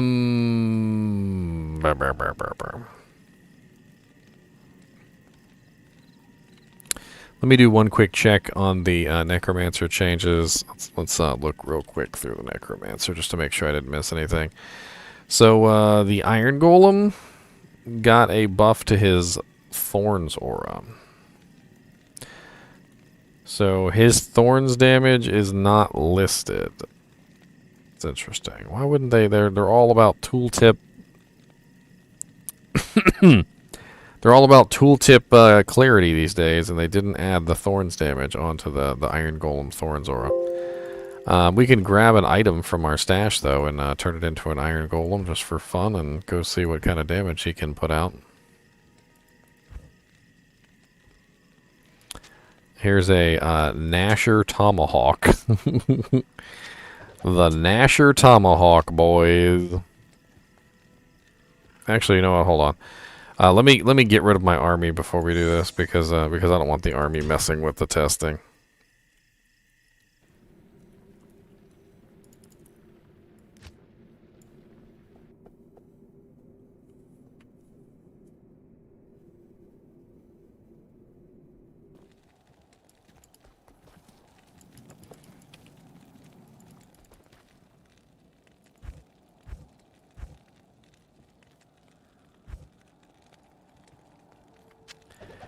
Alright, here we go, boys. Gnasher Tomahawk. Alright, let's give him a buff with the Merc. The Merc can ride with him with a pride. And we'll bump this to slash players 8. And let's see how he does with Eldritch.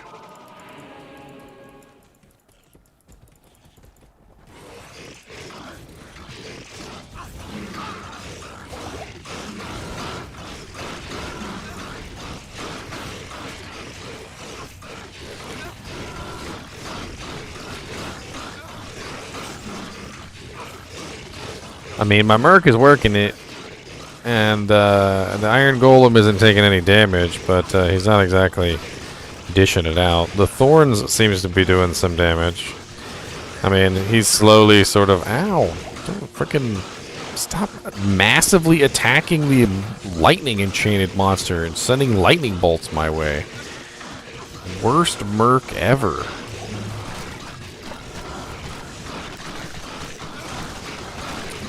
Yep, we'll try it with Amp.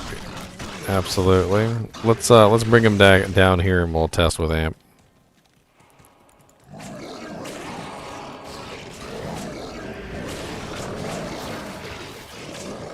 Iron Golem.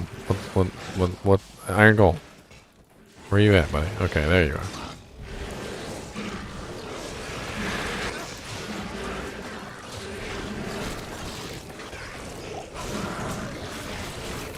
I do think the Merc is doing most of the work. I'm going to take his pride off just so we can get an idea of what the Golem is doing by himself.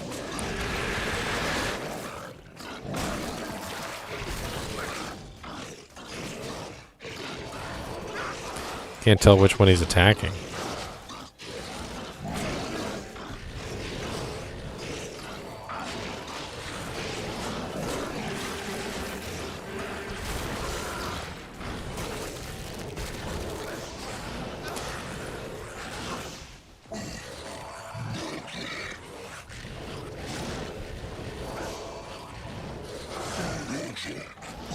This is players 8. Players 8.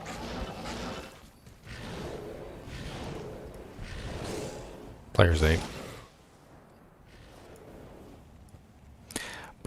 8.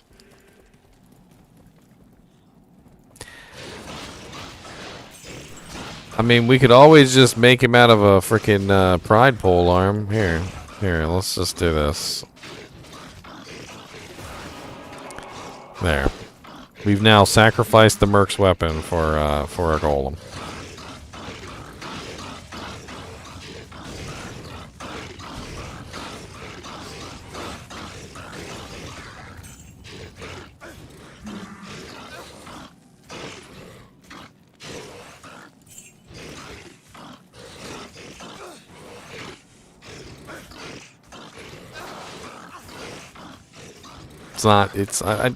I don't know what they need to do to the Golems, but they need to do something. The Golems have always been trash damage.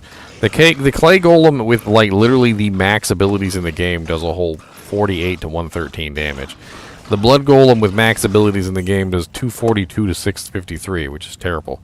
The Iron Golem is doing like no damage whatsoever, even being made out of a freaking Pride pole arm. And the Blood Golem, I mean, the Fire Golem over here is probably the highest damage one, and he also sucks.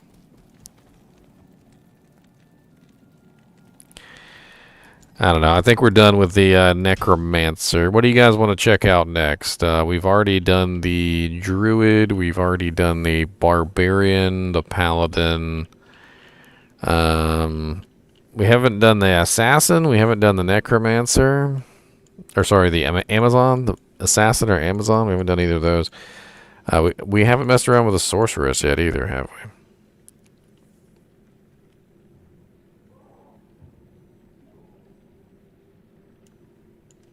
I'd be so pissed if he died. That's the funny thing, Captain Reese. I'd be pissed if I died. I'd be pissed if the golem just randomly died on his own. I'd be pissed if, like, the bug happened and the golem died.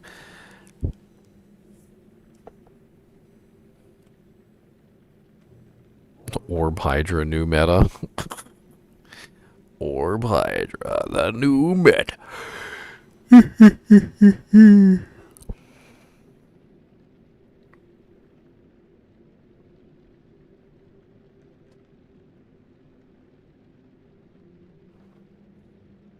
Sometimes when you hire a mercenary at really low levels, yeah, the skills will not proc.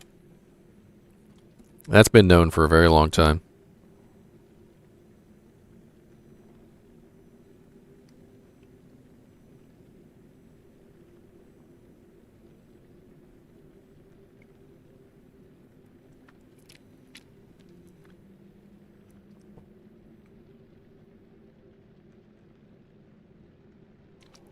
Valve will start selling the Steam Deck on February 25th. The announced Steam Deck will be on sale February 25th. I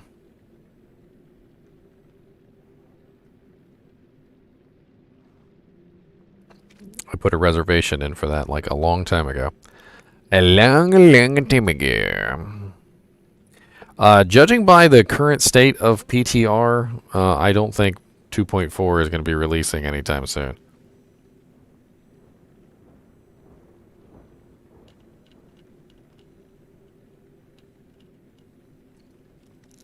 Let's take a look at an Amazonian, shall we? The Amazonians. Don't I have a test Amazonian? Where's my test Amazonian?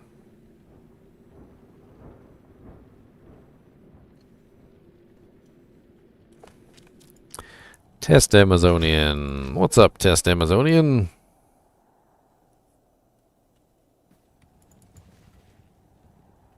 Bum bum bum. She's using terrible equipment. Bum bum bum bum. But she's got level 20 in all her skills. Bum bum bum bum.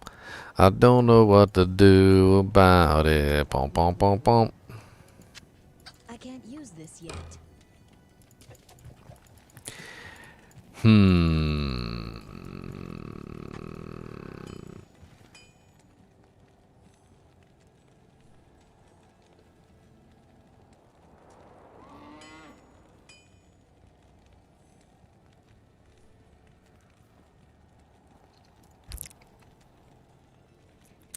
Yeah, there's a lot of really, you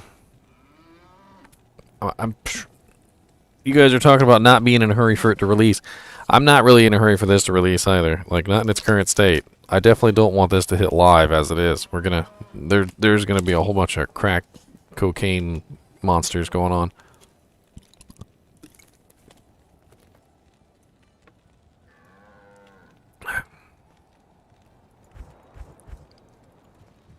Crack cocaine monsters.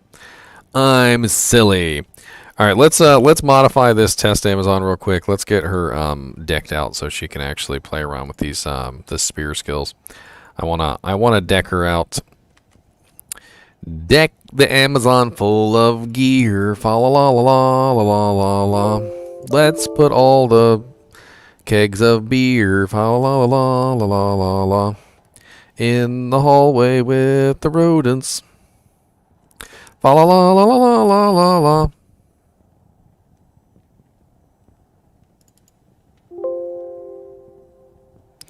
That's right, Noah's Orc. Bing bing bing bing bing bing bing bing bing bing bing bing bing bing. I'm pretty sure this was actually a real character at some time. That's the reason why she actually has equipment on her. Like you know, like as if she was struggling. Struggling. Struggling through the ages. Struggling everywhere. Doo, doo, doo, doo. Struggling through the ages. Struggling everywhere.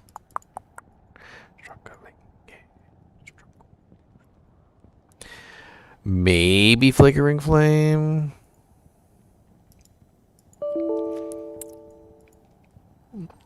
Well, we should be able to make it now, right?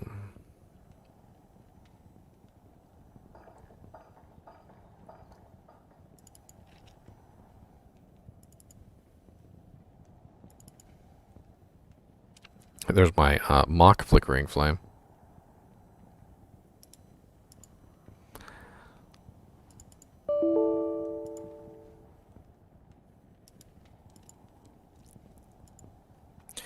All right, let's go ahead and give her some items here. So I can grab a bunch of really cool stuff for her. We can get her a Breath of the Dying Maiden Pike.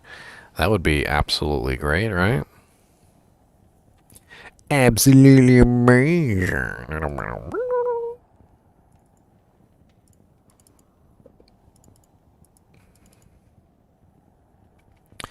Weapons, spears. That's not right.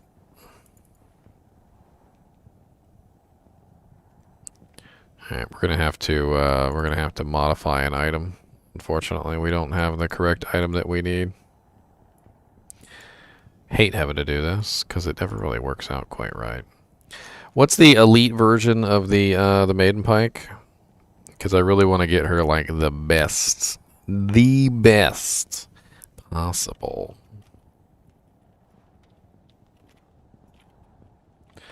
Amazon only spears. So we're looking at the matriarchal. Yeah, matriarchal. We could grab both of them. Why not? We'll do one of each.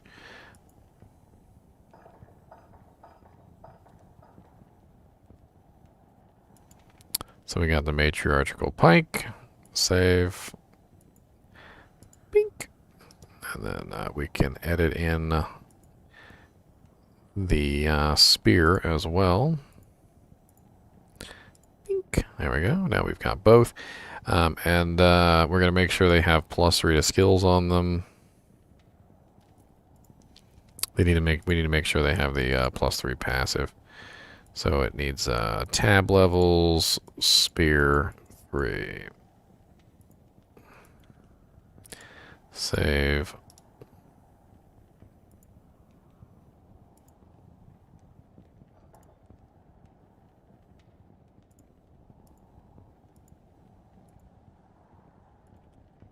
Save. Okay. Alright, so now we're going to socket them. So socketing if possible, make item socketed. Socketing if possible, make item socketed. And then we need the breath, the breath of the dying rune words. Breathe.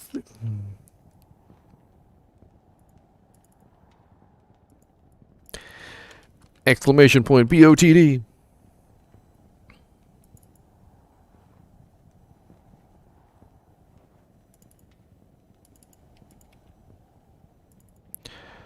Vex. Bink. Bink.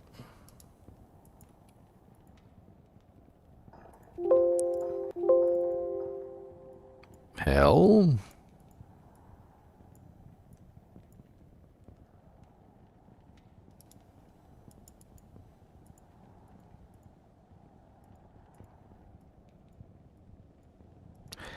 L.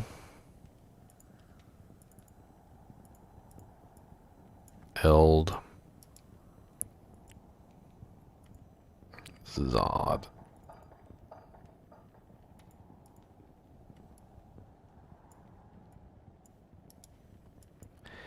Eth.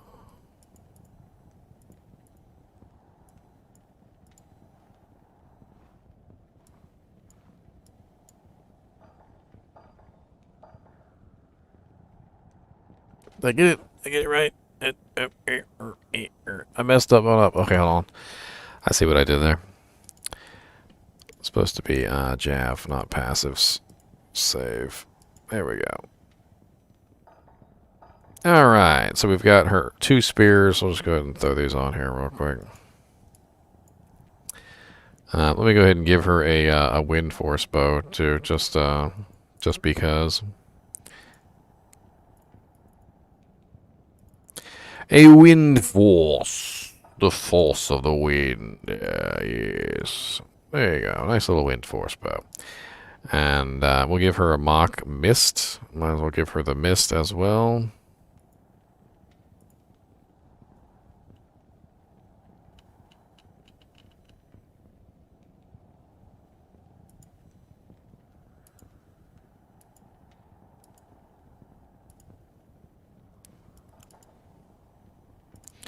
I'm pretty sure I could just make a mist at this point, but I don't even. Oh, I don't even have the I don't even have the mist sitting here. You know, we'll just do it with the wind force. I can grab the mist off of the mist character. Not that big of a deal. Let's give her some equipment, shall we?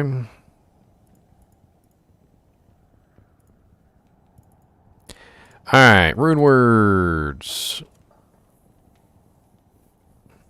My wind force will be with you. Faith Mobomerk.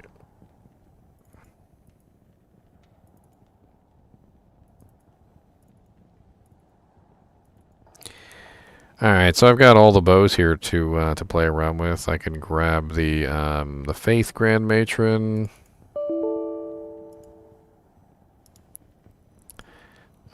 Faith Grand Matron. I can also grab a Faith Hydro Bow. We can also grab a let's see here. Armor. Let's grab a Fortitude. In case we want to do a physical spec. And then we'll also grab a Chains of Honor in case we want to do an elemental spec.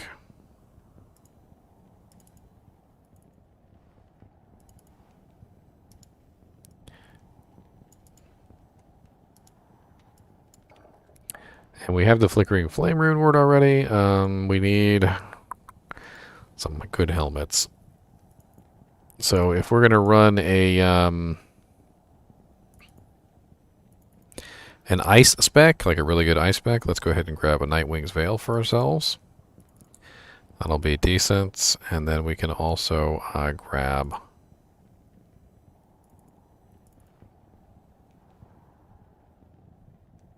and Dariel's Visage for a different spec. So Nightwing's Veil for ice. And we'll grab Dariel's Visage for non-ice.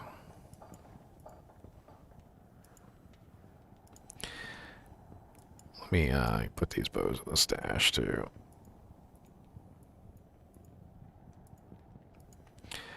Alright, let's grab some skillers real quick.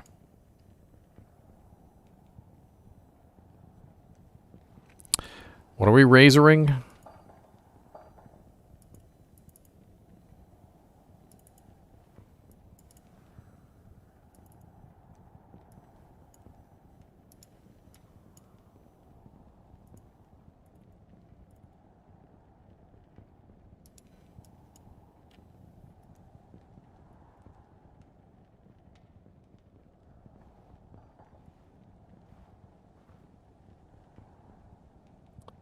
Bow skillers.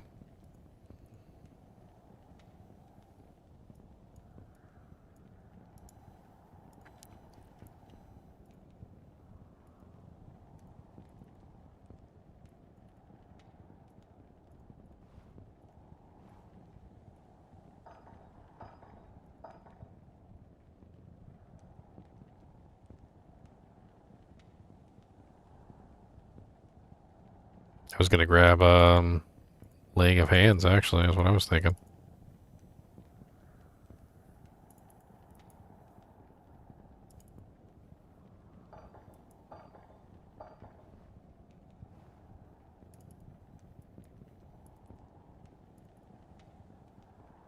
Wrong ones.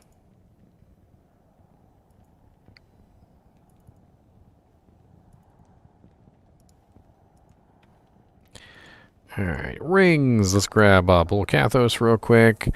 And Ravenfrost. We'll just do Bulkathos or Ravenfrost. Not exactly what I would run on this character, but whatever.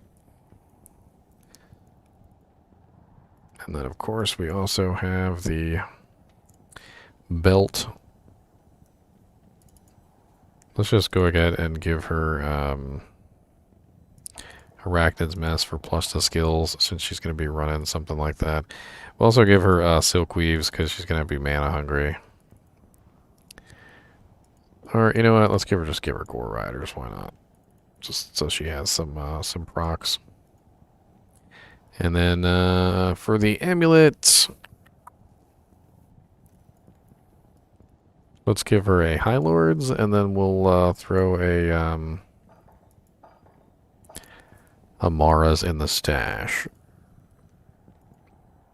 And I think that's pretty good. She should be nice and sweet at this point. She already has 20 in all skills, so I don't even think we need to worry about that. Let's make sure she's in hell difficulty. Let's put her at level 99. Or rather, you know, let's just do 90, whatever.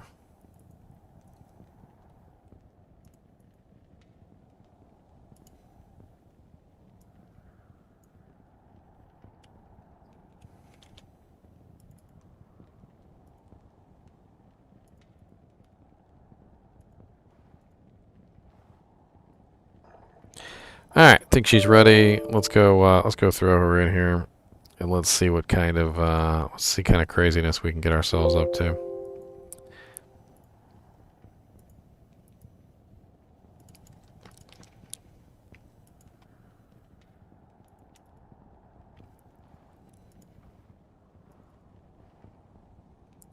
Sorry, this kind of stuff, I know it might be a little bit boring to watch me edit files in, but this kind of stuff needs to be tested properly. I can't just, like, throw together a bunch of crap and just be like, oh, okay, well, that's how it works. That's not how it works. It doesn't work that way. Like, you throw a bunch of crap together, you're going to get a crappy character, and that's just how it ends up. So we're going to test out all sorts of stuff, like the new Strafe. We're going to test out the Guided Arrow, the elemental arrow. We're gonna, like the ice arrow, the exploding arrow, the immolation arrow. We're gonna test out all that beautiful stuff. We're gonna have fun with it, as well as impale and fend and all those beautiful things.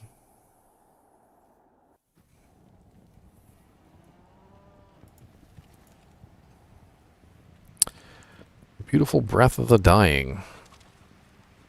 Where's the damage on it so low?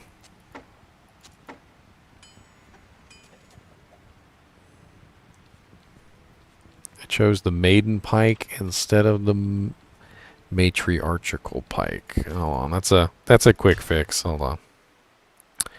That's a quick fix. I could have sworn I chose the Matriarchal, but it might have edited itself. Sometimes that does happen. It doesn't necessarily like being strong-armed.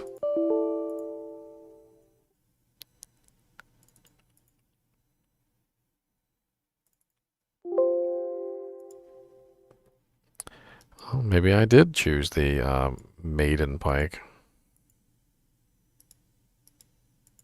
I didn't think I chose the Maiden Pike. I was about to say the damage on that thing was kind of low, so I was very disappointed in the damage. There we go. Matriarchal Pike. Save. Close. Okay. And then, let's edit this one to the spear.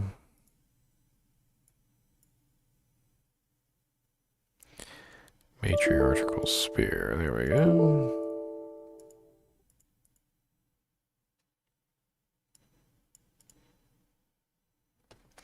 Just making sure everything is correct. It's a little small on my screen. Sorry about that. I'm like leaning in and jank. I'm like, eee.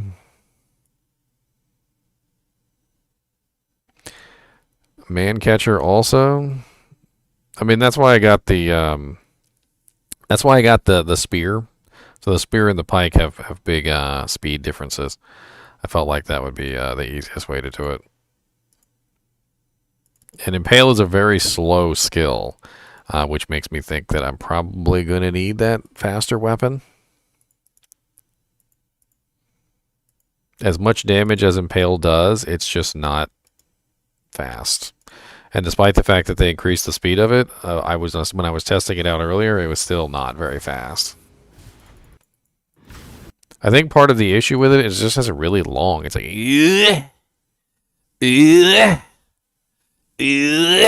it's like I don't even understand what the hell's going on. Why she got to make all that noise? I feel like I'm a Valkyrie.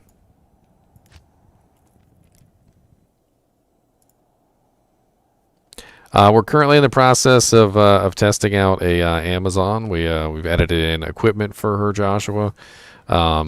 We've got everything that she needs specifically, so we're just in the process of getting it all set up. We're gonna beef up her skills. She's already running 20 to all skills, so that we can really test this stuff properly, and we'll have fun. Maybe she's exhausted, you say? Ethereal Venom Ward. What's that doing in there? Alright, so for this build, let's go ahead and grab Andy's Visage instead of Nightwing's Veil. And what are we going to do first? Let's test out the Impale and the Fend. How about that? We're gonna test out Impale and Fend first. That's gonna be our first test here.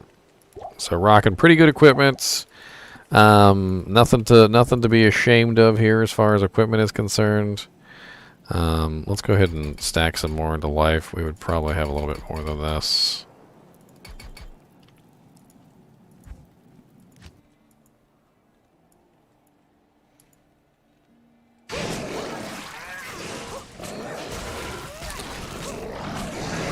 So, not the pike is what I'm talking about, Morbius. I'm talking about the spear.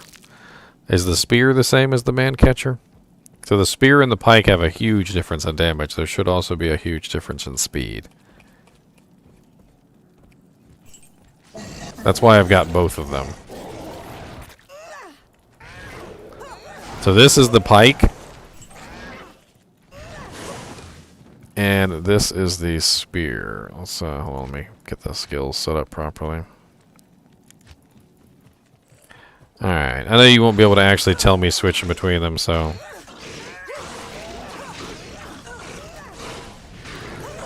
I'm actually kind of preferring the spear. The spear definitely seems faster.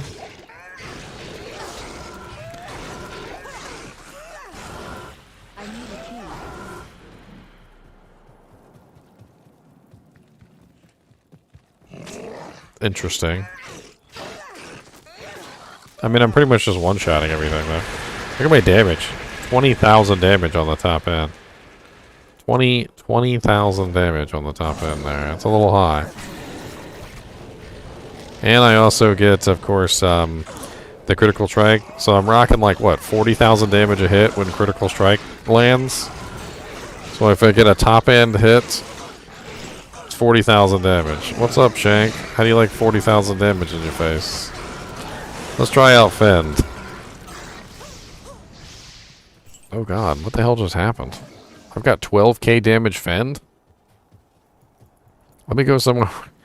What was that? I don't even understand. Let me go to players 8. I think I just murdered everything in like a half a second. That was beautiful.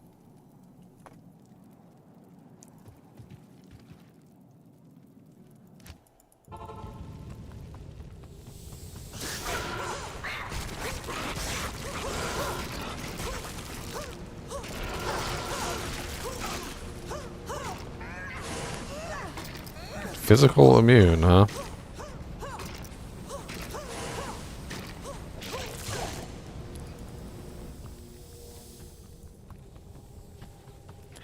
Ubers with a character who can barely even stand on her own 2 feet.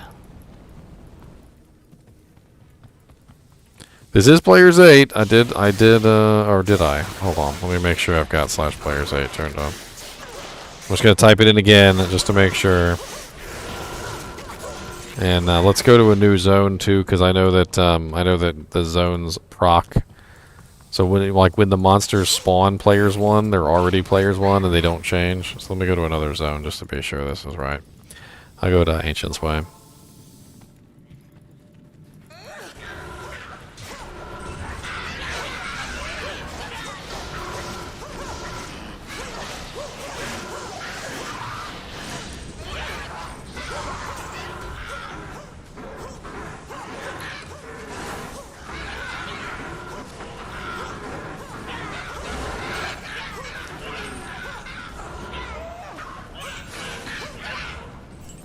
She's still doing well. I hate to say it, but she's still doing well. If I were to throw some amp damage in here with this, she'd be freaking like just rocking through everything. I think Atmoscarab might even do her really well.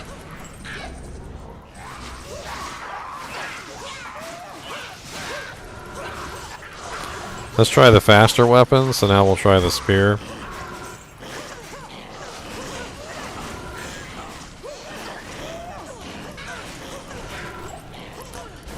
So Fend is like broken good. I actually really am enjoying Fend. I might make a Fenzon. I might actually make a Fenzon after this. This is kind of nice.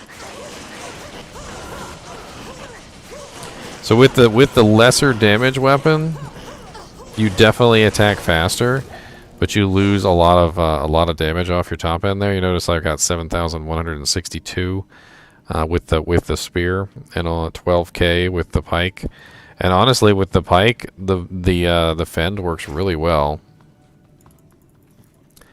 Well, yeah, because of the voids, the voids have been fixed, so you can build the voids with the Fend build, which will actually work out very nicely.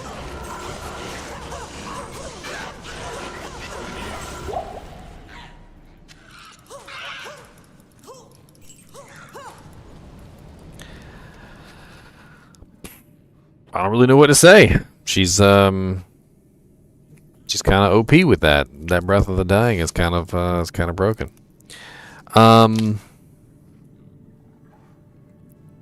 Yeah, that's a pretty OP little setup there.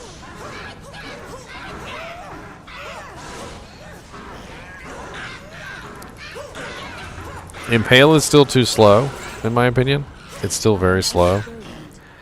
Even with the 20% increased attack speed on Andariels, the 20% High Lords, the 20% on the laying of hands, and even using a faster spear like the Matriarchal Spear, it's just still really slow. Let's go one step further though. And the one step further we're going to take is we're going to go grab a bow girl, and we're going to put the faith bow on the bow girl, and so we'll have fanaticism 2. And then we'll try out Impale one more time to see if it's still just terrible, right?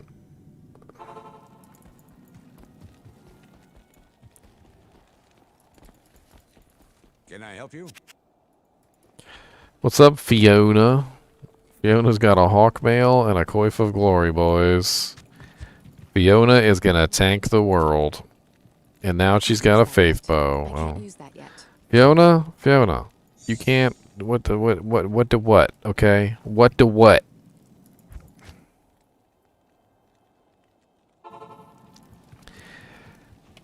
See, I'm a little torn on that, Morbius. Basically, what I'm thinking inside my head is this: Impale's entire life is based upon the idea that it does a massive amount of damage in one hit. And it's extremely slow, and it guarantees the hit, and all these other little things that are supposed to make it worthwhile. And it doesn't really do enough damage to justify the slowness. Like and reducing the damage of your weapon and increasing the speed doesn't really do much to fix that. It just reduces the damage and makes it even less of an amazing effect as it was before. At least when it's doing like 20,000 damage and if it deadly strikes, it could be a massive hit of 40,000. At least when it's slow, it's hitting for 40,000. But then when you swap over to the faster weapon, you're dropping your damage by literally half. I just don't know if it's worth it. Let's go to the Halls of Pain. Why not? It's pain.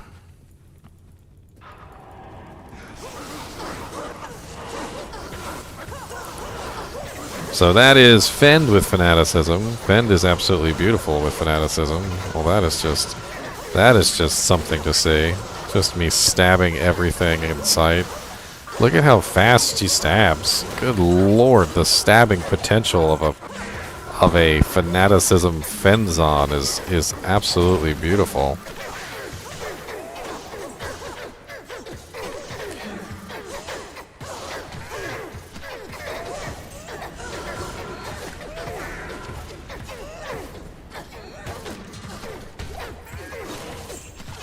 So the faster spear with Fanaticism is actually not bad. Look at the Superior Colossus Vulture. Let's try this out on some more monsters, shall we?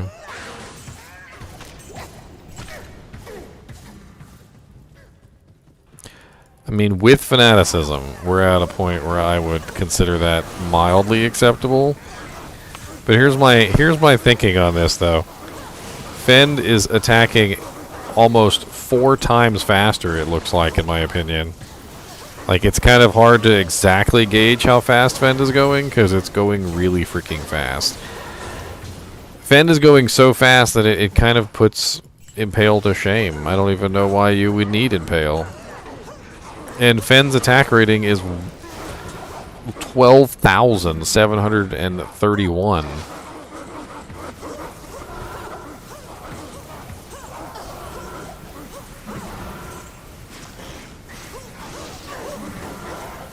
Look at how fast Fend is going, comparatively. I mean, it's just nuts.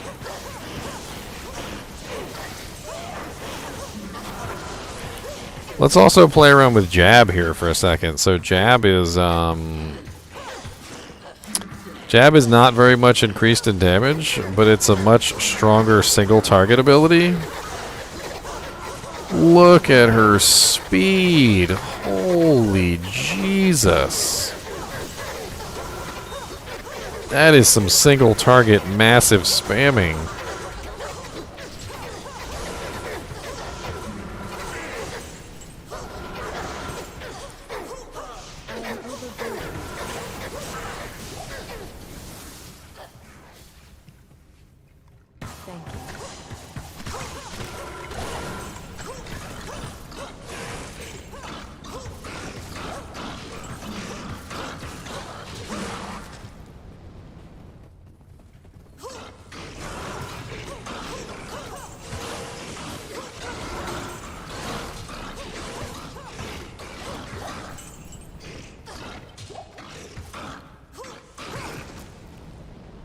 So, what's my opinion on this so far? My opinion on this so far is basically this. Fend is in really good shape. Fend seems to be working really, really well, and not only that, but it has good attack rating, good damage. The evades are no longer interrupting it, and honestly, I think Fend Amazons are going to be a real thing. I think we're going to see Fend Amazons. Jab is kind of broken, like you guys could see. It's probably the exceptional version of Fend. If you guys are unaware of how Fend works, so Fend does not attack multiple times on a single target. Unlike Zeal, Fend literally only attacks one time per target. That's it. So when you're fighting a boss or something like that, Fend is not going to be your ability. Fend is going to be is only going to be useful when you're fighting multiple targets. Jab is useful when you're fighting a single target because it hits multiple times really quickly on a single target. Whereas Impale is supposed to do a massive amount of damage, and obviously attack that one target really, really, really, really hard. But I just don't like the impale. I don't.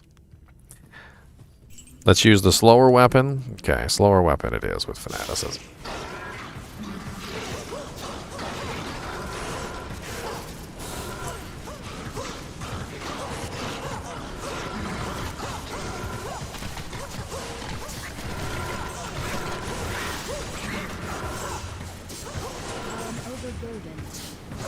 We are on players 8, by the way.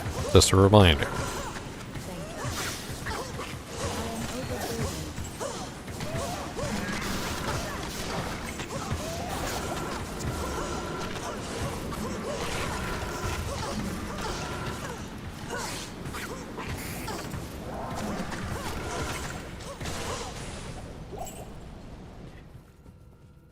I don't know. I like it. It's fine. It's fine. I mean, I'm gonna say it's pretty good. Let's check out the melee lightning skills too. So so let's check out lightning strike, and let's check out charged bolts, charged strike. This is kind of like the max version of those. So according to this, we're rocking 1 to 4,598 on the lightning strike.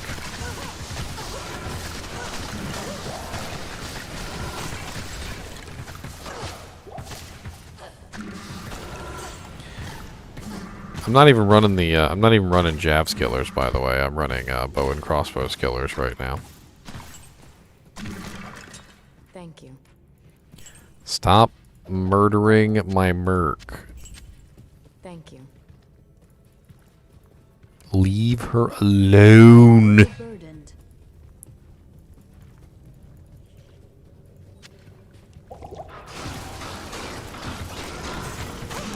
So this is charge strike. Charge strike is pretty powerful.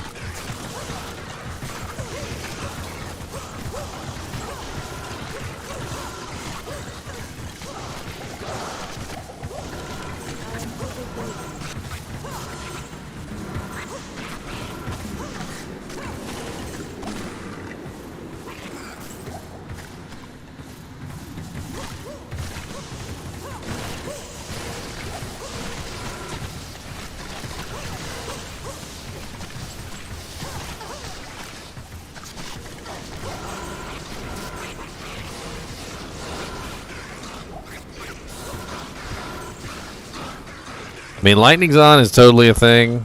Lightning spear's on. Lightning spear's on definitely seems quite powerful. So the charge strike is 1 to 5,809, and that's with no jav skillers, by the way. So no jav skillers, running max synergies, which isn't really that hard to get. So level 32 could be potentially a lot higher than that, by the way. Could be potentially a lot higher. Charge strike is honestly probably more powerful than impale is.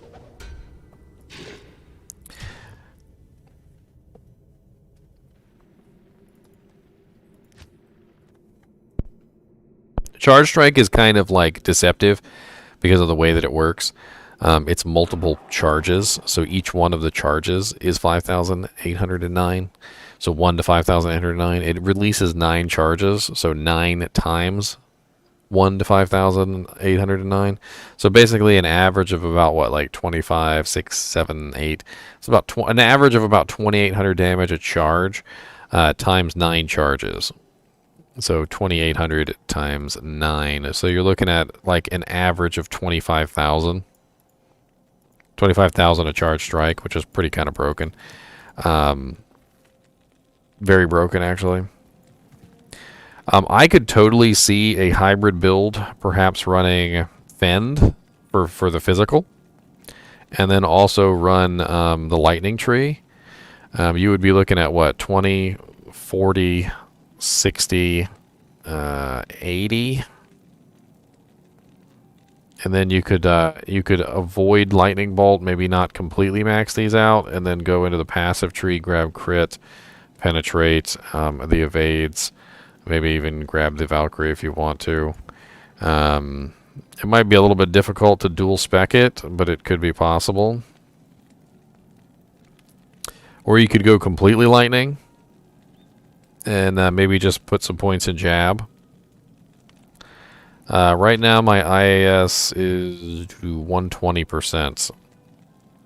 That's the 60% on the weapon, the 20% on Andy's Visage, the 20% on High Lords, and the 20% on laying of hands. So 20, 40, 60, and then the weapon IAS calculates differently, of course. So remember, Breath of the Dying has the 60% on it.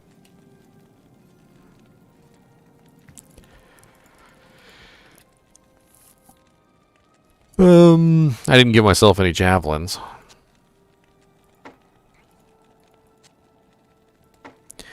Alright, let's check out a Wind Force bow. With a bow girl merc, shall we? What is it?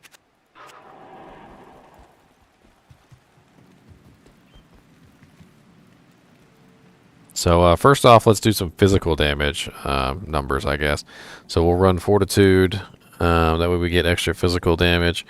And lots of attack speed. We'll run like Strafe. We'll try Strafe. We'll try Multi-Shot.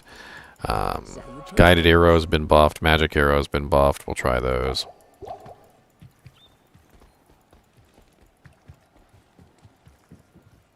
Afternoon.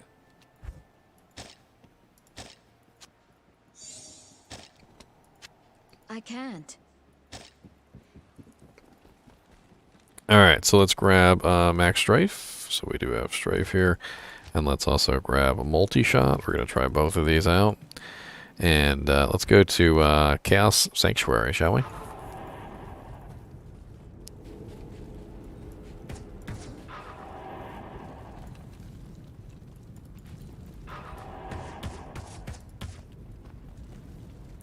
Is there nothing alive here? I'm low.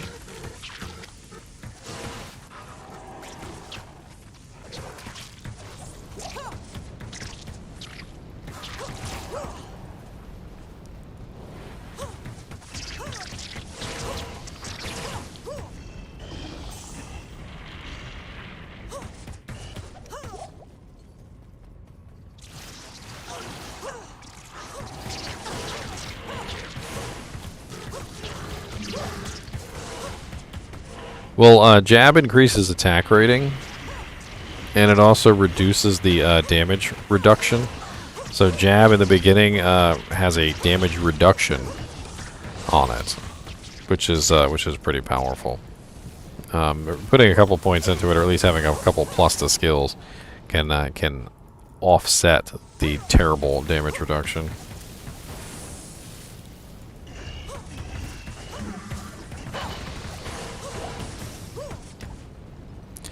This is Player's 8, right? Like, I feel like this is not Player's 8, but at the same time, I know I did set it to Player's 8 like 3 times. So let me just double check. Triple, quadruple check. I wish it like said Player's 8 up here at the top. That would be cute. You know what? Let's go set it in the settings too, just to be 100% sure. Okay, it is. It says 8 in the settings. Okay.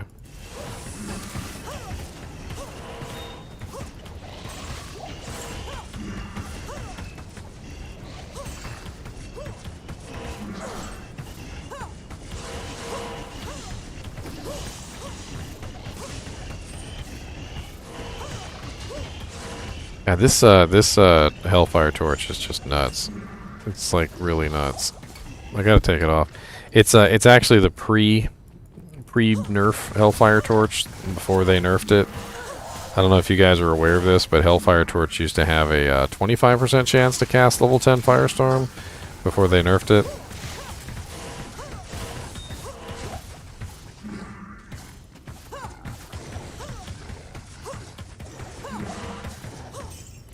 I mean, I'm definitely not having any issues killing anything. It's not like super duper fast or anything, but I'm not having any issues killing anything. And Everything is dying relatively quickly. Even with Strafe, which is less of an AoE ability, like I'm doing pretty much okay. The damage is a little spread out with Strafe, which is kind of an issue. But I would assume that if I spammed multi-shot, I'd have a much easier time of it. Multi-shot is pretty OP.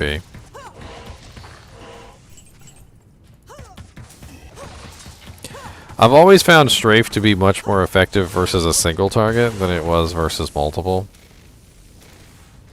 Strafe had damage reduction, it no longer has damage reduction.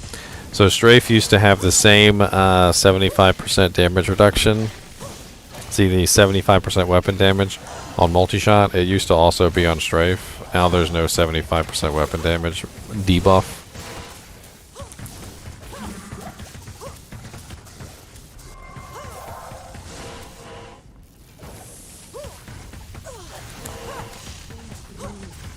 They definitely messed it up. There's a post, Nicholas, on the forums going over the changes.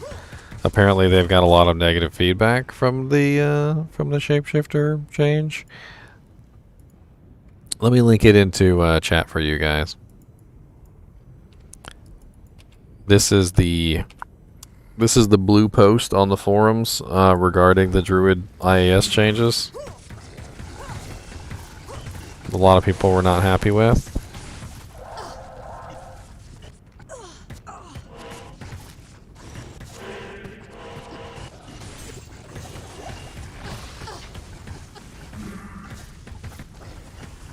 I feel like this would go so much faster if I had amp damage.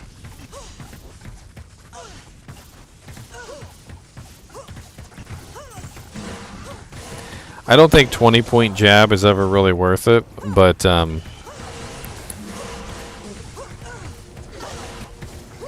I like to put more than 1 point.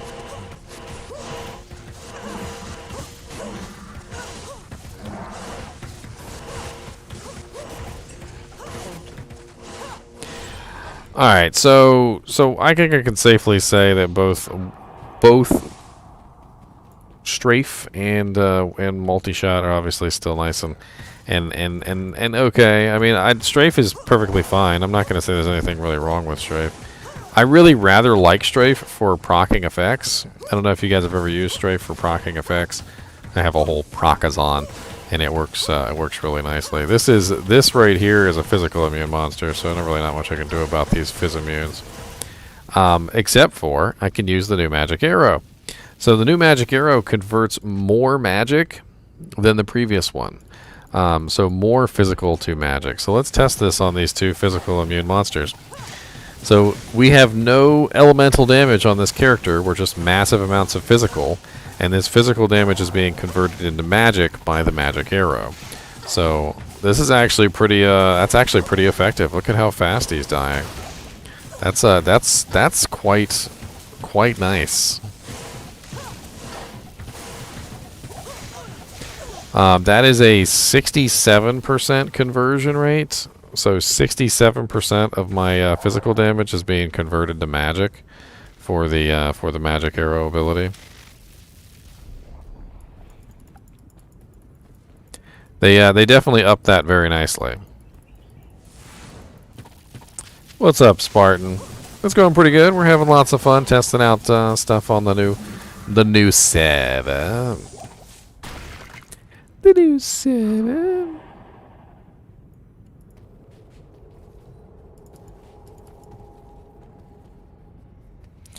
Because they're under the mistaken idea, Samael, that by fixing the IAS, it would require other equipment.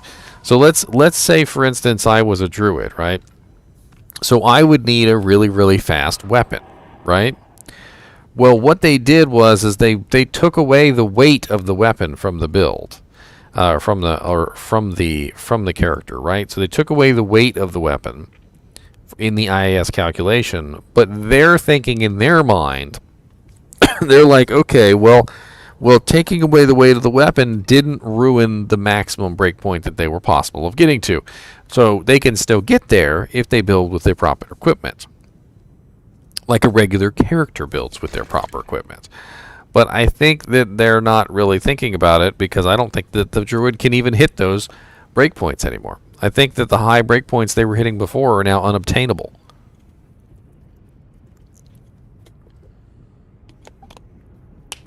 That's just my take on it. So Magic Arrow is very nice. I really quite like the new Magic Arrow. Very effective for taking out physical immunes.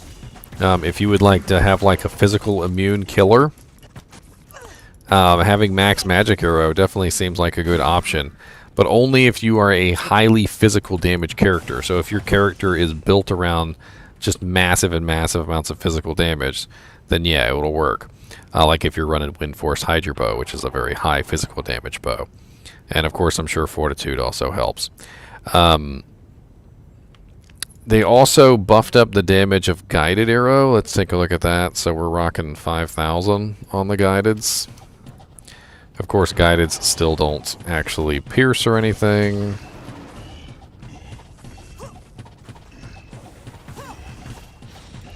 But they don't miss.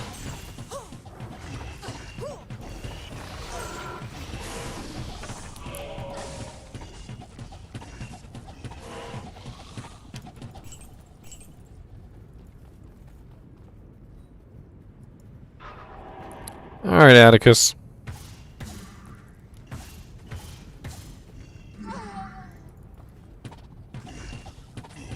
My girl just laid down and died.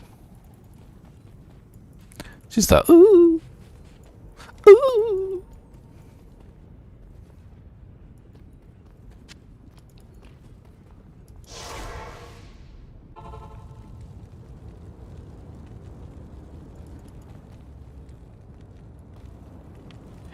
Yeah, the Guided Arrow Pierce was kind of cool.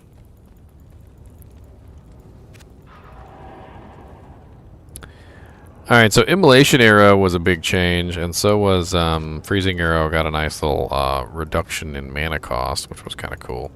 Let's play around with Immolation Arrow and Freezing Arrow, shall we?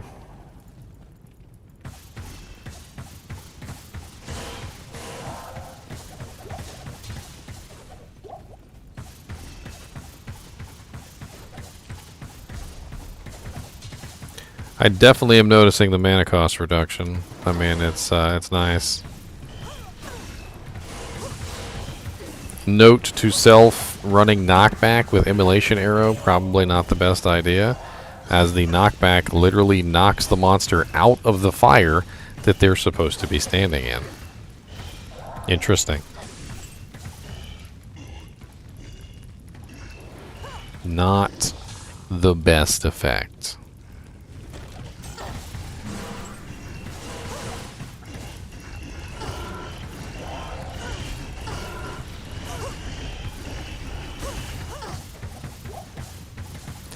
I think they should have taken away the delay from Immolation.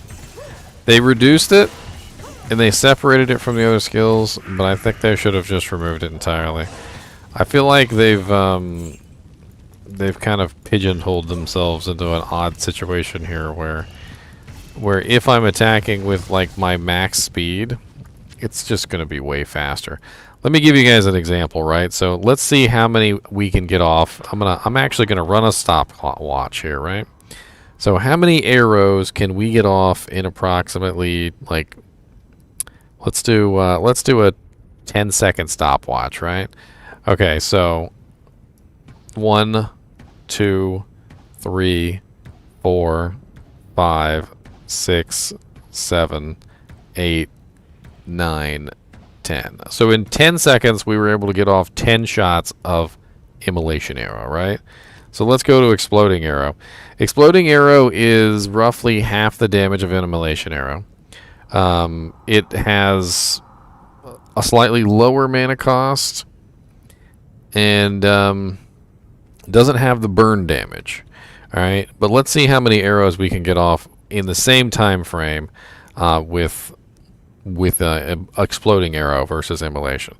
1, 2, 3, 4, 5, 6, 7, 8, 9, 10, 11, 12, 13, 14, 15, 16, 17, 18, 19, 20, 21, 22, 23, 24, 25, 26, 27, 28, 29, 30, 31.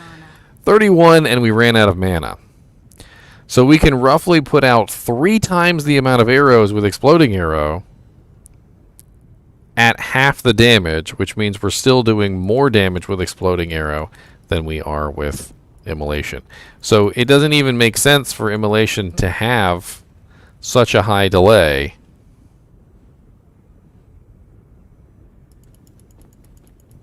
Can't count that fast. Why can't I count fast? What's wrong with counting, Morbius?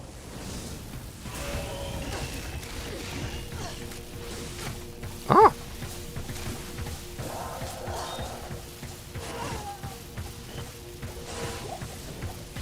It just doesn't really make sense for it to have such a a high delay. 1 second, I think is what it is right now. It has a 1 second delay. They should bring it down to 0.5. That would make it more viable. I think 0.5 would be more in line with making it a superior choice over exploding arrow. 5 arrows were shot when I said 1. I was still hitting the button. I wanted to get the engines revving.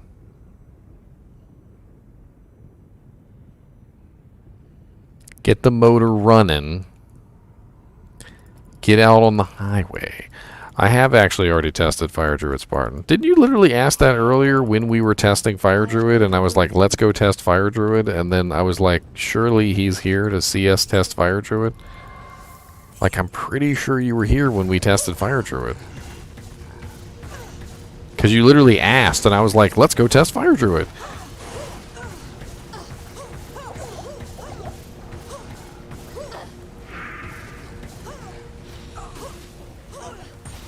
No! No! Stop decrepifying me.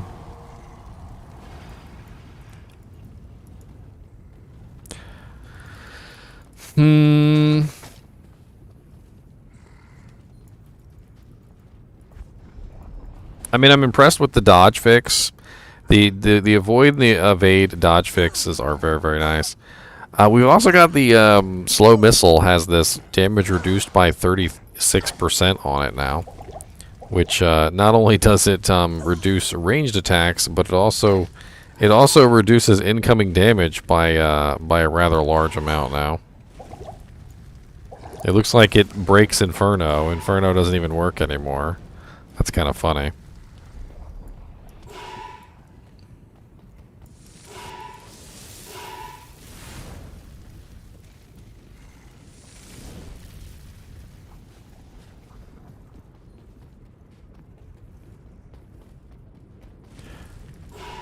Like, I want to find some archers.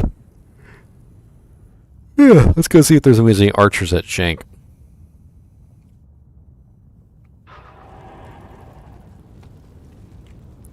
Archers. I did in fact try out the Fire Druid. I was unimpressed. Let me just say that I was unimpressed. Your little spikies do not scare me. Your little spikies.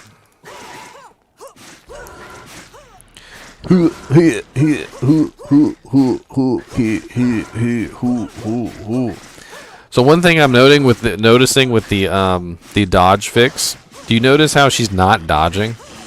So the animation for the dodge is not playing. Like, a lot of the time she's dodging, but she's not actually playing the animation. And that was, I think, the biggest issue, was that a lot of the times she was playing the animation.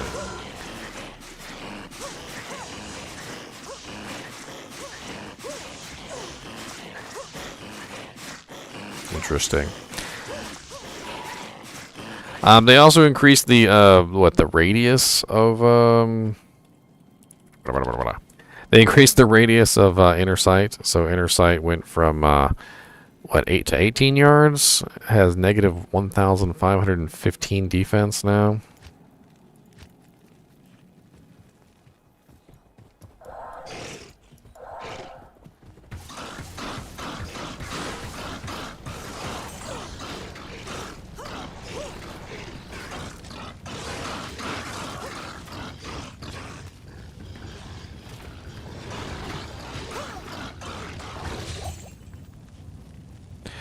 Jeweler's Monarch of the Etherealness. Yeah, inner sight got a huge radius increase. Apparently it wasn't very large before. Now it's much larger. 18 yards is actually pretty huge.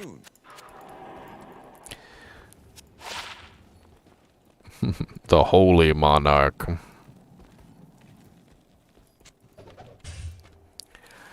I think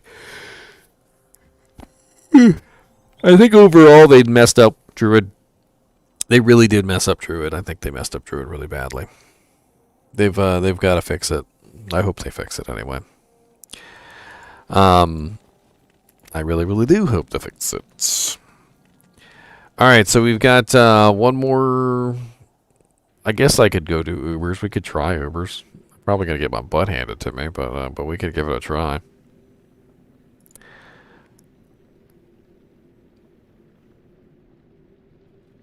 I don't even know if I have the keys. Let me make sure I actually have the keys real quick before we decide to do Ubers. I'm not even sure if I have the ability to load in the keys.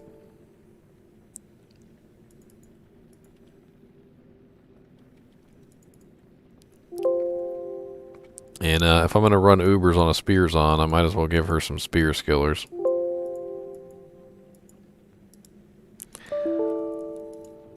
That way she can really hit hard. She can hit as hard as she wants to. Don't tell her what to do.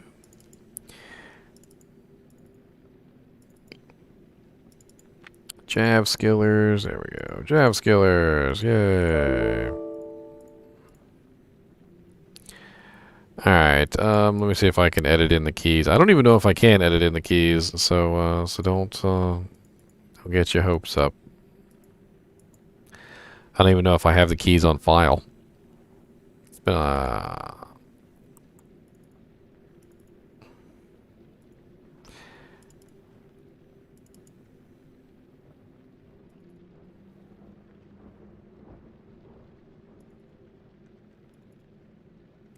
Okay, it looks like we do have some organs. All right, well let me just go ahead and edit in an eyeball, a horn, and a brain. I do have them. Look at that. Look at me, having stuff. I got stuff.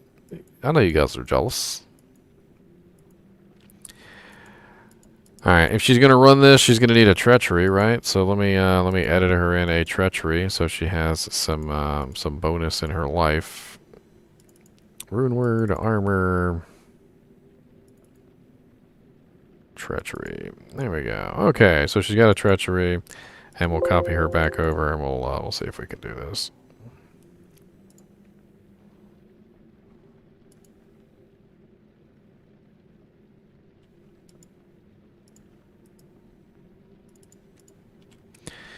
Test Amazonian, test Amazon.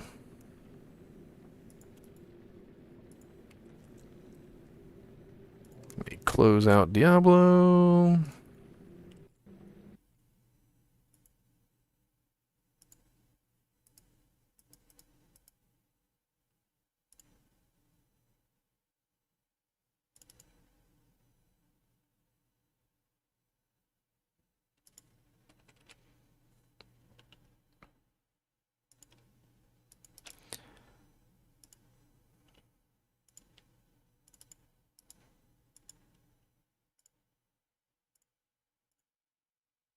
She probably needs some life tap gauntlets, but, you know.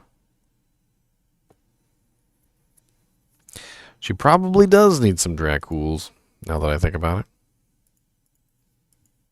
it. It's a little late for that.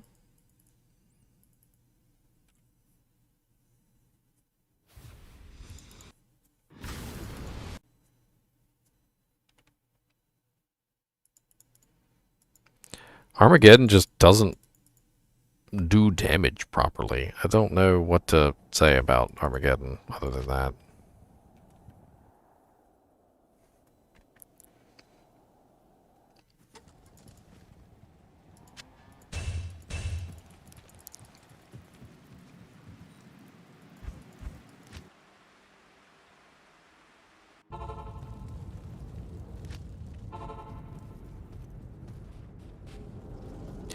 Standing in the fire in our pit. Standing in the fire. Doo, doo, doo.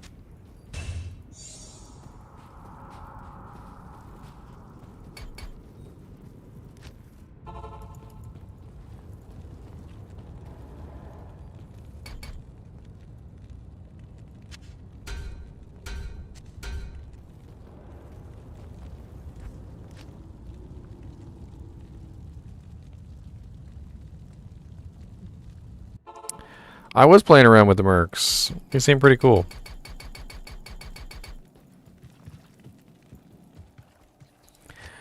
All right, so what are we trying to play around with? Impale and maybe jab for the Ubers. Is that what we're trying to figure out here? And then I should have gotten a G face. Should have got a G face. G face would have been a much better choice than that.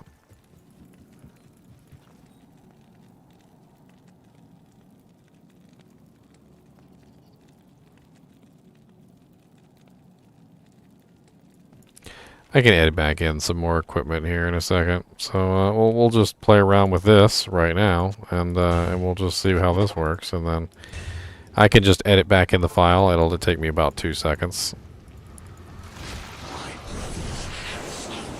My brothers will not have died in vain.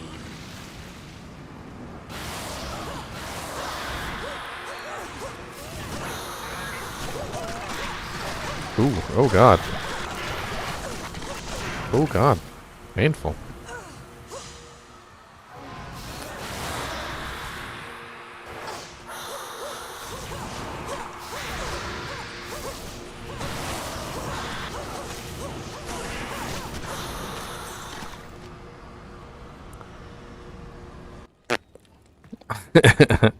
Okay, hold on. Let me give her a G face so she actually has some open wounds, and let me give her Dracools as well, so she has some life tab. We'll edit her in a couple pieces of actual Uber equipment. I wasn't even thinking about that when I was looking at her equipment for the Ubers. I was looking at her equipment for regular monsters. Ubers is a more specific skill set, right? You probably wouldn't go in there without Dracools, and you probably wouldn't go in there without a decent amount of open wounds. So let me just give her really quickly some of those things that, you know, that people normally have when they run Ubers. So let's see here. I'll just edit in some Dracools into the mix. Uniques. Dracools, glows, where are you at? There you go. And then let's also edit in her helmet, so she would definitely probably want a G face for this, just because it's a much better helmet for Ubers.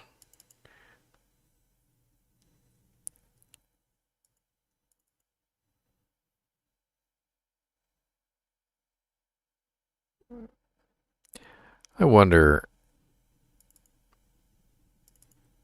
That's not the right one.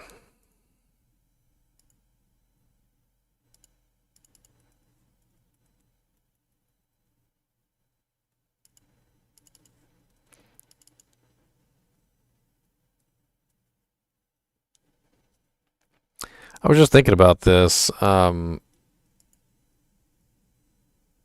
you upgrade the helmet now? So we could potentially upgrade G-Face? We should do that just for fun. What was the upgrade recipe again? It was Lemco. Lemco, right? So Lem and a coup. Or Lem and a coup, Lem. Lem Co. And then a perfect diamond, right?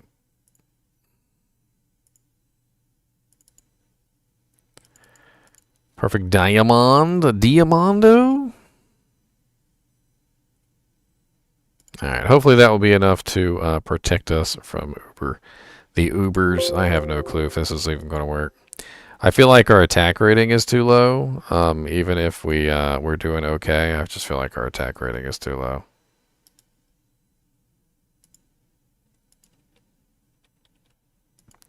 Impale is too slow, and our attack rating is too low to use jab. And I feel like we're going to be in a situation where we're not going to attack fast enough to life tap back to full. If that makes any sense. So we're going to be stuck in this odd situation where we're not hitting fast enough to life tap, but we're still doing a pretty massive amount of damage. And we may even be in a situation where we're not attacking fast enough to overcome the regeneration.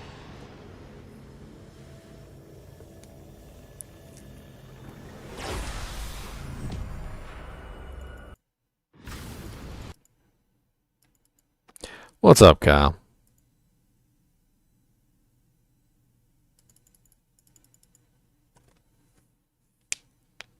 Am I still on Players 8? Was that Players 8? That would definitely be a sad thing if I was still on Players 8, because I wouldn't do Players 8 for Ubers. Unless I just wanted a challenge. That's just silly.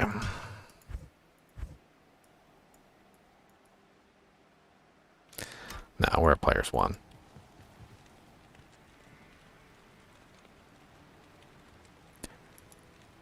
And why do I... Oh yeah, I got the G-Face. Okay, I've got the Dracools in the chests. Sweet.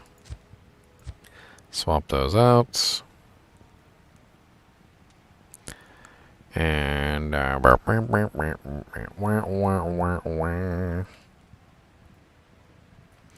I could use Chains of Honor instead of Fortitude, which would probably be a better choice. And we'll swap to Treachery for the Fade proc.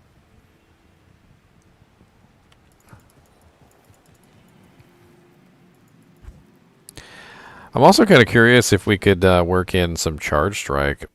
Let's, you know what, instead of doing Impale and Jab, let's do Impale and Charge Strike. Charge Strike might be pretty beast in there.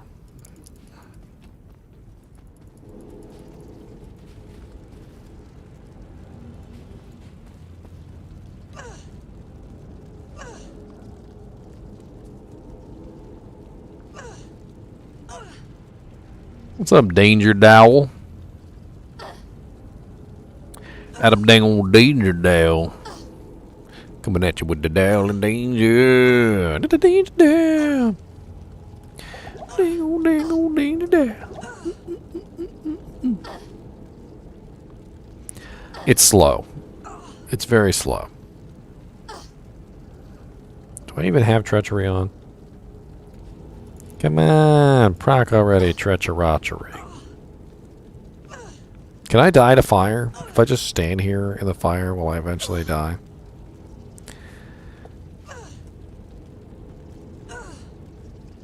I read your message. Shale plus Pay Diamond is normal upgrade to Nightmare. We need to make Nightmare upgrade to Hell.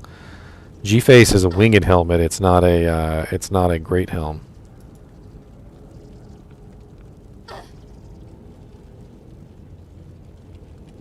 Are we finally... You know what? Hold on. Let me go upgrade this item first.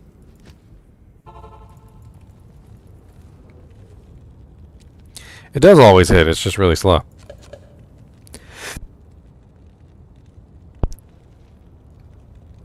It does always hit. It's just really slow.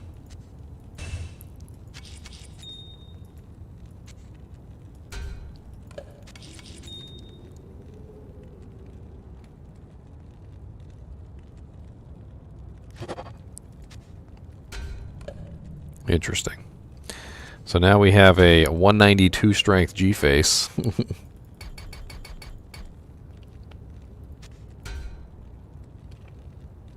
192 strength DG face. I got the right runes, Morbius. I was paying attention. I understood the assignment, sir. He understood the assignment. What do you need? Get that little rinky-dink potion out of there.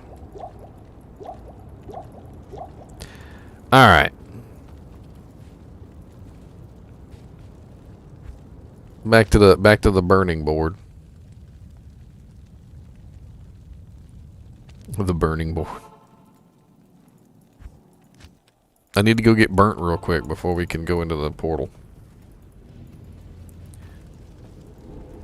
Come on, treachery proc.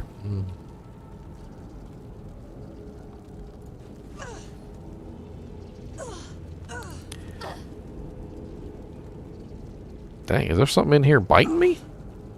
That was a lot of fire damage really quickly. I don't want to be crispy, okay?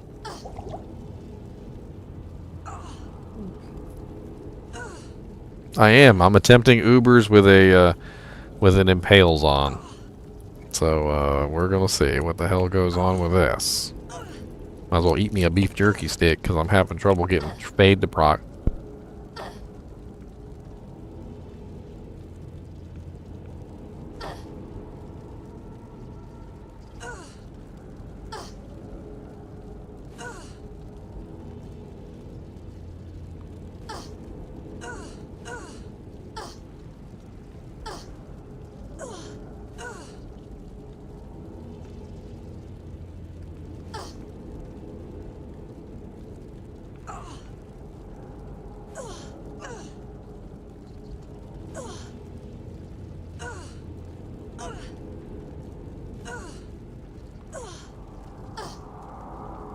I'm about to let her die. You need to hurry up and get your proc, ma'am. Because I ain't no, I ain't wasting another potion on you, ma'am.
I missed every single time, Kyle. Every single time.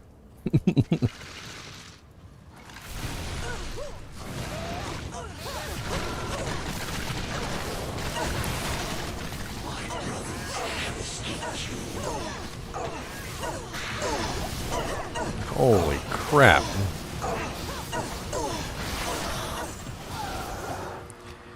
The Impale is so slow that it will not proc the life tap. It will not proc the life tap before I die. Like, I have to get lucky that maybe it could possibly...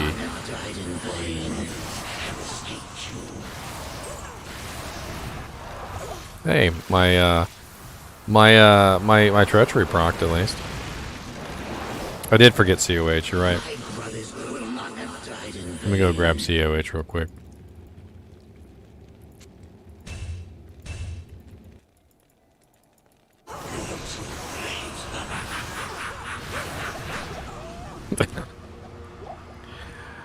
Oh man, it's terrible. You know what? Let's give her some life. How about that?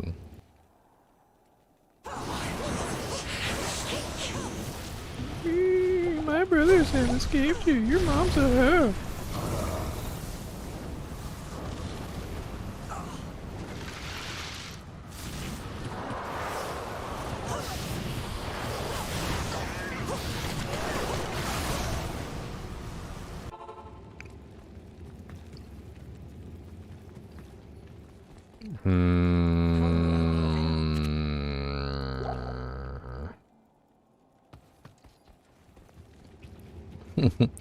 You don't have to. You don't have to do this. Let's try this. Let's do jab. But let's also use inner sight. Maybe the negative defense on inner sight will give us a quick enough attack that we could possibly get the life tap off. Perhaps, maybe, I don't know. I just want to get out of here. Leave me alone. Alright, let's get over here. Good. Leave us alone. We don't want to play with you.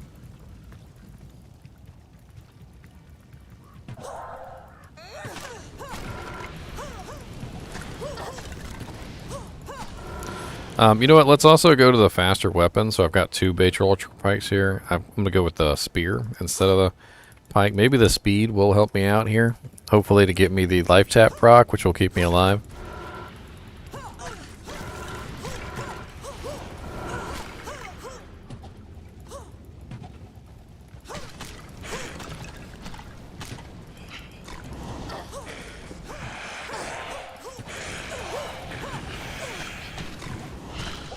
Physical immunes.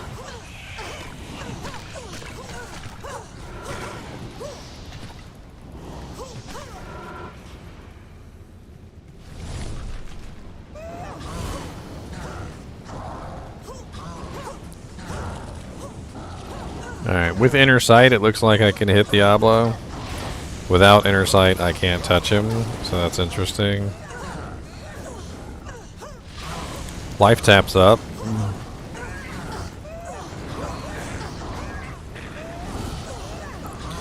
I'm using only Impale now. Guaranteed hits.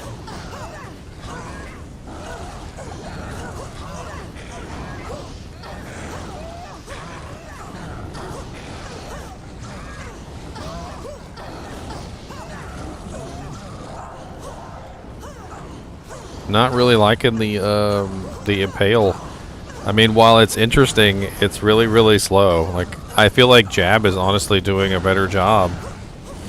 Let me now that I have life tap proc, let me switch over to the higher damage pike.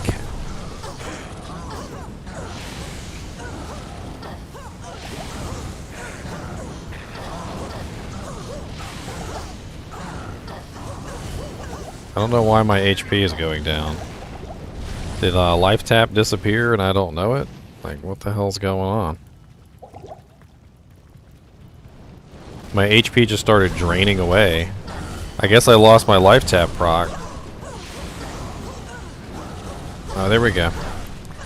Impale is not fast enough to maintain life tap.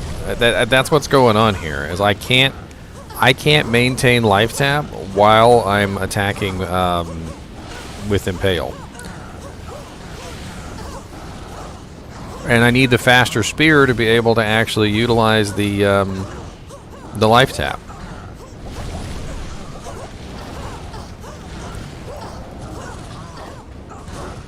I can hit Diablo though with inner sight and max jab. And now I'm running out of mana and Diablo is almost dead. Beautiful.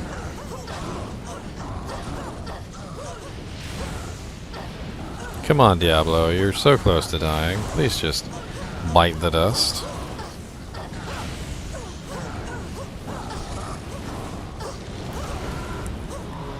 There we go. Okay, Diablo's out of the picture. Let's go see if we can take out any of these other boys.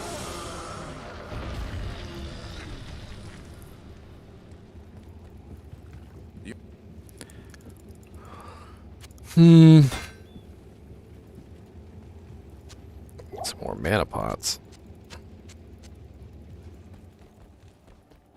Good afternoon.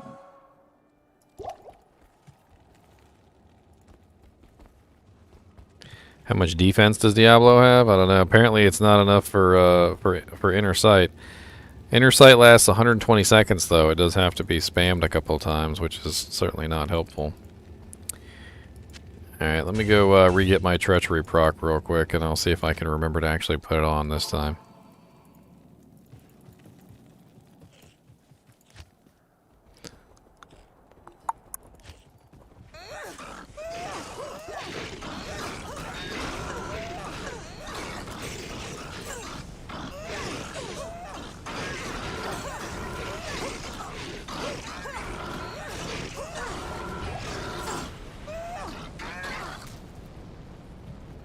Well, I was just hoping maybe I could get it the normal way, but I guess back to the crispy bin.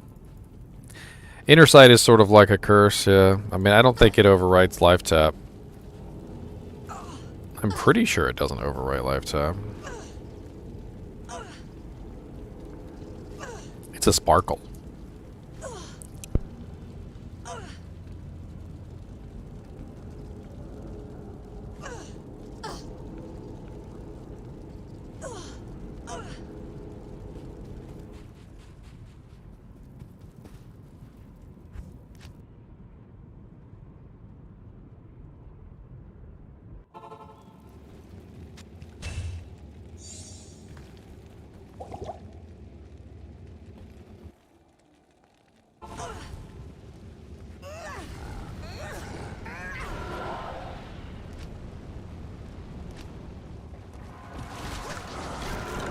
My brothers will not have died in vain.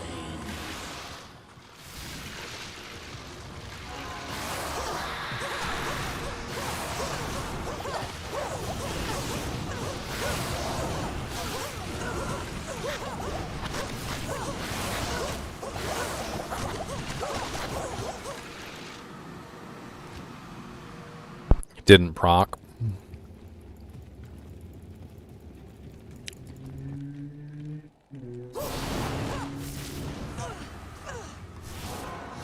Life tap not proccing is death. It's instant death. Dang, who's got Blizzard? Blizzard? Who's got Blizzard?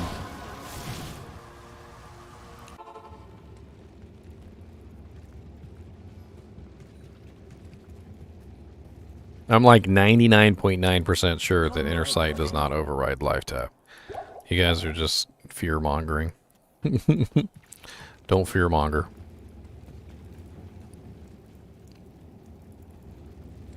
Do you think Fend has a higher attack rating? Problem with Fend is it doesn't attack as fast. It only attacks one target at a time. But it will attack multiple targets. Maybe it could be more useful to get the proc to hit. We can give it a try.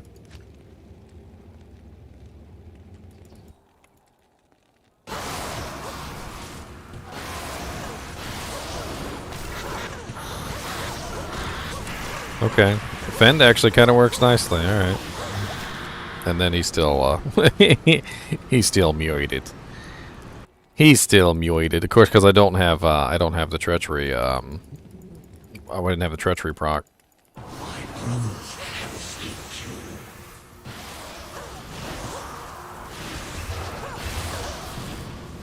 My brothers will not have died in vain.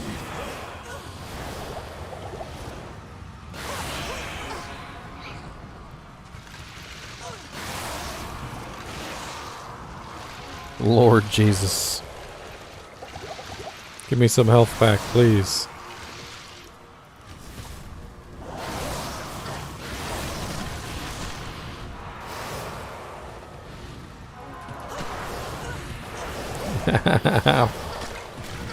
Your lightning ball hurts.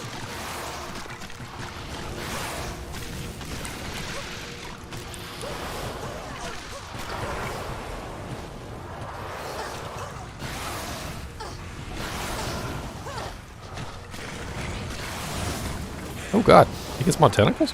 My brothers will not have died in vain. My brothers will not have died in vain. Trying to buy time to get the lightning to proc, but it's not procking. I was hoping that the lightning would just proc, but it's just not procking. Or the treachery would proc, but it's just not procking.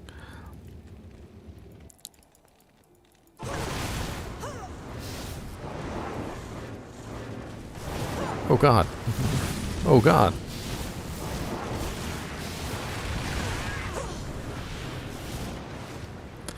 I swear I could probably just stand here and just fend everything to death.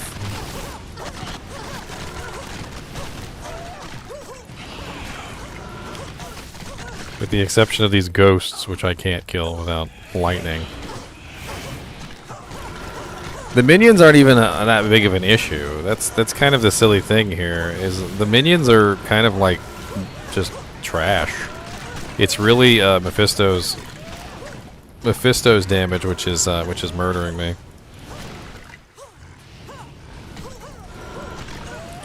Fend is working a lot better than Jab.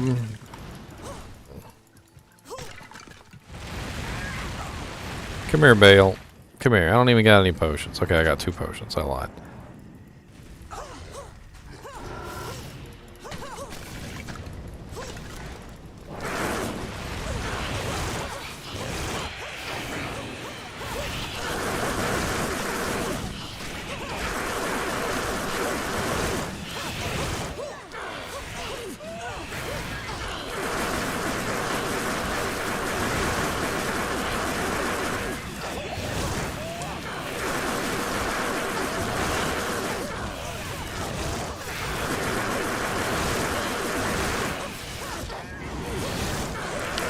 T-Gods.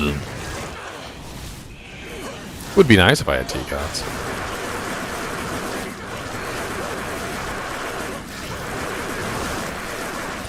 What am I using? I'm using the faster spear.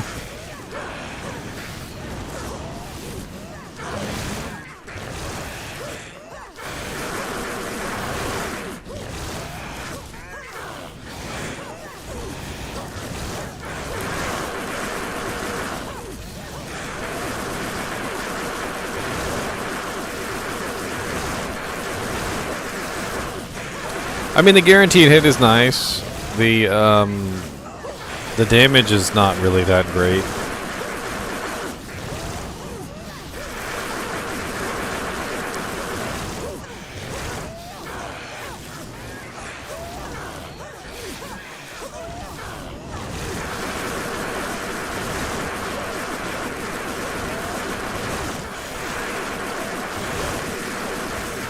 Yeah, you could stack Crushing Blow on it.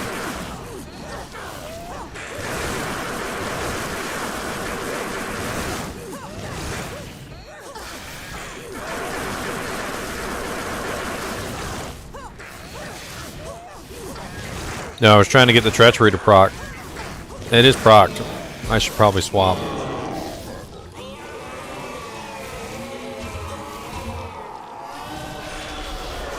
Let me go back and grab some potions real quick and we'll see if we can take on Mephisto. Oh god, or Mephisto will find us. Go away, Mephisto, your mom's a hoe!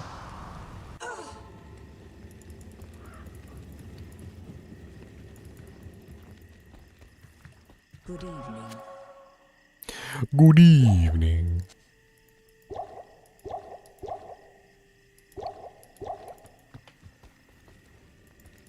Yes, I'm using G-Phase. Upgraded G-Phase too. I upgraded it to Aspired Helm. Aren't you proud of me? I'm testing out the new set item upgrade ability. Yay! 192 strength.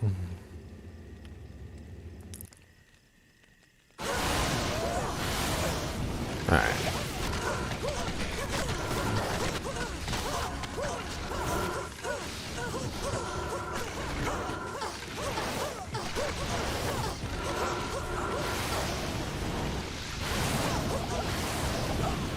Come over here, buttface.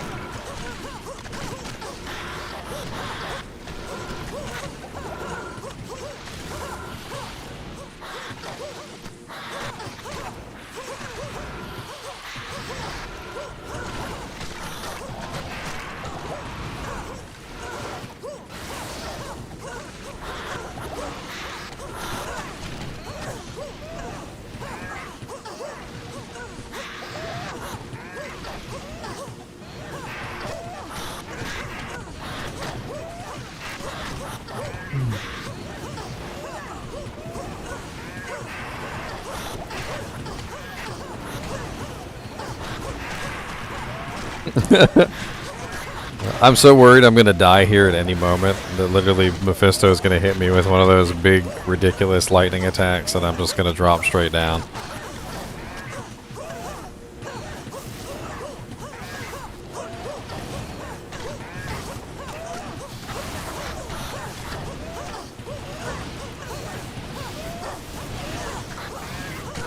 Oh god. Don't do it. Don't do it. Don't do it.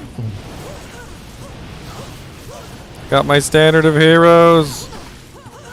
Die, all you evil skeletons. Your mom is a garden implement.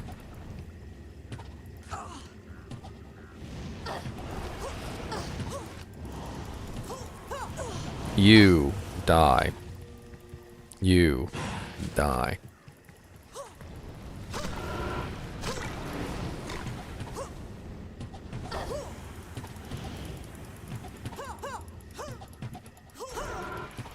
I hate it. You know what's the one thing that I really despise in this game? Is literally when a monster just slowly walks away from you. They're just like this. And for some reason, the game AI cannot figure out how to attack this monster. He's just slowly walking away from you, and every single time you click on him, your character runs up, makes an attack, and then he's out of range. Runs up, makes an attack, and then he's out of range. Runs up, makes an attack, and then he's out of range. And he's just slowly just walking away from you, just like,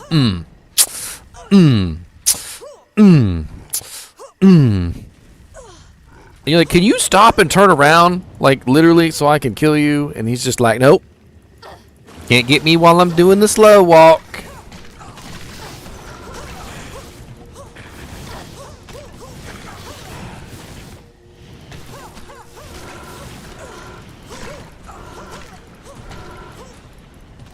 I don't know, she could be built tankier. Obviously, as you guys have pointed out, she could be running T-God, she could be on a Dwarf Star, she could be running... you know, she could be running various things to help keep her alive.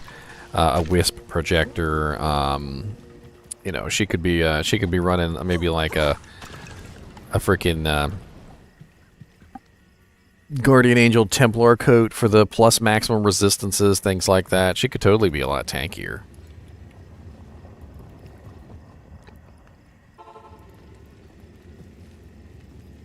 I mean, defense-wise, she's only got 1,803 defense.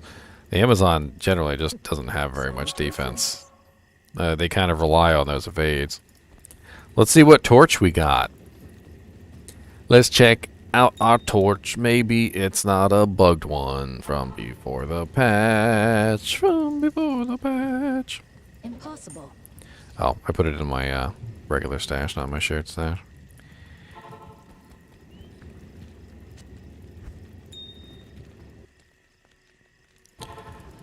Final thoughts, with a little bit of tweaking, with a little bit of defensive equipment, more resistances, etc. I think she could do the Obris just fine. There is some initial trouble there in getting the life tap to proc. It's definitely not very fun trying to get the life tap to proc with a relatively slow ability. The Impale definitely does work to, you know, to make the magic happen. +3 Barb 2014. Interesting.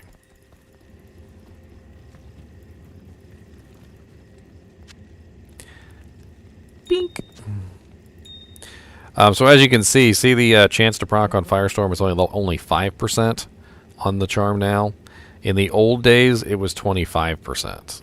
So this is a really old torch. That's why when I edit them in, there's such a high % chance on the Firestorm.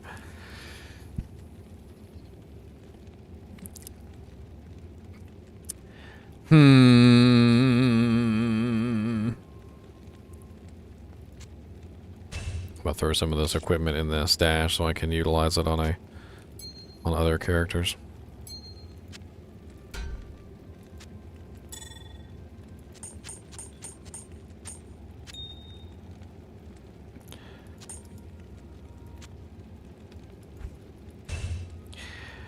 Alright, so the only other thing we haven't tested is the Sorceress. The Sorceress? We haven't tested the Sorceress yet.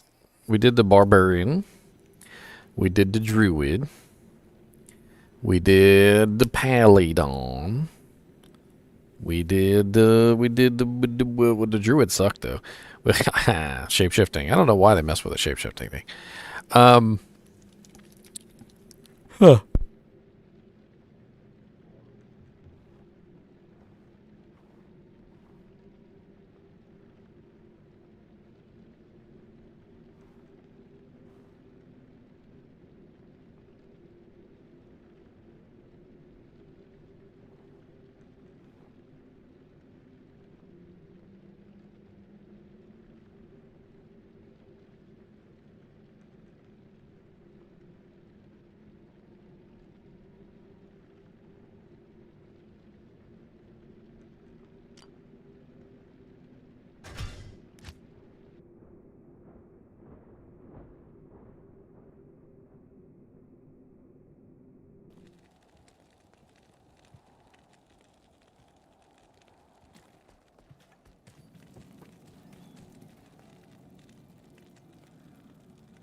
Hydra has no AoE, yeah.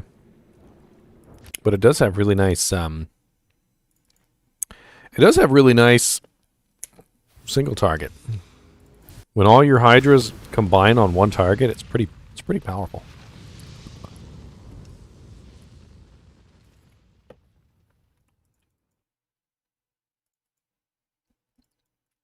Just like minions. You know, like summon Necromancer minions. When your armies spread out across the entire battlefield, your damage is really diminutive. But when you're fighting like one particular person, like a boss, and you can focus all your damage on that one target, it really does stack up quite well.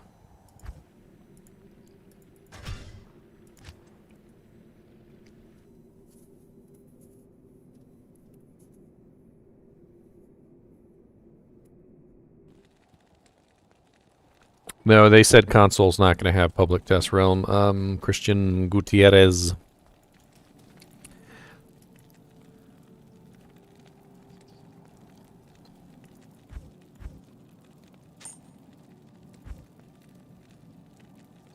All right, so I have a sorceress here. We can respec her. So let's go ahead and respec her. So what do we want to test out first? What's the general consensus? What are you guys interested in? Anything? Anything specific?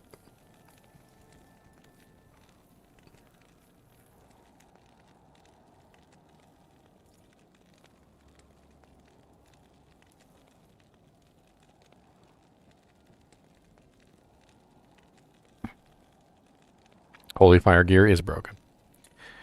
A Nova Sorceress. So max lightning mastery, 1 point teleport, max static field, max nova, max thunderstorm.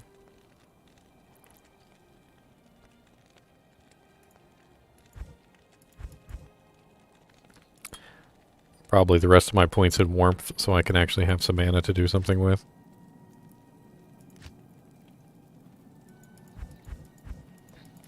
And you know what? Check this out. Bam! Oblivion Staff. I'm sorry. Obsession Staff. With +3 Lightning Mastery and +3 Lightning. I know it's a fake obsession, and I could make a real one, but shush. It works. It's a fake obsession. Don't make fun of my fake obsession.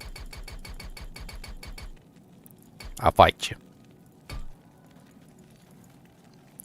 Alright, so let's go ahead and play around with this, shall we? So we got T-Storm. Not here. Oh, you can't cast T-Storm outside of, inside town? I want to be, what?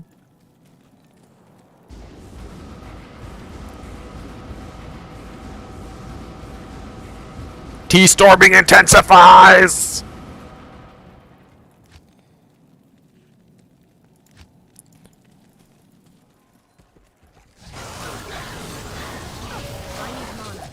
God, the mana cost on frickin' Nova is redonkulous. Why is the mana cost on Nova so redonkulous? I need me another Soge. I need some more mana. Where's that other Soge at? There's another Soge in there, isn't there? Give me another Soge for some more mana. I need a little bit more. More mana, more mana.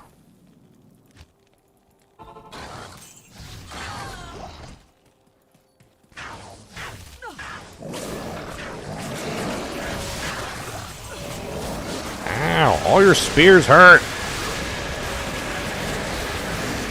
I bleed.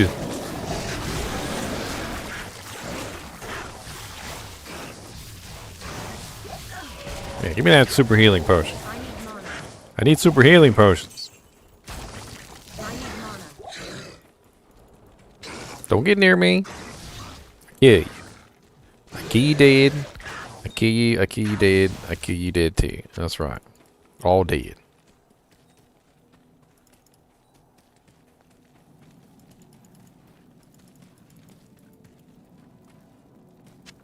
I am overburdened. I mean, the increase in damage is certainly nice. Let's go, let me grab like a whole belt full of mana potions. And let me go over to the cow. Let's go to the cow level. Who doesn't want to hear synchronized moo deaths?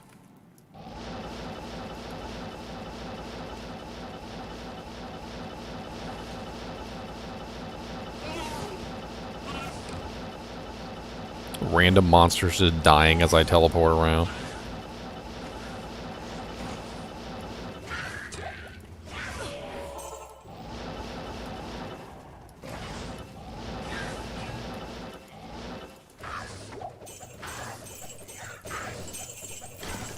Give me my leg!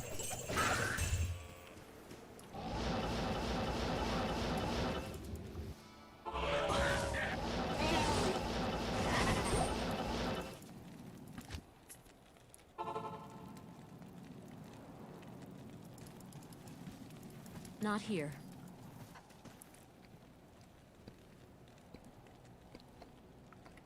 Yeah, Frost Nova's damage is kind of sad. I was always kind of saddened out by Frost Nova's damage. Alright, so let me get static field on F1. Let's get this on F4 for buffing. And then, can we put you on Z? Not We can here. put you on Z. Nice. Alright. Good day. Good day.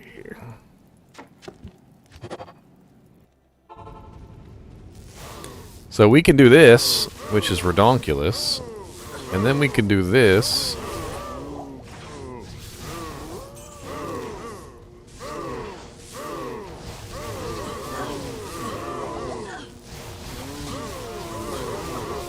I'm guessing he's immune to lightning. Yeah. He's just being the absolute bane of our existence. The absolute bane of our existence. Like, I ain't afraid of no ghost.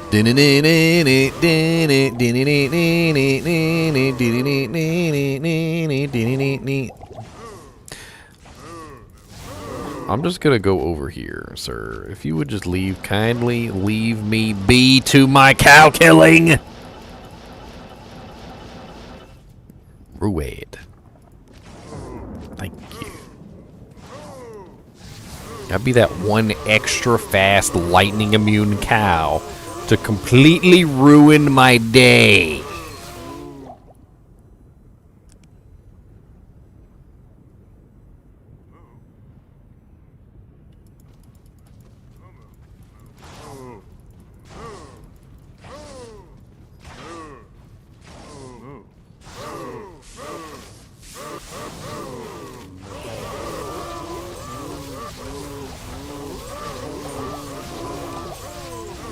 I need mana.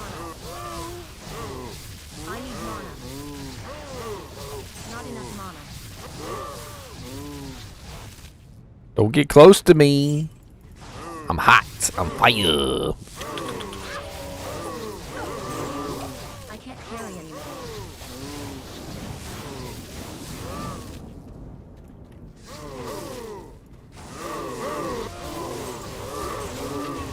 I need mana.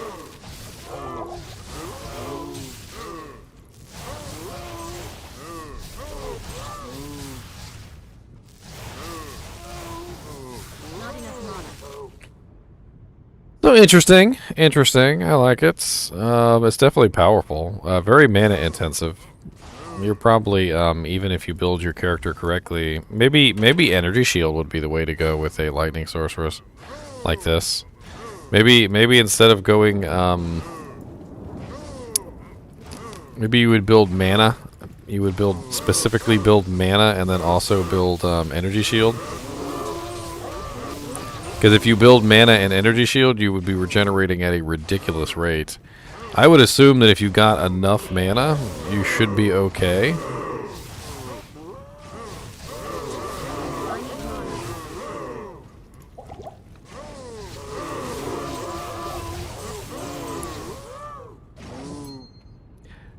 I don't think this is Player's Aid, actually. I don't even know. Let's change it to players 8 then.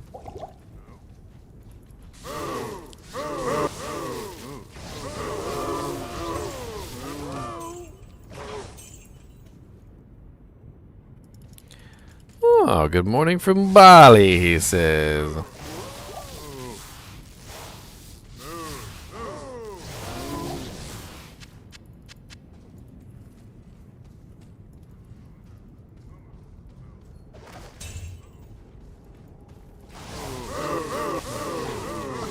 Ow. Don't be rude to me.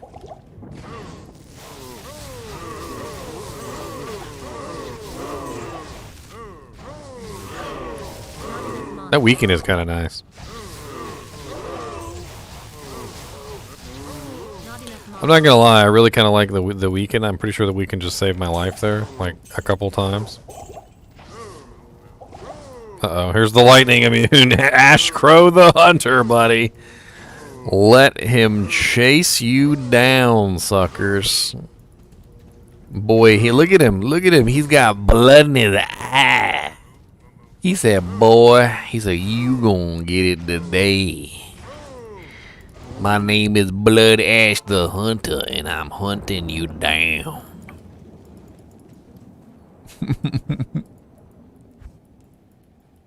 I'm afeared. Afeared. Hello again, Outlander. Word of your great exploits in the east. I need an insight bow merc, he says. Alright, let's get an insight bow merc.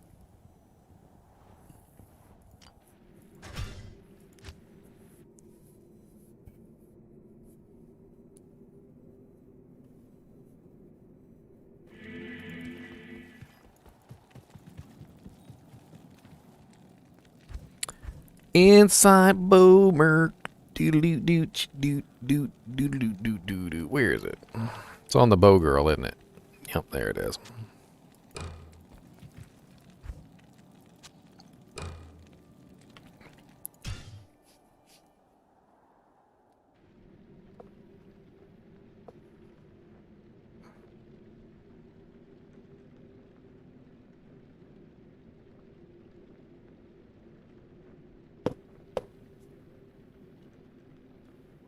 How would energy shield work? How would it not work?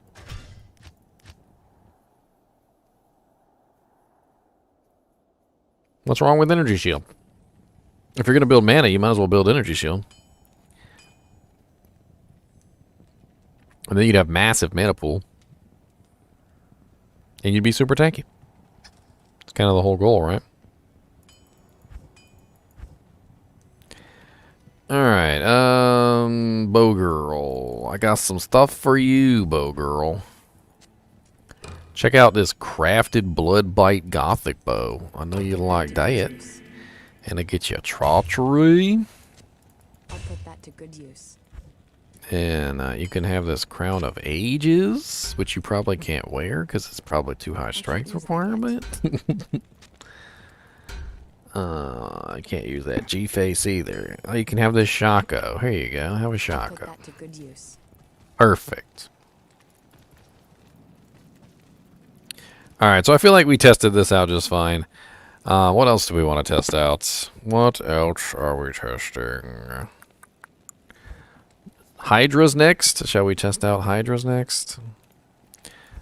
Hydra. I didn't max anything. I don't even have a point in energy shield. There's not even a point in energy shield, sir. Sir.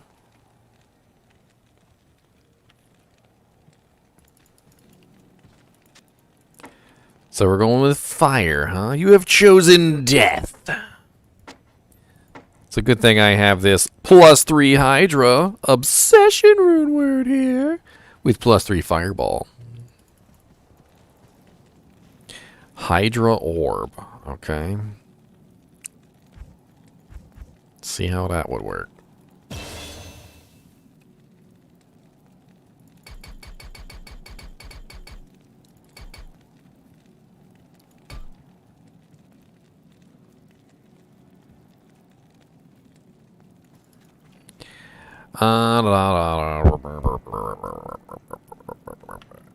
Okay. So obviously 1 point in orb at the very least. Let's just go ahead and max orb, I guess. Put 1 point in cold mastery. And 1 point there, 1 point there, 1 point there, 1 point there, 1 point there, 1 point there. Definitely gonna max Hydra, definitely gonna max the synergies. Actually, what is it? 9, 10, 11, 12, 13. So 5, 6, 7%. 7% per fire mastery, and it's 5% per synergy bonus. We're still looking at better to go for the synergies because it's going to increase the base. I'm just looking at it. Alright, so let's go ahead and do Fireball first. And then with what we have left, we can do Firebolt. We don't have to beef up the synergy of Ice Bolt. We can leave that how it is. That should be okay.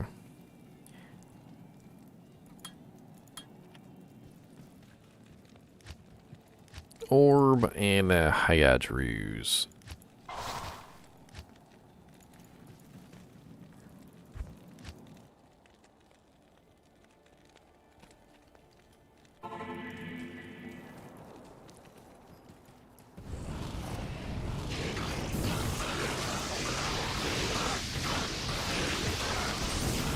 And of course, these guys are immune to cold, so.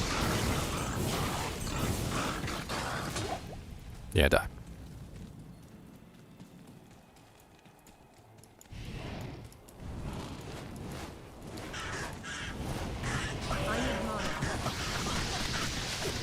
Freaking mana burn. Go die in a fire, mana burn.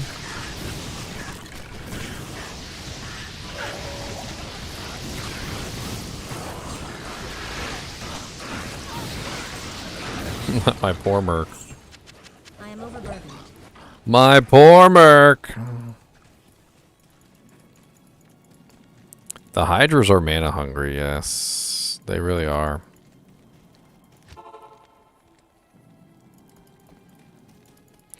Mana per kill works with Hydra. Can I help you? So some Silk Weaves would be nice.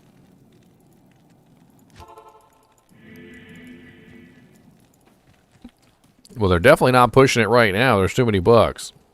They bet not. They bet not, William Moore. Bet not. Bet not.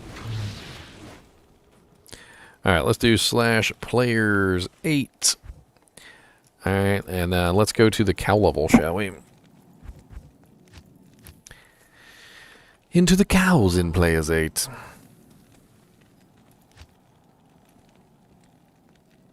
I forgot to put a point in teleport. I'm the smartest sorceress that ever lived. Who needs teleport as a sorceress? You know what? You know that's for lazy sorceresses that don't know how to walk. Like me.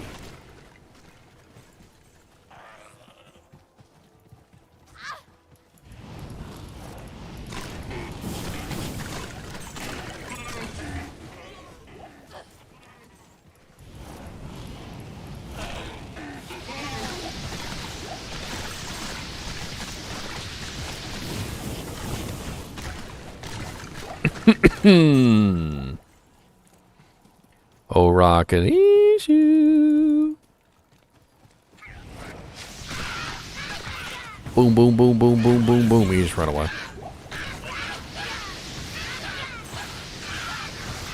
It's kind of like just dropping little bombs on people. You just be running along and you just drop like 6 Hydra bombs on somebody. You're just like, oh, hello, what's up? 6 Hydra bombs. Boom, boom, boom, boom, boom, boom, boom, boom, boom. Have some Hydra bombs.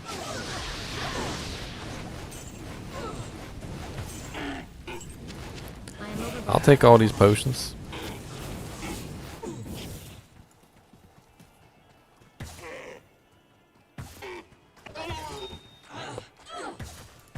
Somebody made a Reddit post in the title of the Reddit post. I didn't look at it or anything.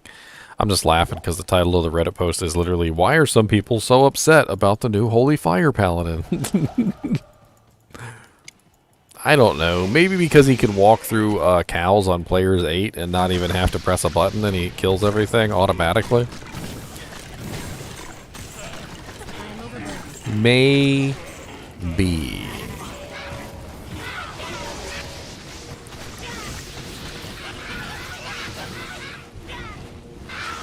You guys are immune to the fire of my hydras, but that's okay, cause I've got ice. I will burn you down with the cold and the quickness, and shove some fire up your arse. Up your arse.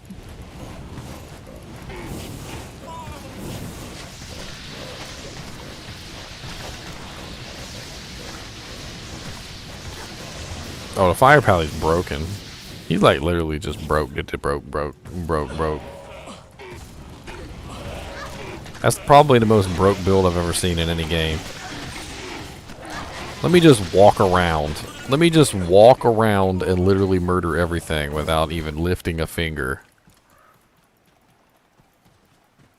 And you know what's funny is when you play a game like this, inevitably you will come across something like that, right? And you know that it's not good for the game. Yeah, because synergies. Alright, let's go try out our hydras and the cows, shall we?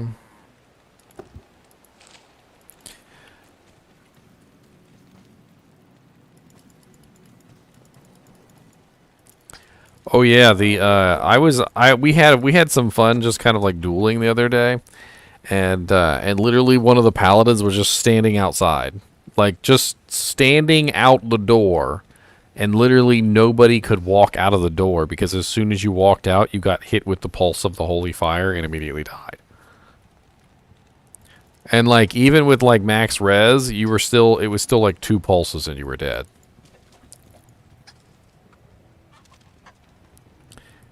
I don't think they need to do anything to the synergies, because if you actually build Holy Fire, Samael, if you actually put points into Holy Fire and you actually build it, it's not broken. I think what they need to do is they need to do something about the rune words. They can't buff up the base skill without nerfing the rune words. Dragon and Holy and Dream both need to be nerfed in relation to the buff that they give the item. So I don't think that Dream and Dragon should go down from what they currently are on live. All I'm saying is that if they're going to buff Holy Fire and Holy Shock and Holy Freeze, they've got to lower down the rune words a little bit to accommodate the ridiculousness.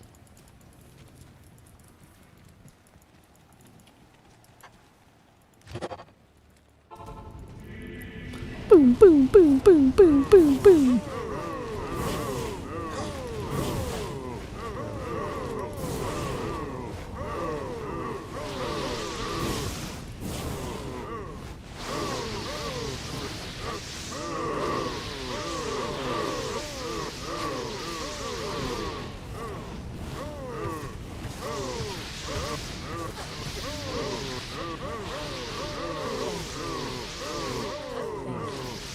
I don't know, it's not doing that great in Players 8.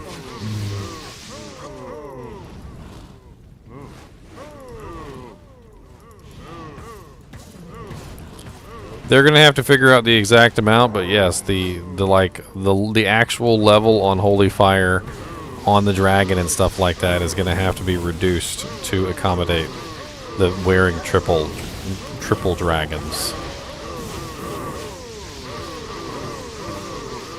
I don't like this. I mean, this is Players 8, but I don't like this. This is not good. Maybe if I had lower resist on a merc or something. The hydras are too single target. They're not dishing out their damage quickly enough for this. This is not a good cow killer. It's definitely not a good cow killer. I mean, granted, she's doing damage, and if it was just like 1 or 2 cows, I think she'd be fine. But it's not 1 or 2 cows. It's like a lot of cows, and the hydras are having trouble picking targets, so they're spreading out their damage to multiple cows. Like if they just kind of like focused on 1 cow at a time, they'd probably be all right. But like since there's like a sea of cows, I mean, if they change the hydra from firebolt to fireball, it would definitely be a very large increase in their kill speed. Fireball, of course, has the radial effect on it. I mean, they could even slow them down a little bit if they changed it from firebolt to fireball. That would probably be a hell of a lot better.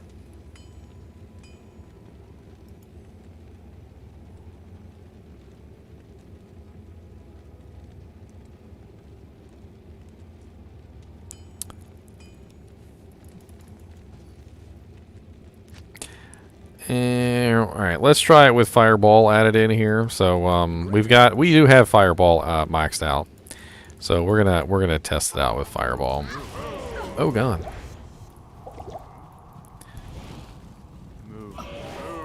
Get to a semi-safe location. Oh lord. No semi-safe locations. Back off.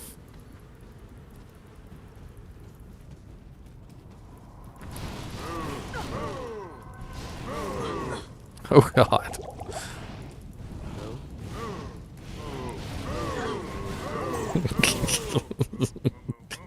Always has to be that one extra fast pack of freaking cows that runs at you with like the demon speed of the ages and just never stops chasing you the entire time. I didn't even have teleport. Like, I forgot to put a point in teleport, otherwise I'd be teleporting around. The, I don't think it's going to be worthwhile in P8 cows, though. Like, not even with Fireball. I mean, yeah, you could sit there and you could spam Fireballs, and you could prop down your Hydras, but the Hydras aren't even doing that much damage. It's not a good spec for P8 cows.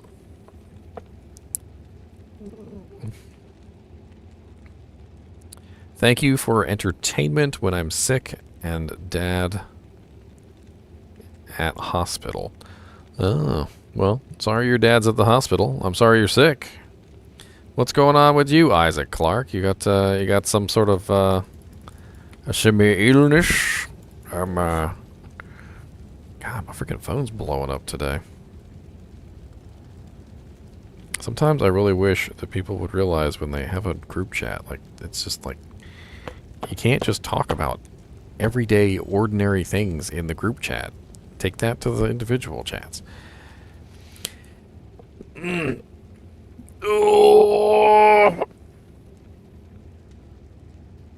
Oh, man. Take it to the individual chats. Yeah, I feel like it would be very, very good at boss farming. The combined, like, damage from every single Hydra hitting the same monster is definitely going to be a lot nicer. Not the greatest with P8 cows. P8 cows is a little painful. Granted, I don't have teleport, but it doesn't really matter. Like, the damage output isn't there to take out the multiple cows. How the hell is my Merc alive? The hell? Okay, Merc. Alright. You do you.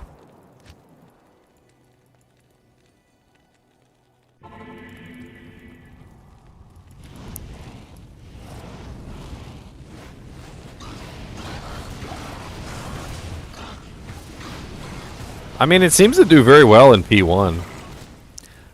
If you're just doing player 1, the Hydras seem to just absolutely wreck in players 1.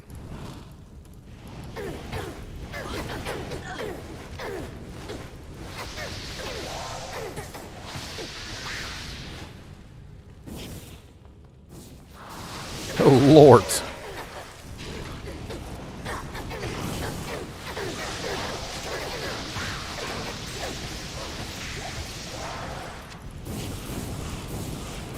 Upside of the Hydras is I can cast my Hydras over there where the Gloams are.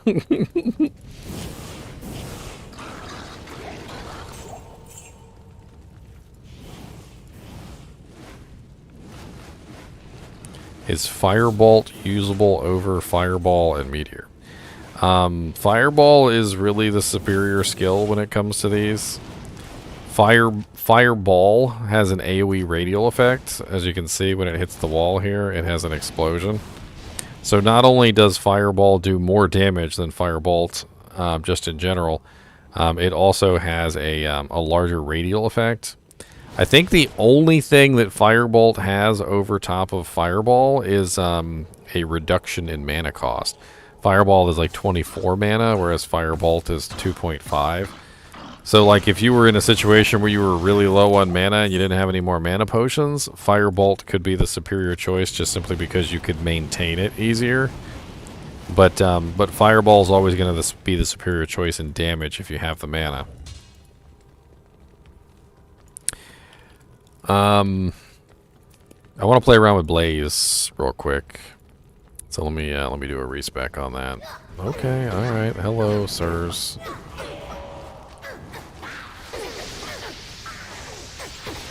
Had to run into a pack of undead soul killers.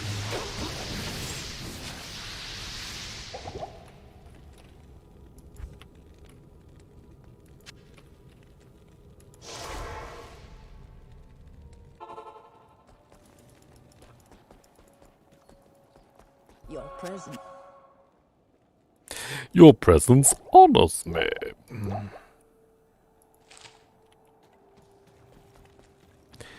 Alright, let's do a respec real quick. I just wanted to play around with Blaze. Let's just see what the hell Blaze can do. So let's beef Blaze up to max fire mastery, max Blaze, max warmth for the synergy. So we're rocking 9,000 to 10,000 damage. But I was really interested in the run walk speed bonus of 70%. I really kind of want to see how that turns out.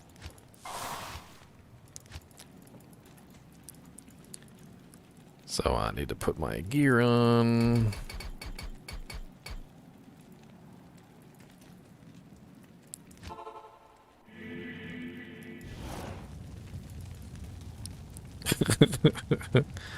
It's kind of silly.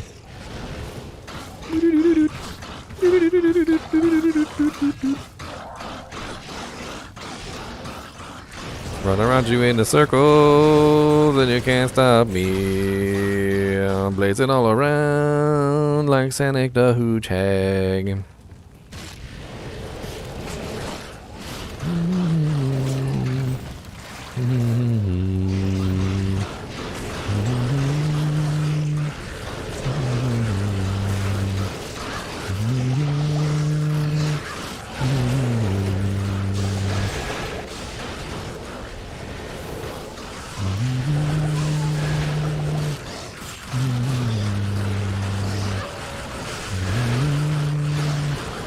How dare you be immune to fire?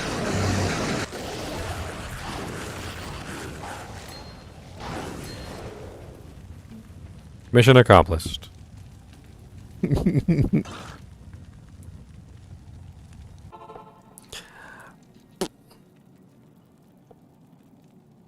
new bow is pretty nice, Mist. It's not really made for bosons, though. I think it would be a misnomer to say that Mist is made for bosons. Mist is obviously, I mean extremely obviously, made for a an Act 1 rogue. It's made for an Act 1 rogue. Sorry, I'm pretty tired, guys. I've after I did that 12-hour stream yesterday, I literally went straight to work. Like I didn't even have a chance to take a nap or anything, and I got a really small amount of rest today. But for the most part, I've not really had much sleep. I might be crashing a little bit earlier tonight. Sleep is important. Not tonight. I don't have to go to work tonight, but I do gotta go to work tomorrow.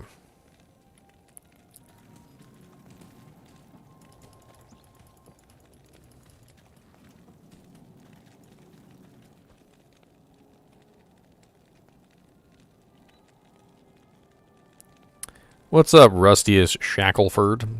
The answer to your question is I was an affiliate on Twitch, and I actually dropped it so that I could dual stream on YouTube and Twitch. So I'm actually streaming on both services right now. The reason why I dropped affiliate status on Twitch was so that I could dual stream. You can't dual stream if you're an affiliate on Twitch. And moral of the story is as nice as Twitch is, I have more viewers and I make more money over on YouTube. So.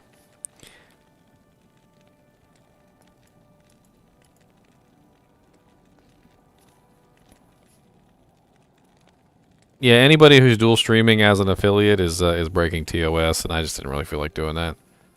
I know some people are like, you can just dual stream, nobody really enforces it, and I'm like, you know, I'm not really going to go down that route. I mean, that's a contract. For all I know, they could come back at me and hit me with fines if they wanted to later on.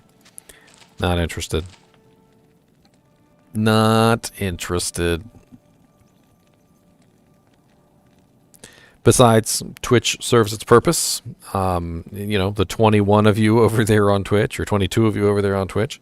You know, if you want to like my content, you know, you're more than welcome to go over YouTube and hit the subscribe button. I got tons of videos coming out all the time.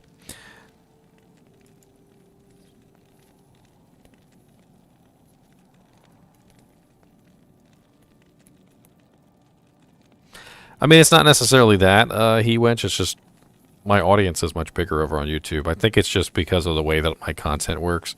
A lot of my content is just, you know, is informational videos and YouTube, you know, tutorials and things like that. And so I think they just fit better over on YouTube rather than on Twitch. Plus, whenever I finish a live stream over on Twitch anyway, like back when I used to strictly stream on Twitch, I would upload it to YouTube. This way it's uploaded to both anyway. All right, so let's try out another spec here. What else did they change on the Sorceress besides the those synergies? They also changed the shields, right? They changed all 3 of the shields. Yeah, they changed all the shields. I remember that. Let me take a look at these shields. So let me beef up all 3 of these, and let's just take a look at them, shall we? So maxed out all 3 shields. We're looking at 195% defense bonus on the frozen armor with 15.4 seconds freeze duration. Shiver armor goes to 243% enhanced defense. Not exactly the biggest increase there over the Shiver armor. I was hoping that they would have a larger defense variance there.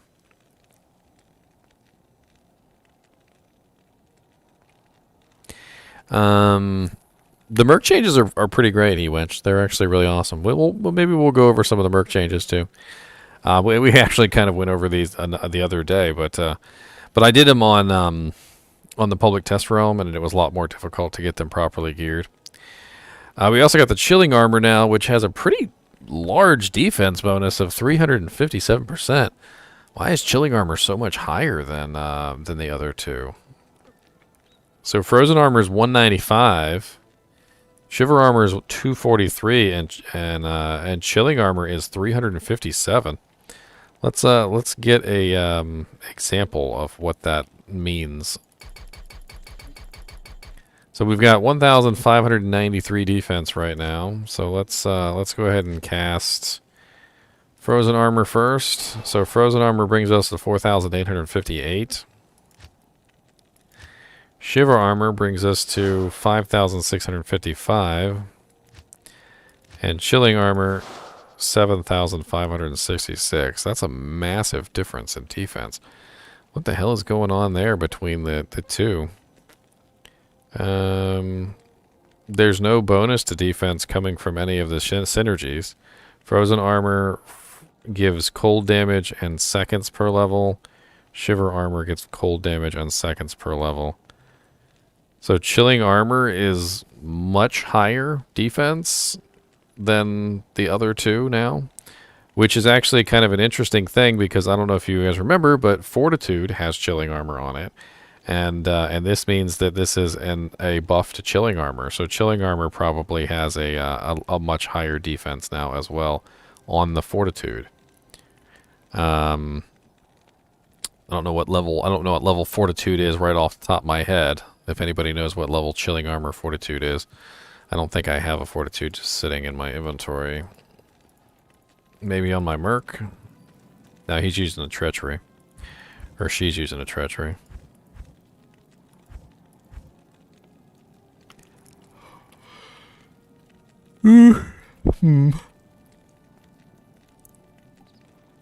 Well, it seems like if you're looking at strictly defense now, Chilling Armor is the superior choice.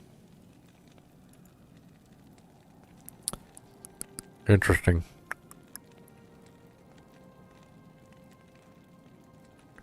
I wonder how much of a buff that is over top of the current values. Let's see. Chilling Armor D2. So Chilling Armor's current value at 15 is a bonus of 115% defense. So let me reset this.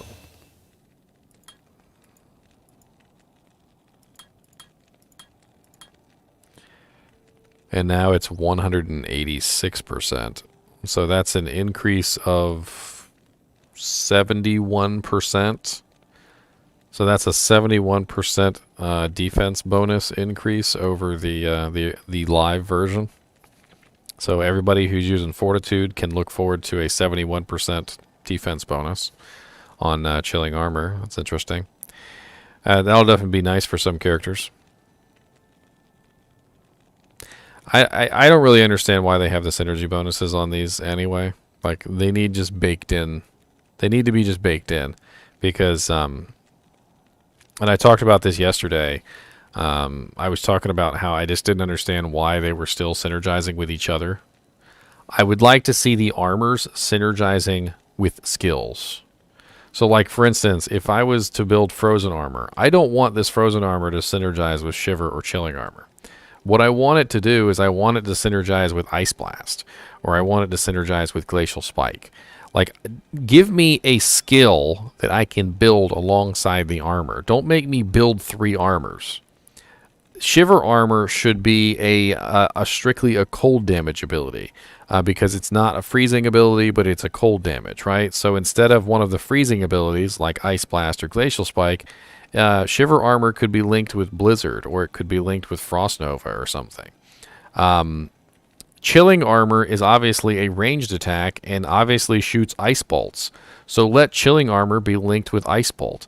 It would be so much better if each one of these armor's synergies actually linked with another skill as opposed to each other. When they're linking with each other, nobody wants to build 3 defensive abilities to get one defensive ability that's worth any good. Nobody wants that. So let the 3 armors actually link to something that would actually be valuable. If you're listening, Blizzard, change the synergies on Frozen Armor, Shiver Armor, and Chilling Armor so that people actually want to build the synergies. Nobody wants to build the synergies on 3 armors.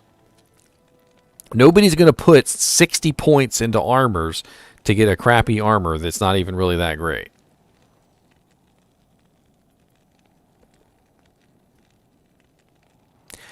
Bum bum bum bum bum. Is there anything else to test on this character? Because we might be moving on to the assassin here in a second, because I think that's the only thing left. Let's see here. Sorceress. Sorceress. Oh yes, they did increase the damage of Frost Nova. They increased the damage of Frost Nova by 25%. They didn't, and they added synergies, or were they already there? Let's check out Frost Nova real quick while we're at it. So why not? So it doesn't really hurt anything. We'll just go ahead and slap in 30 points or 20 points into Frost Nova, and then we'll grab. What is it? Blizzard, and then Frozen Orb, and then Cold Mastery. And I won't forget to get Teleport this time. Hydra did. Alright, Isaac, man, I'll see you later. Okay, so ice baby.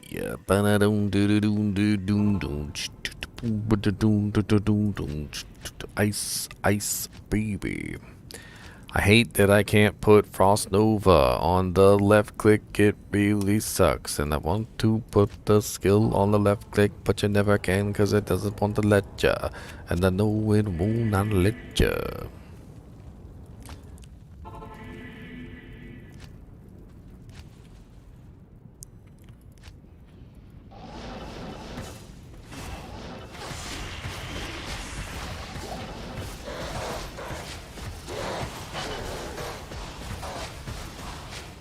The mana cost on that. It's literally 44 mana per cast. Of course, those guys are immune.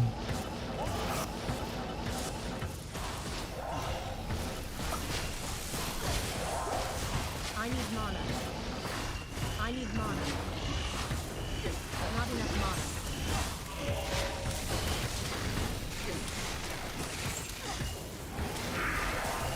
Not enough mana.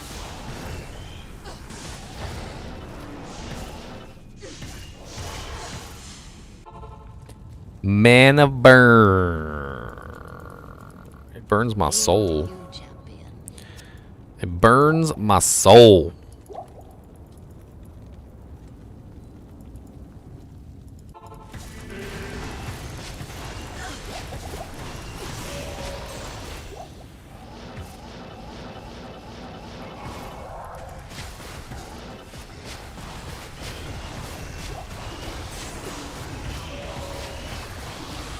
I need mana.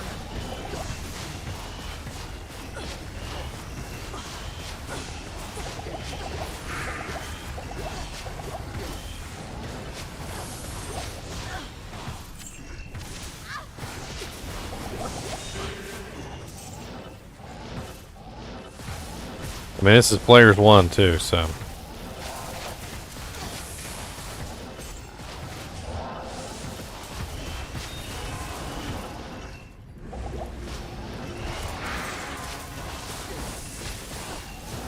I mean, the thing about Frost Nova is it's AoE, and it's always going to be AoE.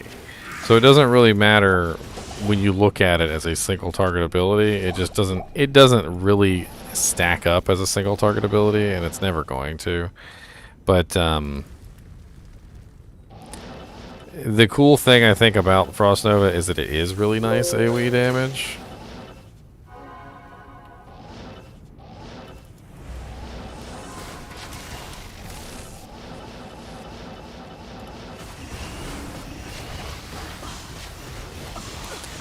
I mean, it's about killing multiple monsters quickly. It's not about killing one monster quickly, right? So like when I'm in the middle of all these monsters, and I'm Frost Novaing like directly into the center of a group, it's very effective. But it's the same exact kill speed versus one monster as it is versus a group of monsters, and so at that point, it just doesn't seem quite as awesome when you're killing just like one monster. It only really shines when you're fighting multiple monsters. I need mana. So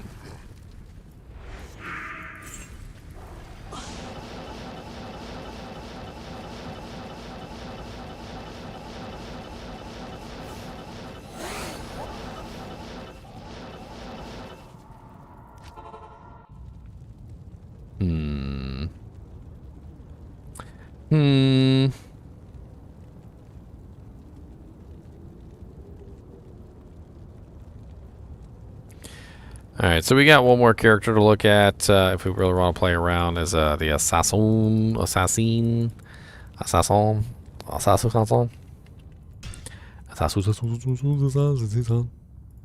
I really wanted to make a Blade Fury Assassin.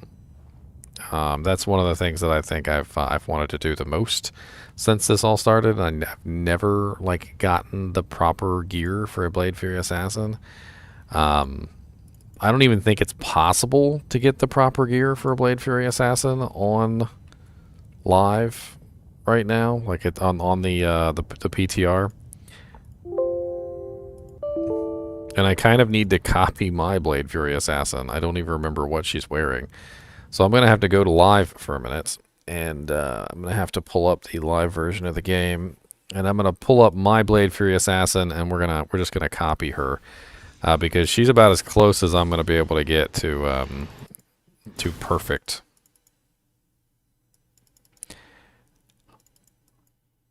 So you can't actually do that, Sakesh. So there's a huge penalty for two-handed weapons that makes two-handed weapons useless. So the best weapon that you can do with a Blade Fury Assassin is actually a death at an axe. Yes, Fort does work with Blade Fury Assassin. So I'm going to take mine and we're going to copy her. I have mine open in the background. I know you might not be able to see it because I've got the big giant window open here. Let me see if I can just kind of shift it off to the side here so you guys can see my equipment while I'm looking at it.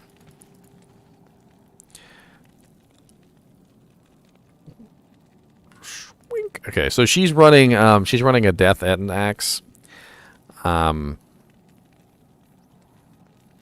The penalty on the two-handed weapons is literally half damage. Like it's the worst. It doesn't tell you about it, but it's literally like the worst penalty in the world. It literally makes it completely and utterly useless. Blade Fury two-handed penalty.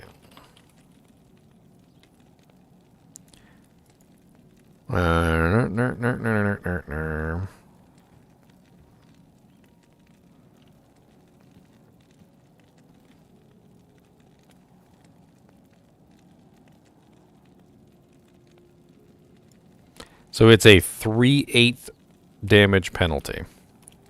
So when you use a two-hander, all damage is even worse than if you're running a one-hander. I used to have the calculation here somewhere, but it's very, very bad. That's very bad. Trust me when I say you don't want to use two-handers for the Blade Fury Assassin.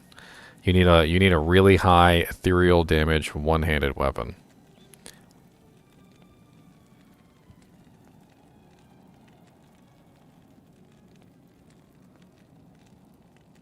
I used to have the calculation here somewhere, but I seem to be missing the calculation. A lot of this Blade Fury stuff is really cryptic and it's hard to understand. And I've gone over like tons of different guides to find out a lot of this information. And that's why I need my my equipment from this character.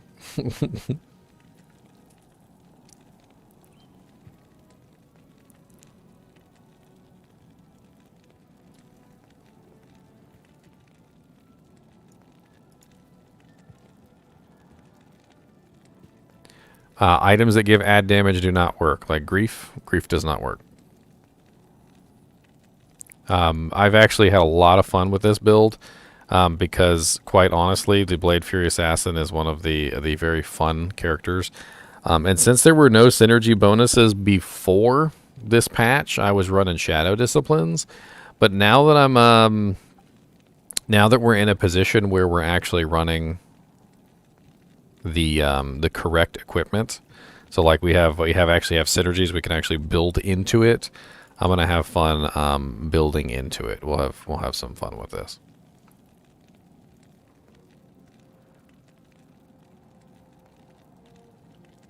Test Assassin. There you are, Test Assassin. All right, so I'm gonna slowly copy all her equipment over. It'll just take me a minute. I'm going to modify her equipment a little bit too, so we're going to make her a little bit stronger than she is in the in this version of the game. She's going to be a little bit tougher. One of the best in slot items, which I don't have access to, is a Phoenix Shield. So she's going to get a Phoenix Shield. Phoenix is the best in slot item for this particular build on the shield. I'm currently using like the second best item for her right now, which is you know, obviously not as good.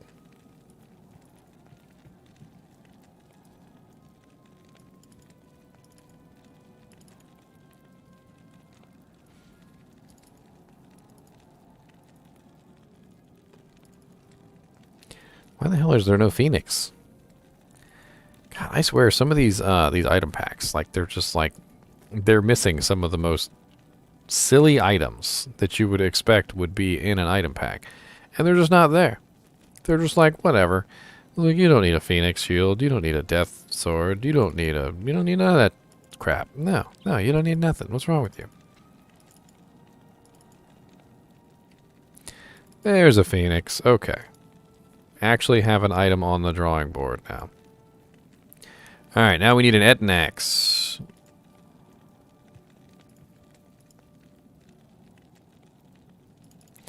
Alright, weapons, axes. Etnax. And I'm pretty sure death is 5 socket, right? Death.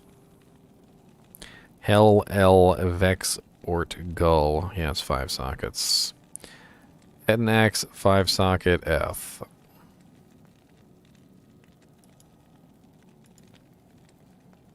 And we're going to import the runes real quick. There is like one better item that I could possibly get other than a death weapon. And it's not something that I think is reasonably possible. Death is easy to obtain. The item that would actually be better than death is an ethereal cruel claw with +3 blade fury and a bunch of other crazy things, and I just don't think it's possible to find one of those realistically. If I was lucky enough to ever come across those, I would totally respec into that particular type of build, but I don't think it's possible.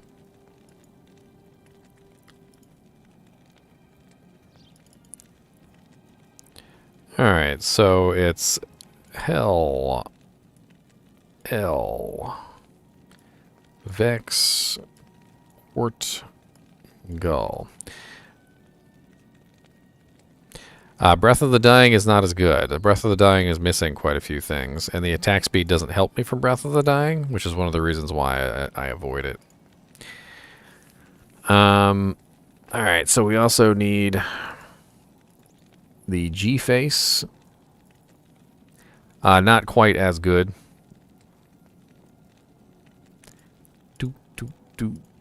Trust me, I've done a lot of research in this. Parses, all sorts of crazy stuff. I have tested and tested. And granted, there might be a little bit of room for tweaking, but I really have tested quite a bit on this. I was having a lot of fun with it, actually. Where are you, Fortitude? Yes, Fortitude. All right. And I can't remember what rings am I wearing. Yeah, well, for the purposes of this test, because I know I'm going to have attack rating issues, we're going to go with just an angelic combo. There's a really big attack rating issue with this particular item or build, and although I can solve it, it's not something I want to go through the process of solving on stream because it's kind of silly. It takes a lot of stupidness to fix. All right, so I'm running Gore Riders. We're just gonna run the dual angelic for right now. That'll be fine. It's gonna reduce our overall damage by a little bit, but our attack rating will go way up, which is probably more important to this than anything.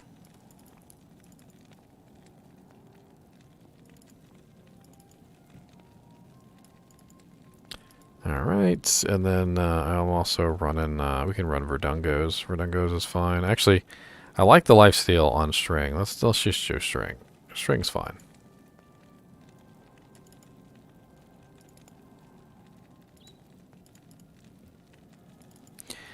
All right, and then the gloves. I actually have some custom crafted gloves, which I'm not going to be able to replicate. So we're just going to grab. I'll just grab some Drax. It'll be all right. And then we're going to grab some trap charms.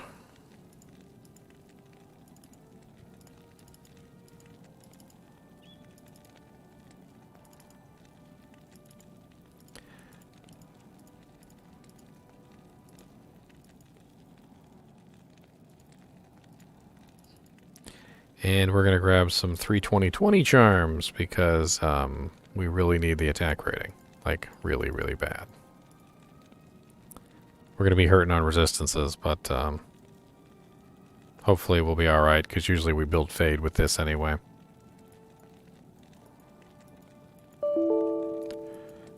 Alright, let me drop a couple claws in here just so we can play around with some martial arts specs too while we're at it. Kill 2 birds with 1 stone. I'll drop a couple different items in here. That's Bartok's Cutthroat. Jade Talon. Grab an Assassin's Torch.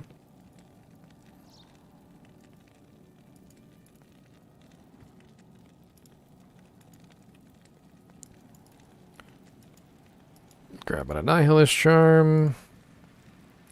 And then I think we're good to go.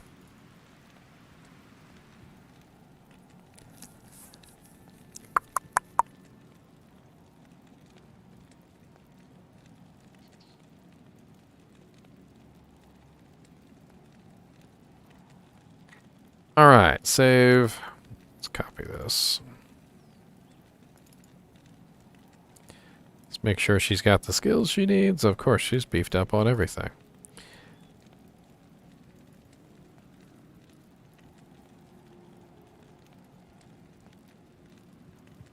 Make sure she's marked to go to hell.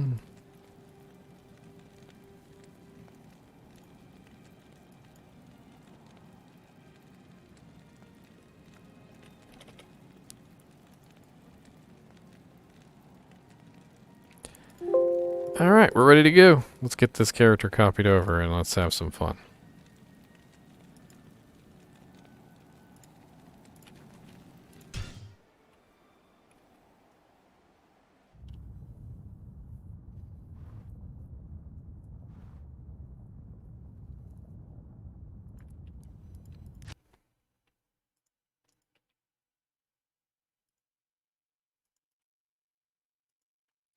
Testa Sassoon!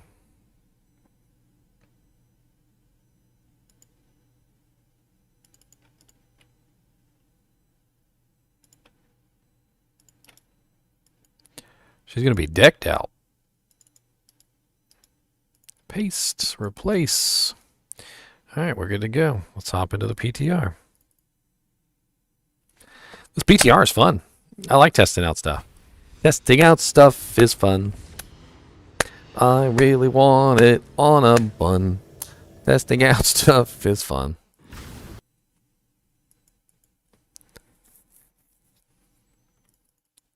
Two fire lizards WOI. What's WOI? I forgot to increase her level. She's still level 65. She might not be able to equip some of the items I gave her. Yes, unfortunately. Quite a few of the items I gave her are below her level. Hold on, let me fix that real quick. 1 second.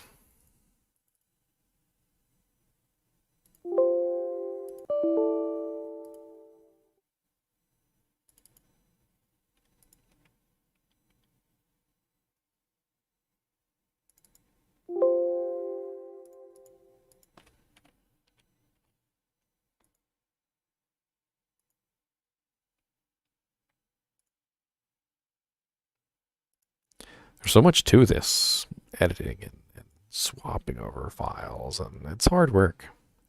You guys don't even know. It's hard work.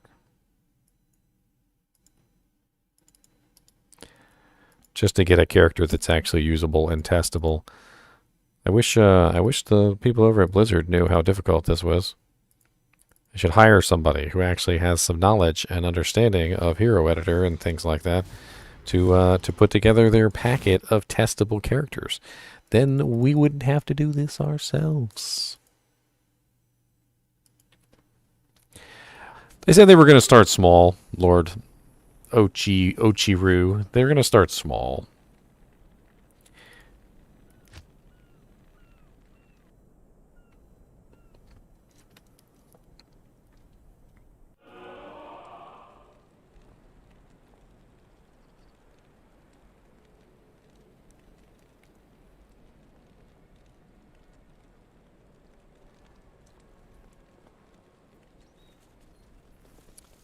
Alright, so we are rocking probably as much Blade Fury damage as we're capable of.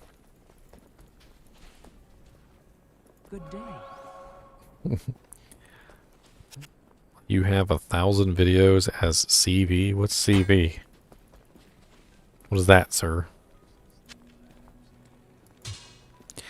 What is that? Oh, I forgot to put a jewel in the G face. Sadness. Sadness. Oh. Good day. Probably just a different vernacular, I suppose. Alright, so we've got several traps now. We've got our Blade Fury. Blade Fury attack rating is still kind of trash, even with our double Angelics. That's really quite sad. And also with 20 attack rating plus 3 damage scalars, you can see why I chose to use double Angelics, because honestly the Blade Fury attack rating is garbage. And do you know what else I do with this particular build that probably most people don't do? Is I grab a frickin' holy blessed aim mark, because quite honestly, without it, it's not even you can't even hit anything half the time. There are ways around it, but the blessed aim mark is just a cheap solution. I'll put that to good use. Here, have a Razortine Fuchsia, my buddy. Here, and a Crown of Ages. There you go. You are the best dressed man at the ball. Ah, yes. Chains of Honor, double bird Crown of Ages, and a Razortine Fuchsia with an AM.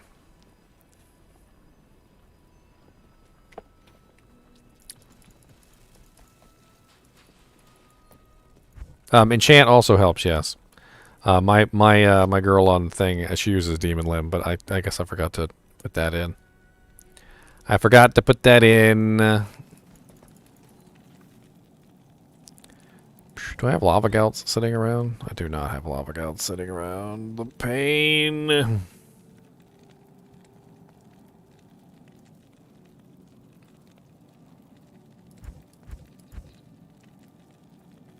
Just trying to see if I had a jewel to put in here to really beef it up just a tiny bit more. But looks like I don't have any 30 jewels laying around. Oh, I do. Okay, never mind. So 15% IAS doesn't help me, but I'm just going to throw this in here anyway, just for testing purposes. And let's go ahead and beef ourselves up. So I usually roll with Fade on this because attack speed doesn't matter. And let's go ahead and put that F1. I usually grab the Shadow Master on this because for some reason the Shadow Master doesn't mimic the blade skills. And then I also grab Venom. Alright, so let's also grab the 2 traps. So we've got our, where is that? Let's get Blade Shield in there. Not enough mana. Holy mana cost. Do I have no mana for some reason?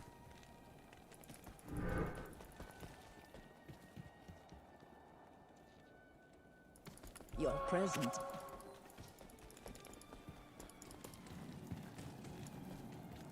No, Demon Limb is enchant. You just put it on, you enchant yourself, and you take it off.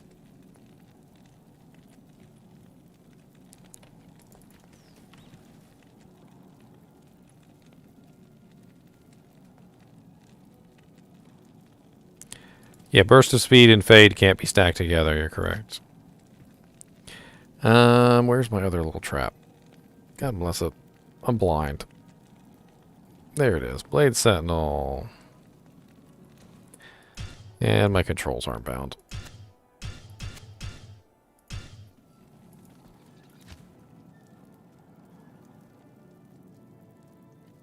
Not here. Alright, so first let's test out Blade Sentinel. That'll be fun.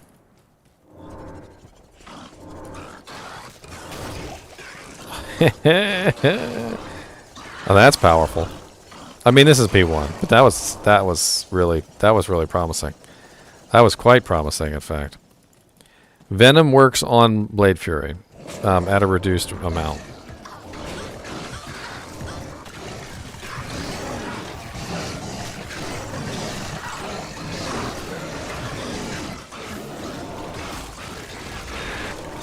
So far I haven't actually used Blade Fury yet. I'm just using Blade Sentinel. I'm just kind of playing around. I want to see what the Blade ability does too. So I'm using the Blade Shield right now.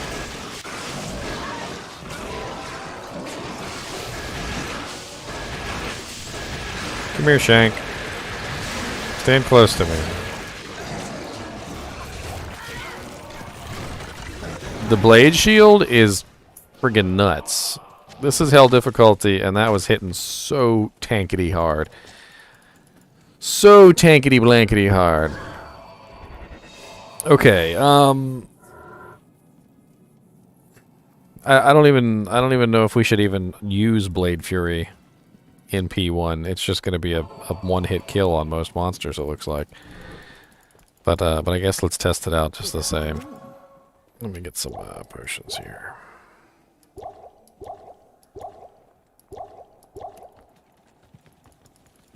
Oh, Blade Shield, not only does it work better, it also lasts longer. The duration is 468 seconds. Maxed out in the previous version of the game, it was like 120 seconds. And that was like literally like level 30.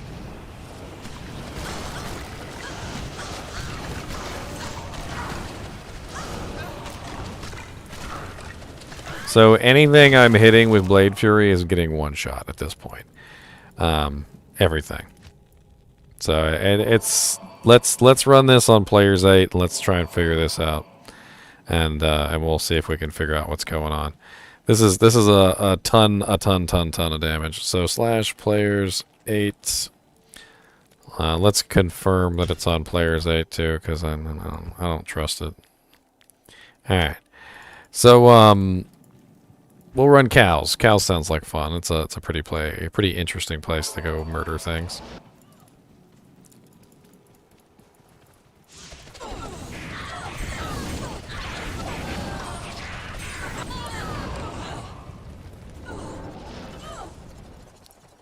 Now, Pierce's attack does not work on Blade Fury, not unless they updated it.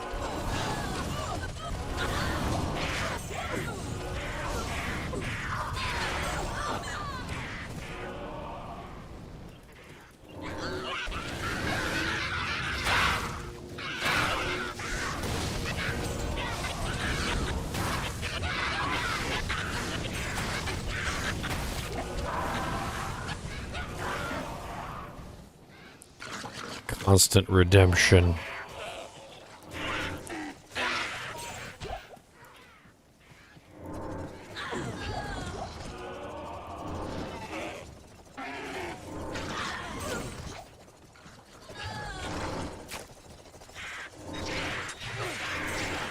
Well, think about this.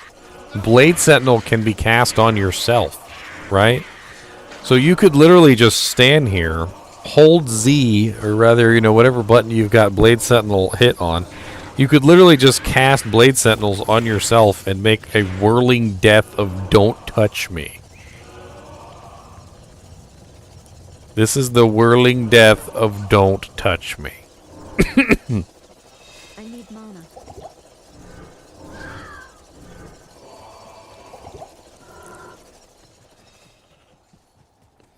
Yes, they would. Thorns and Iron Maiden and all that would stack with Blade Shield. Blade Shield doesn't work in those ways.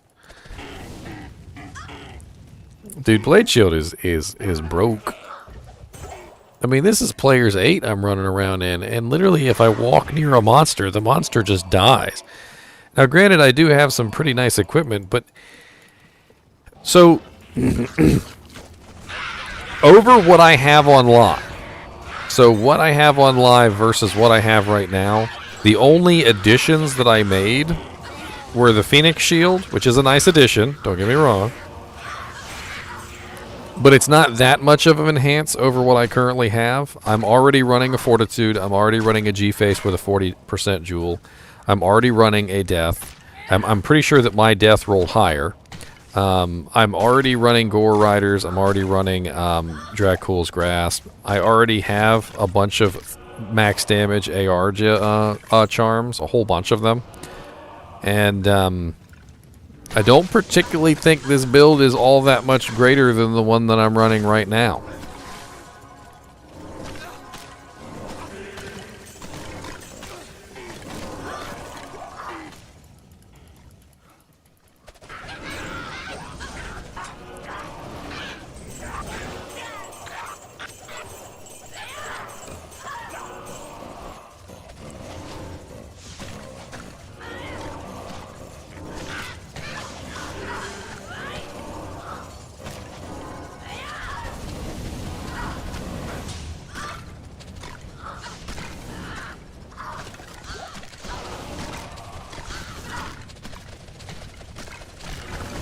Blade Fury is so broken, I've actually just kind of been playing around with the other skills.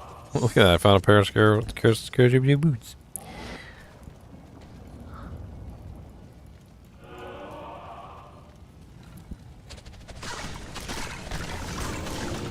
I think I remember looking that up, Morbius, and I think I remember ED being better for this particular build.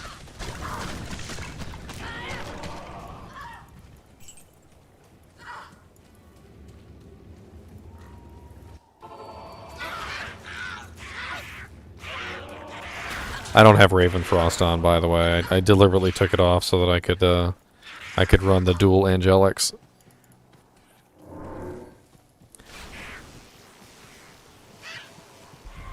Where the hell is the waypoint at?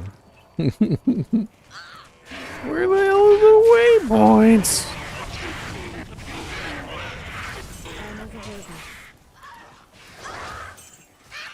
Oh, there it is.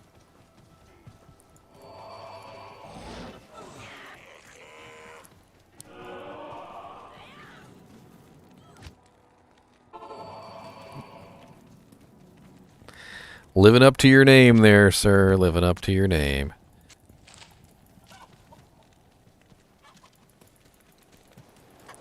Welcome back, my... Welcome back, my friend. It's cool.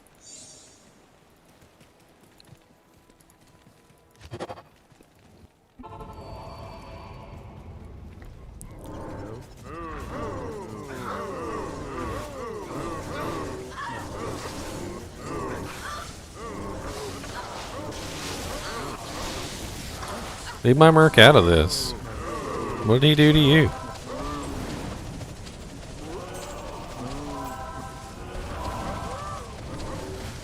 I was trying to see how good Blade Sentinel would be, and my merc died. Hold on, let me go refresh him. Hello again, Outland. As invincible as I am in that situation, he is not invincible. I learned. Enough mana.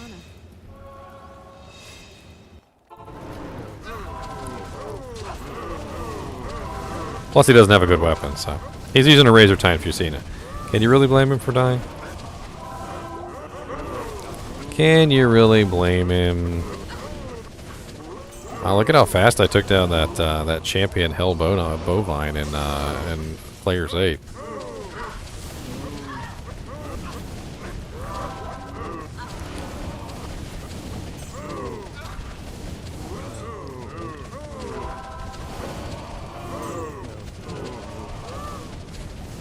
She keeps converting everything. Stop converting everything. I want to kill it.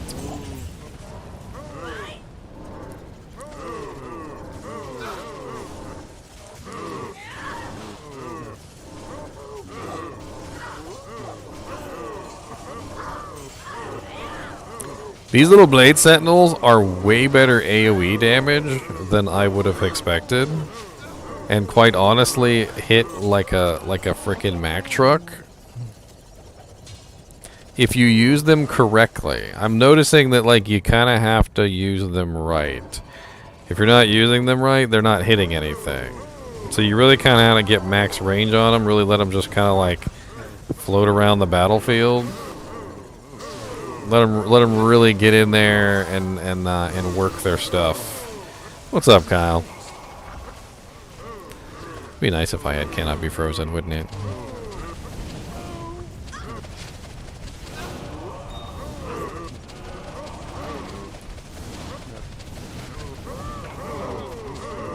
Leave my merc out of this. I need him for attack rating.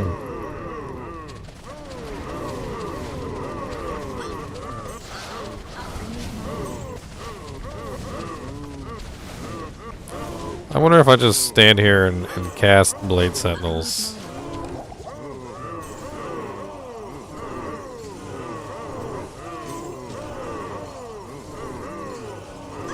I need mana.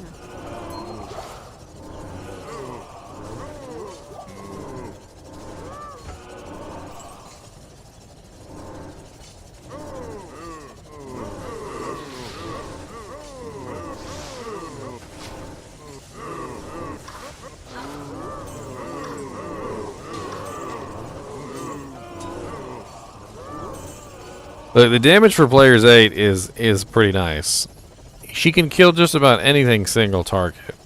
What I'm noticing is that it's like kind of a catch-22. Like she's really good at single target, but she's not really good at single, at multi-target. Like she's not really good at hitting all the creatures at one time. But the AoE, the damage that she does per target, like with all the crushing blow and all the deadly strike and everything that's running on her. She's running 100% crushing blow. She has 35% open wounds. She's got 79% deadly strike. I mean, she's hitting like a Mack truck on a lot of these monsters with all of that combined. Especially when she gets into like a champion or something like that. Or she starts eating away at like a unique monster or something like that. The monsters literally just fall apart on her.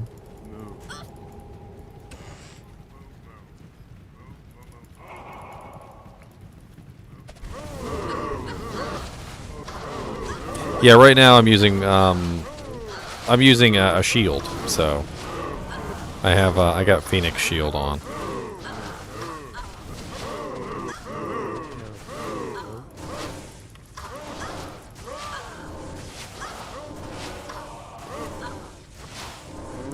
Well, the really interesting thing here is that the Blade Sentinel is stealing my life back. The Blade Sentinel is stealing mana.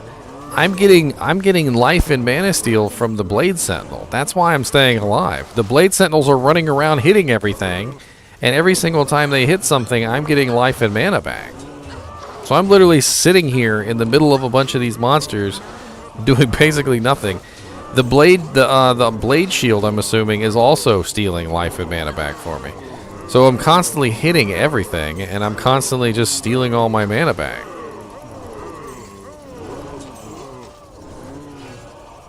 So it's just like I'm just like a super tank. As long as they don't hit me down to 0, I'm fine.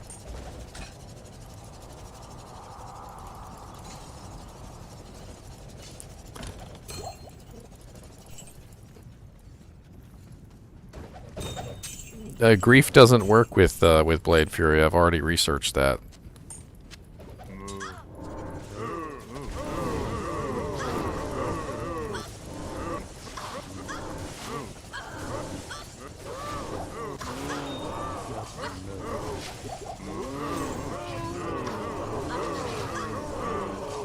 There's a lot of things that Grief doesn't work with, Kyle.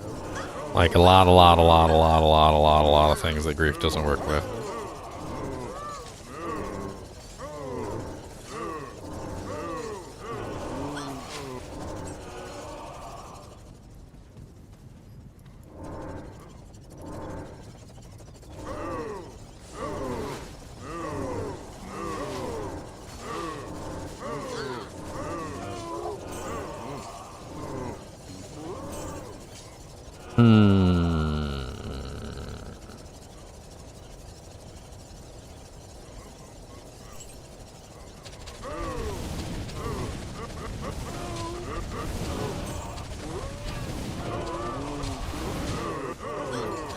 I doubt I would have the attack rating for it.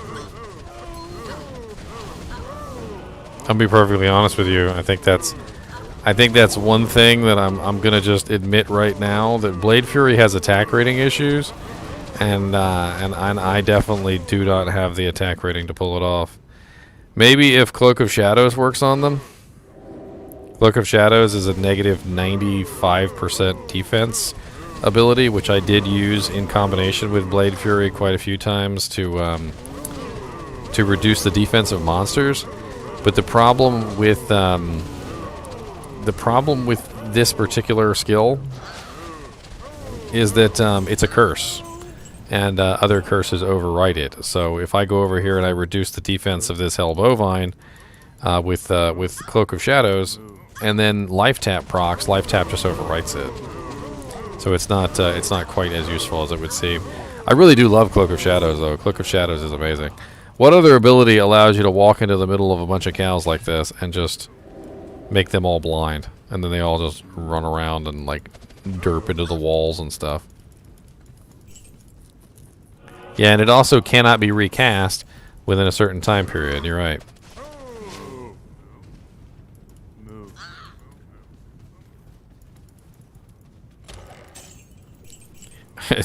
The developers literally spent like half of the assassin character talking about removing reliance on Death Sentry and trying to get people to build other abilities, and literally the only thing Kyle has to say is build Death Sentry. Oh yeah, your Kixin isn't killing quickly enough? Build Death Sentry. Oh yeah, your assassin that only uses Phoenix Strike isn't killing quickly enough? Build Death Sentry. Your Fire Trap Assassin isn't killing quickly enough? Build Death Sentry. He should just get stickers and put them everywhere. Just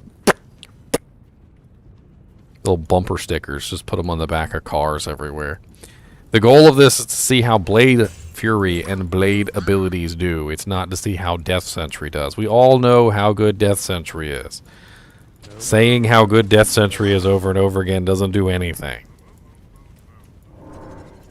The entire idea is to build other abilities.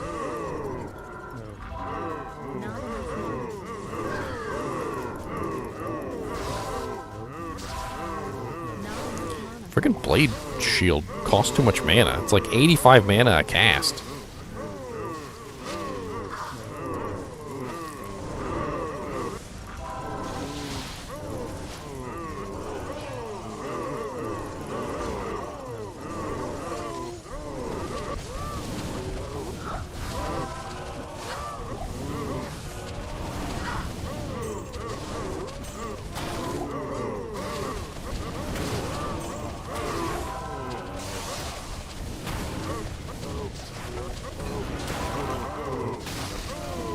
I don't know. She's fun to play.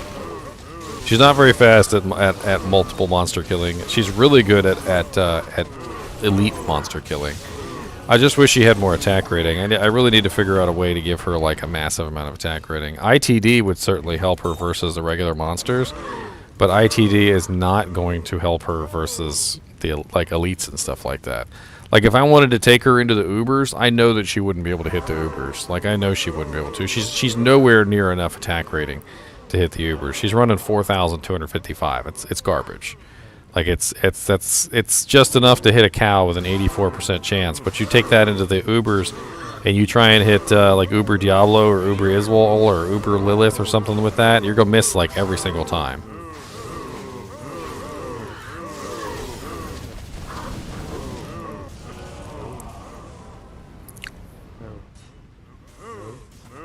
I mean, Blade Sentry, Blade Shield, and Blade Fury all rely on attack rating. They're all basically attacks.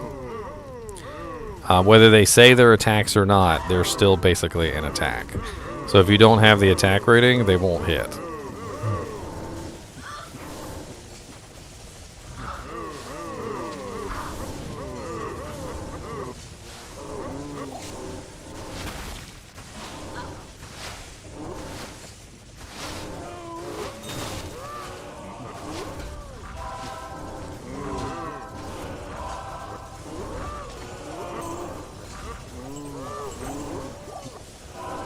What's going on over here? We got a little dog pile. Oh, he keeps converting all of them. That's what's going on. I was wondering why they weren't dying so fast.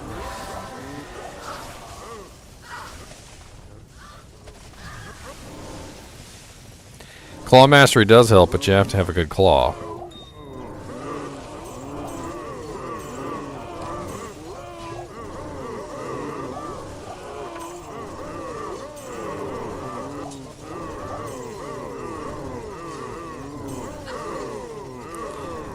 For the claw to even come close to competing with a with the death sword as far as damage is concerned, you need You need literally a like 300% ED ethereal claw.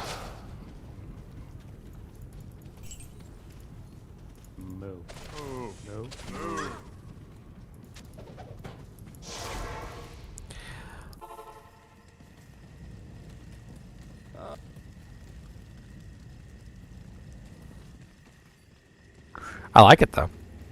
My Blade Fury Assassin's going to be quite nice in the upcoming patch. Quite nice indeed. All right, so let's respec her and let's play around with some other things. I mean, they beefed up the fire traps. Let's take a look at the fire traps real quick. We can just do that. We're already in a trap spec. It's not going to be that big of a deal. So let's go to Burst of Speed just so we can get some speed on these, and let's do Wake of Fire, Wake of Inferno. Those are the only two fire traps, right? And then we also got Fire Blast.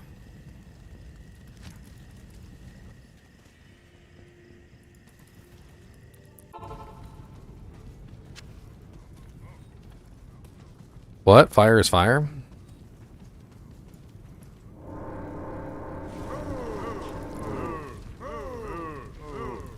I mean, they beefed up all the damage of the fire traps. I just wanted to see what kind of damage we were looking at. That's pretty pathetic. What about Inferno? Does it burn? Does it burn? It's still so bad. I mean, granted, this is not the build specifically for it, but I do have level 30 with all synergies. I bet you Fire Blast is better than half these traps.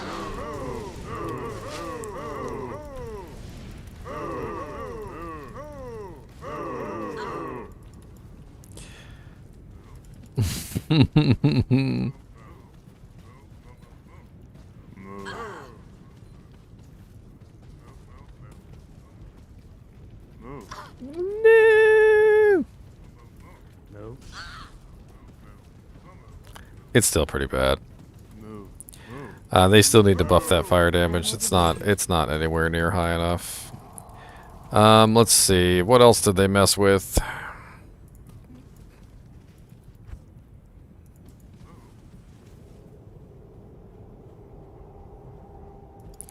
I know they increased the venom duration. Not that it really matters, but they increased the venom duration a little bit, which is going to help buff up like treachery and things like that.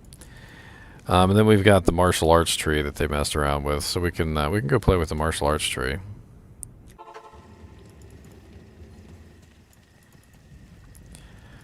I don't really have the best claws in the world, but I've got a Bartox and I've got a Jade Talon. We'll just use those for right now. It'll be all right. It won't be the best, but it'll be all right.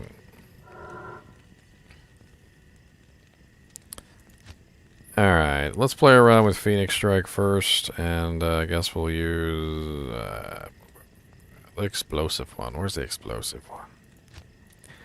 It explodes!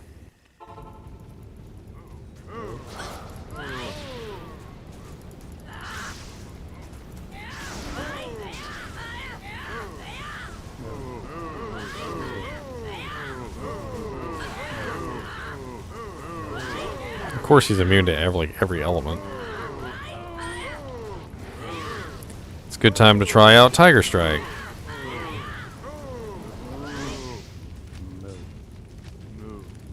Where's my Tiger Strike? It might have been nice if I set up these in advance.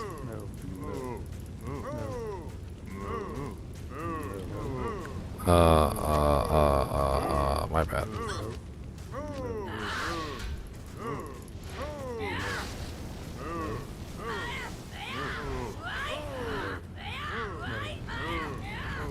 Let me use a different finisher because this one's fire damage.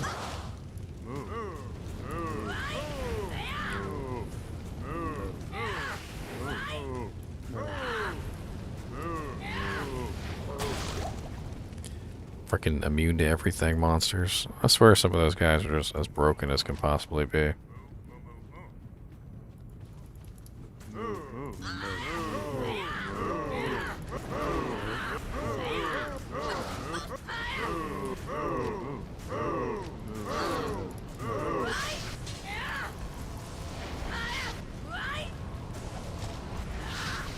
That's pretty cool.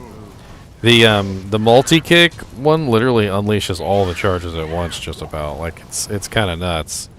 Like, if I were to, let's throw 2 of these together. Let me build 2 of these charges before we ow, might cows.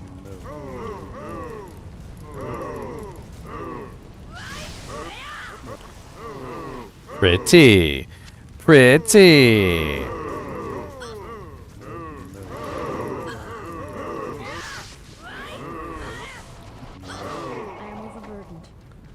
Pretty. It doesn't really do very much damage on player's 8, but pretty.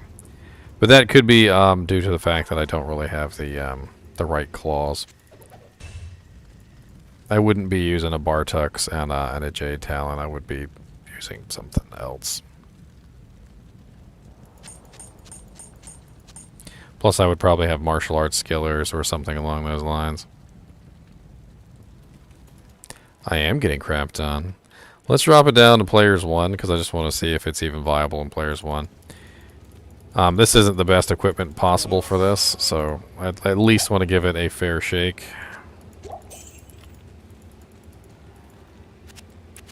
I believe those cows are already spawned in players 8 though, which means they do not go down in difficulty. I'm gonna go somewhere else.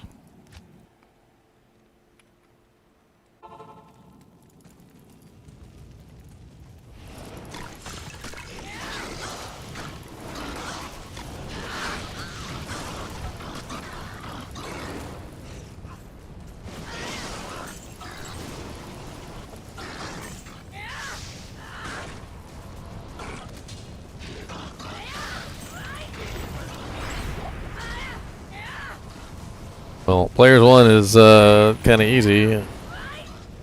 How can there be such a big difference between players 1 and players 8? Is it really just like that?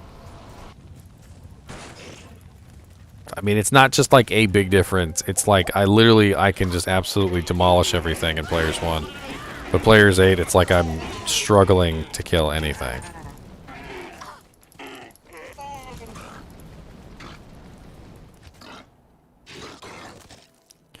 Let's check out Dragon Claw as well. I mean, it's definitely a lot smoother, though. I like the smoothness of it. The guaranteed hit on the finishers is a really nice touch. I really do like the guaranteed hit on the finishers. Before, there was this constant, like, okay, I built up 3 charges, and now I can't land a finisher hit. There were so many times where literally I would have the charges, but I couldn't actually hit the ability. And this time it's kind of nice.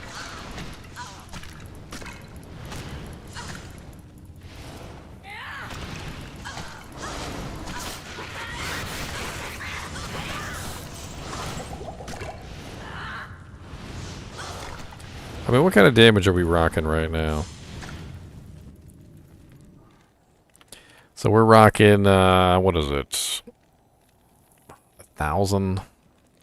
That's not a lot of damage. Where's the lightning damage? 5,184 on the lightning. 2,334 on the meteor.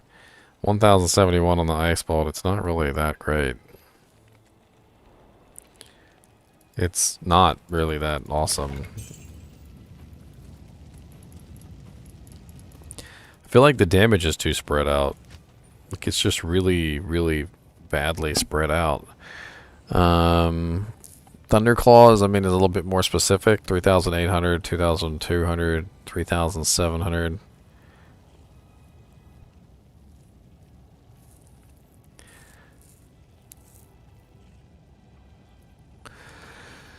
I'm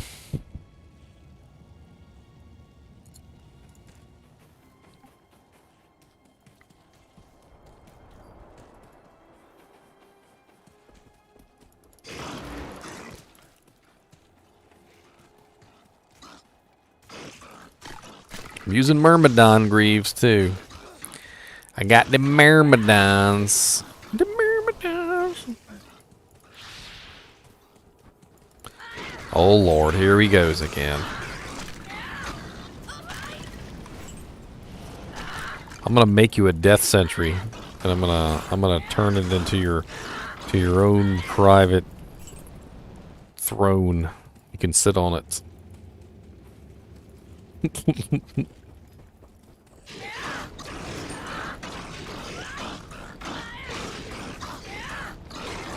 Kick everything to death.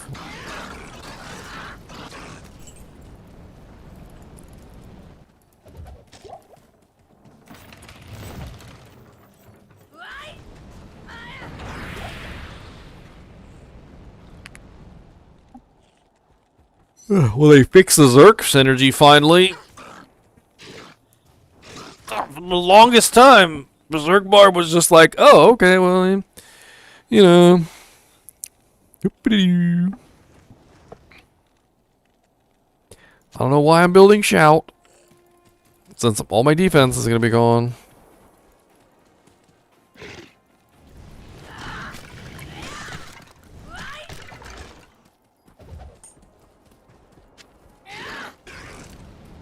Yeah, and forces Whirlwind Barbs to build Find Item. I wonder if they ever fixed the Find Item bug that made Find Item not work when you maxed it out. I can't remember what level it was, but I remember there was like a certain level. If you beefed up Find Item too far, it just stopped working. And for the life of me, I can't remember what level that was.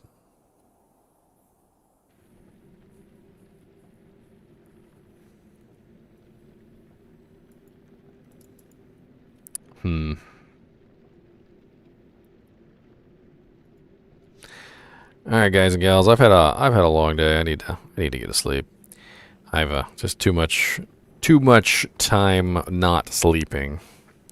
That 12-hour stream yesterday took it out of me. I'm an old man. No, I just need sleep. I'm gonna head out. I'm gonna let you guys know what videos are coming tomorrow, though. That's something I like. I like to do at the end of every stream. I think it's kind of fun. So I've got some more unique item videos coming for tomorrow, and so let me get the list here. Bloodfist Heavy Gauntlets, Steel Pillar Warpike, and Executioner's Justice coming tomorrow. Executioner's Justice. Bloodfists are pretty underrated gloves. I tell you, them things are freaking broken. Bloodfists with the 10% in the IAS and the 30% faster hit recovery, and then they also give you life on top of that. They're pretty sweet gloves, especially for a sorceress. Like early on, that 30% faster hit recovery is like gonna save your life. Sorceresses have terrible faster hit recovery breakpoints, and that's like the easiest 30% faster hit recovery you can get around that level. What are they, like level 9 or something? Alright, guys and gals, I will see you tomorrow.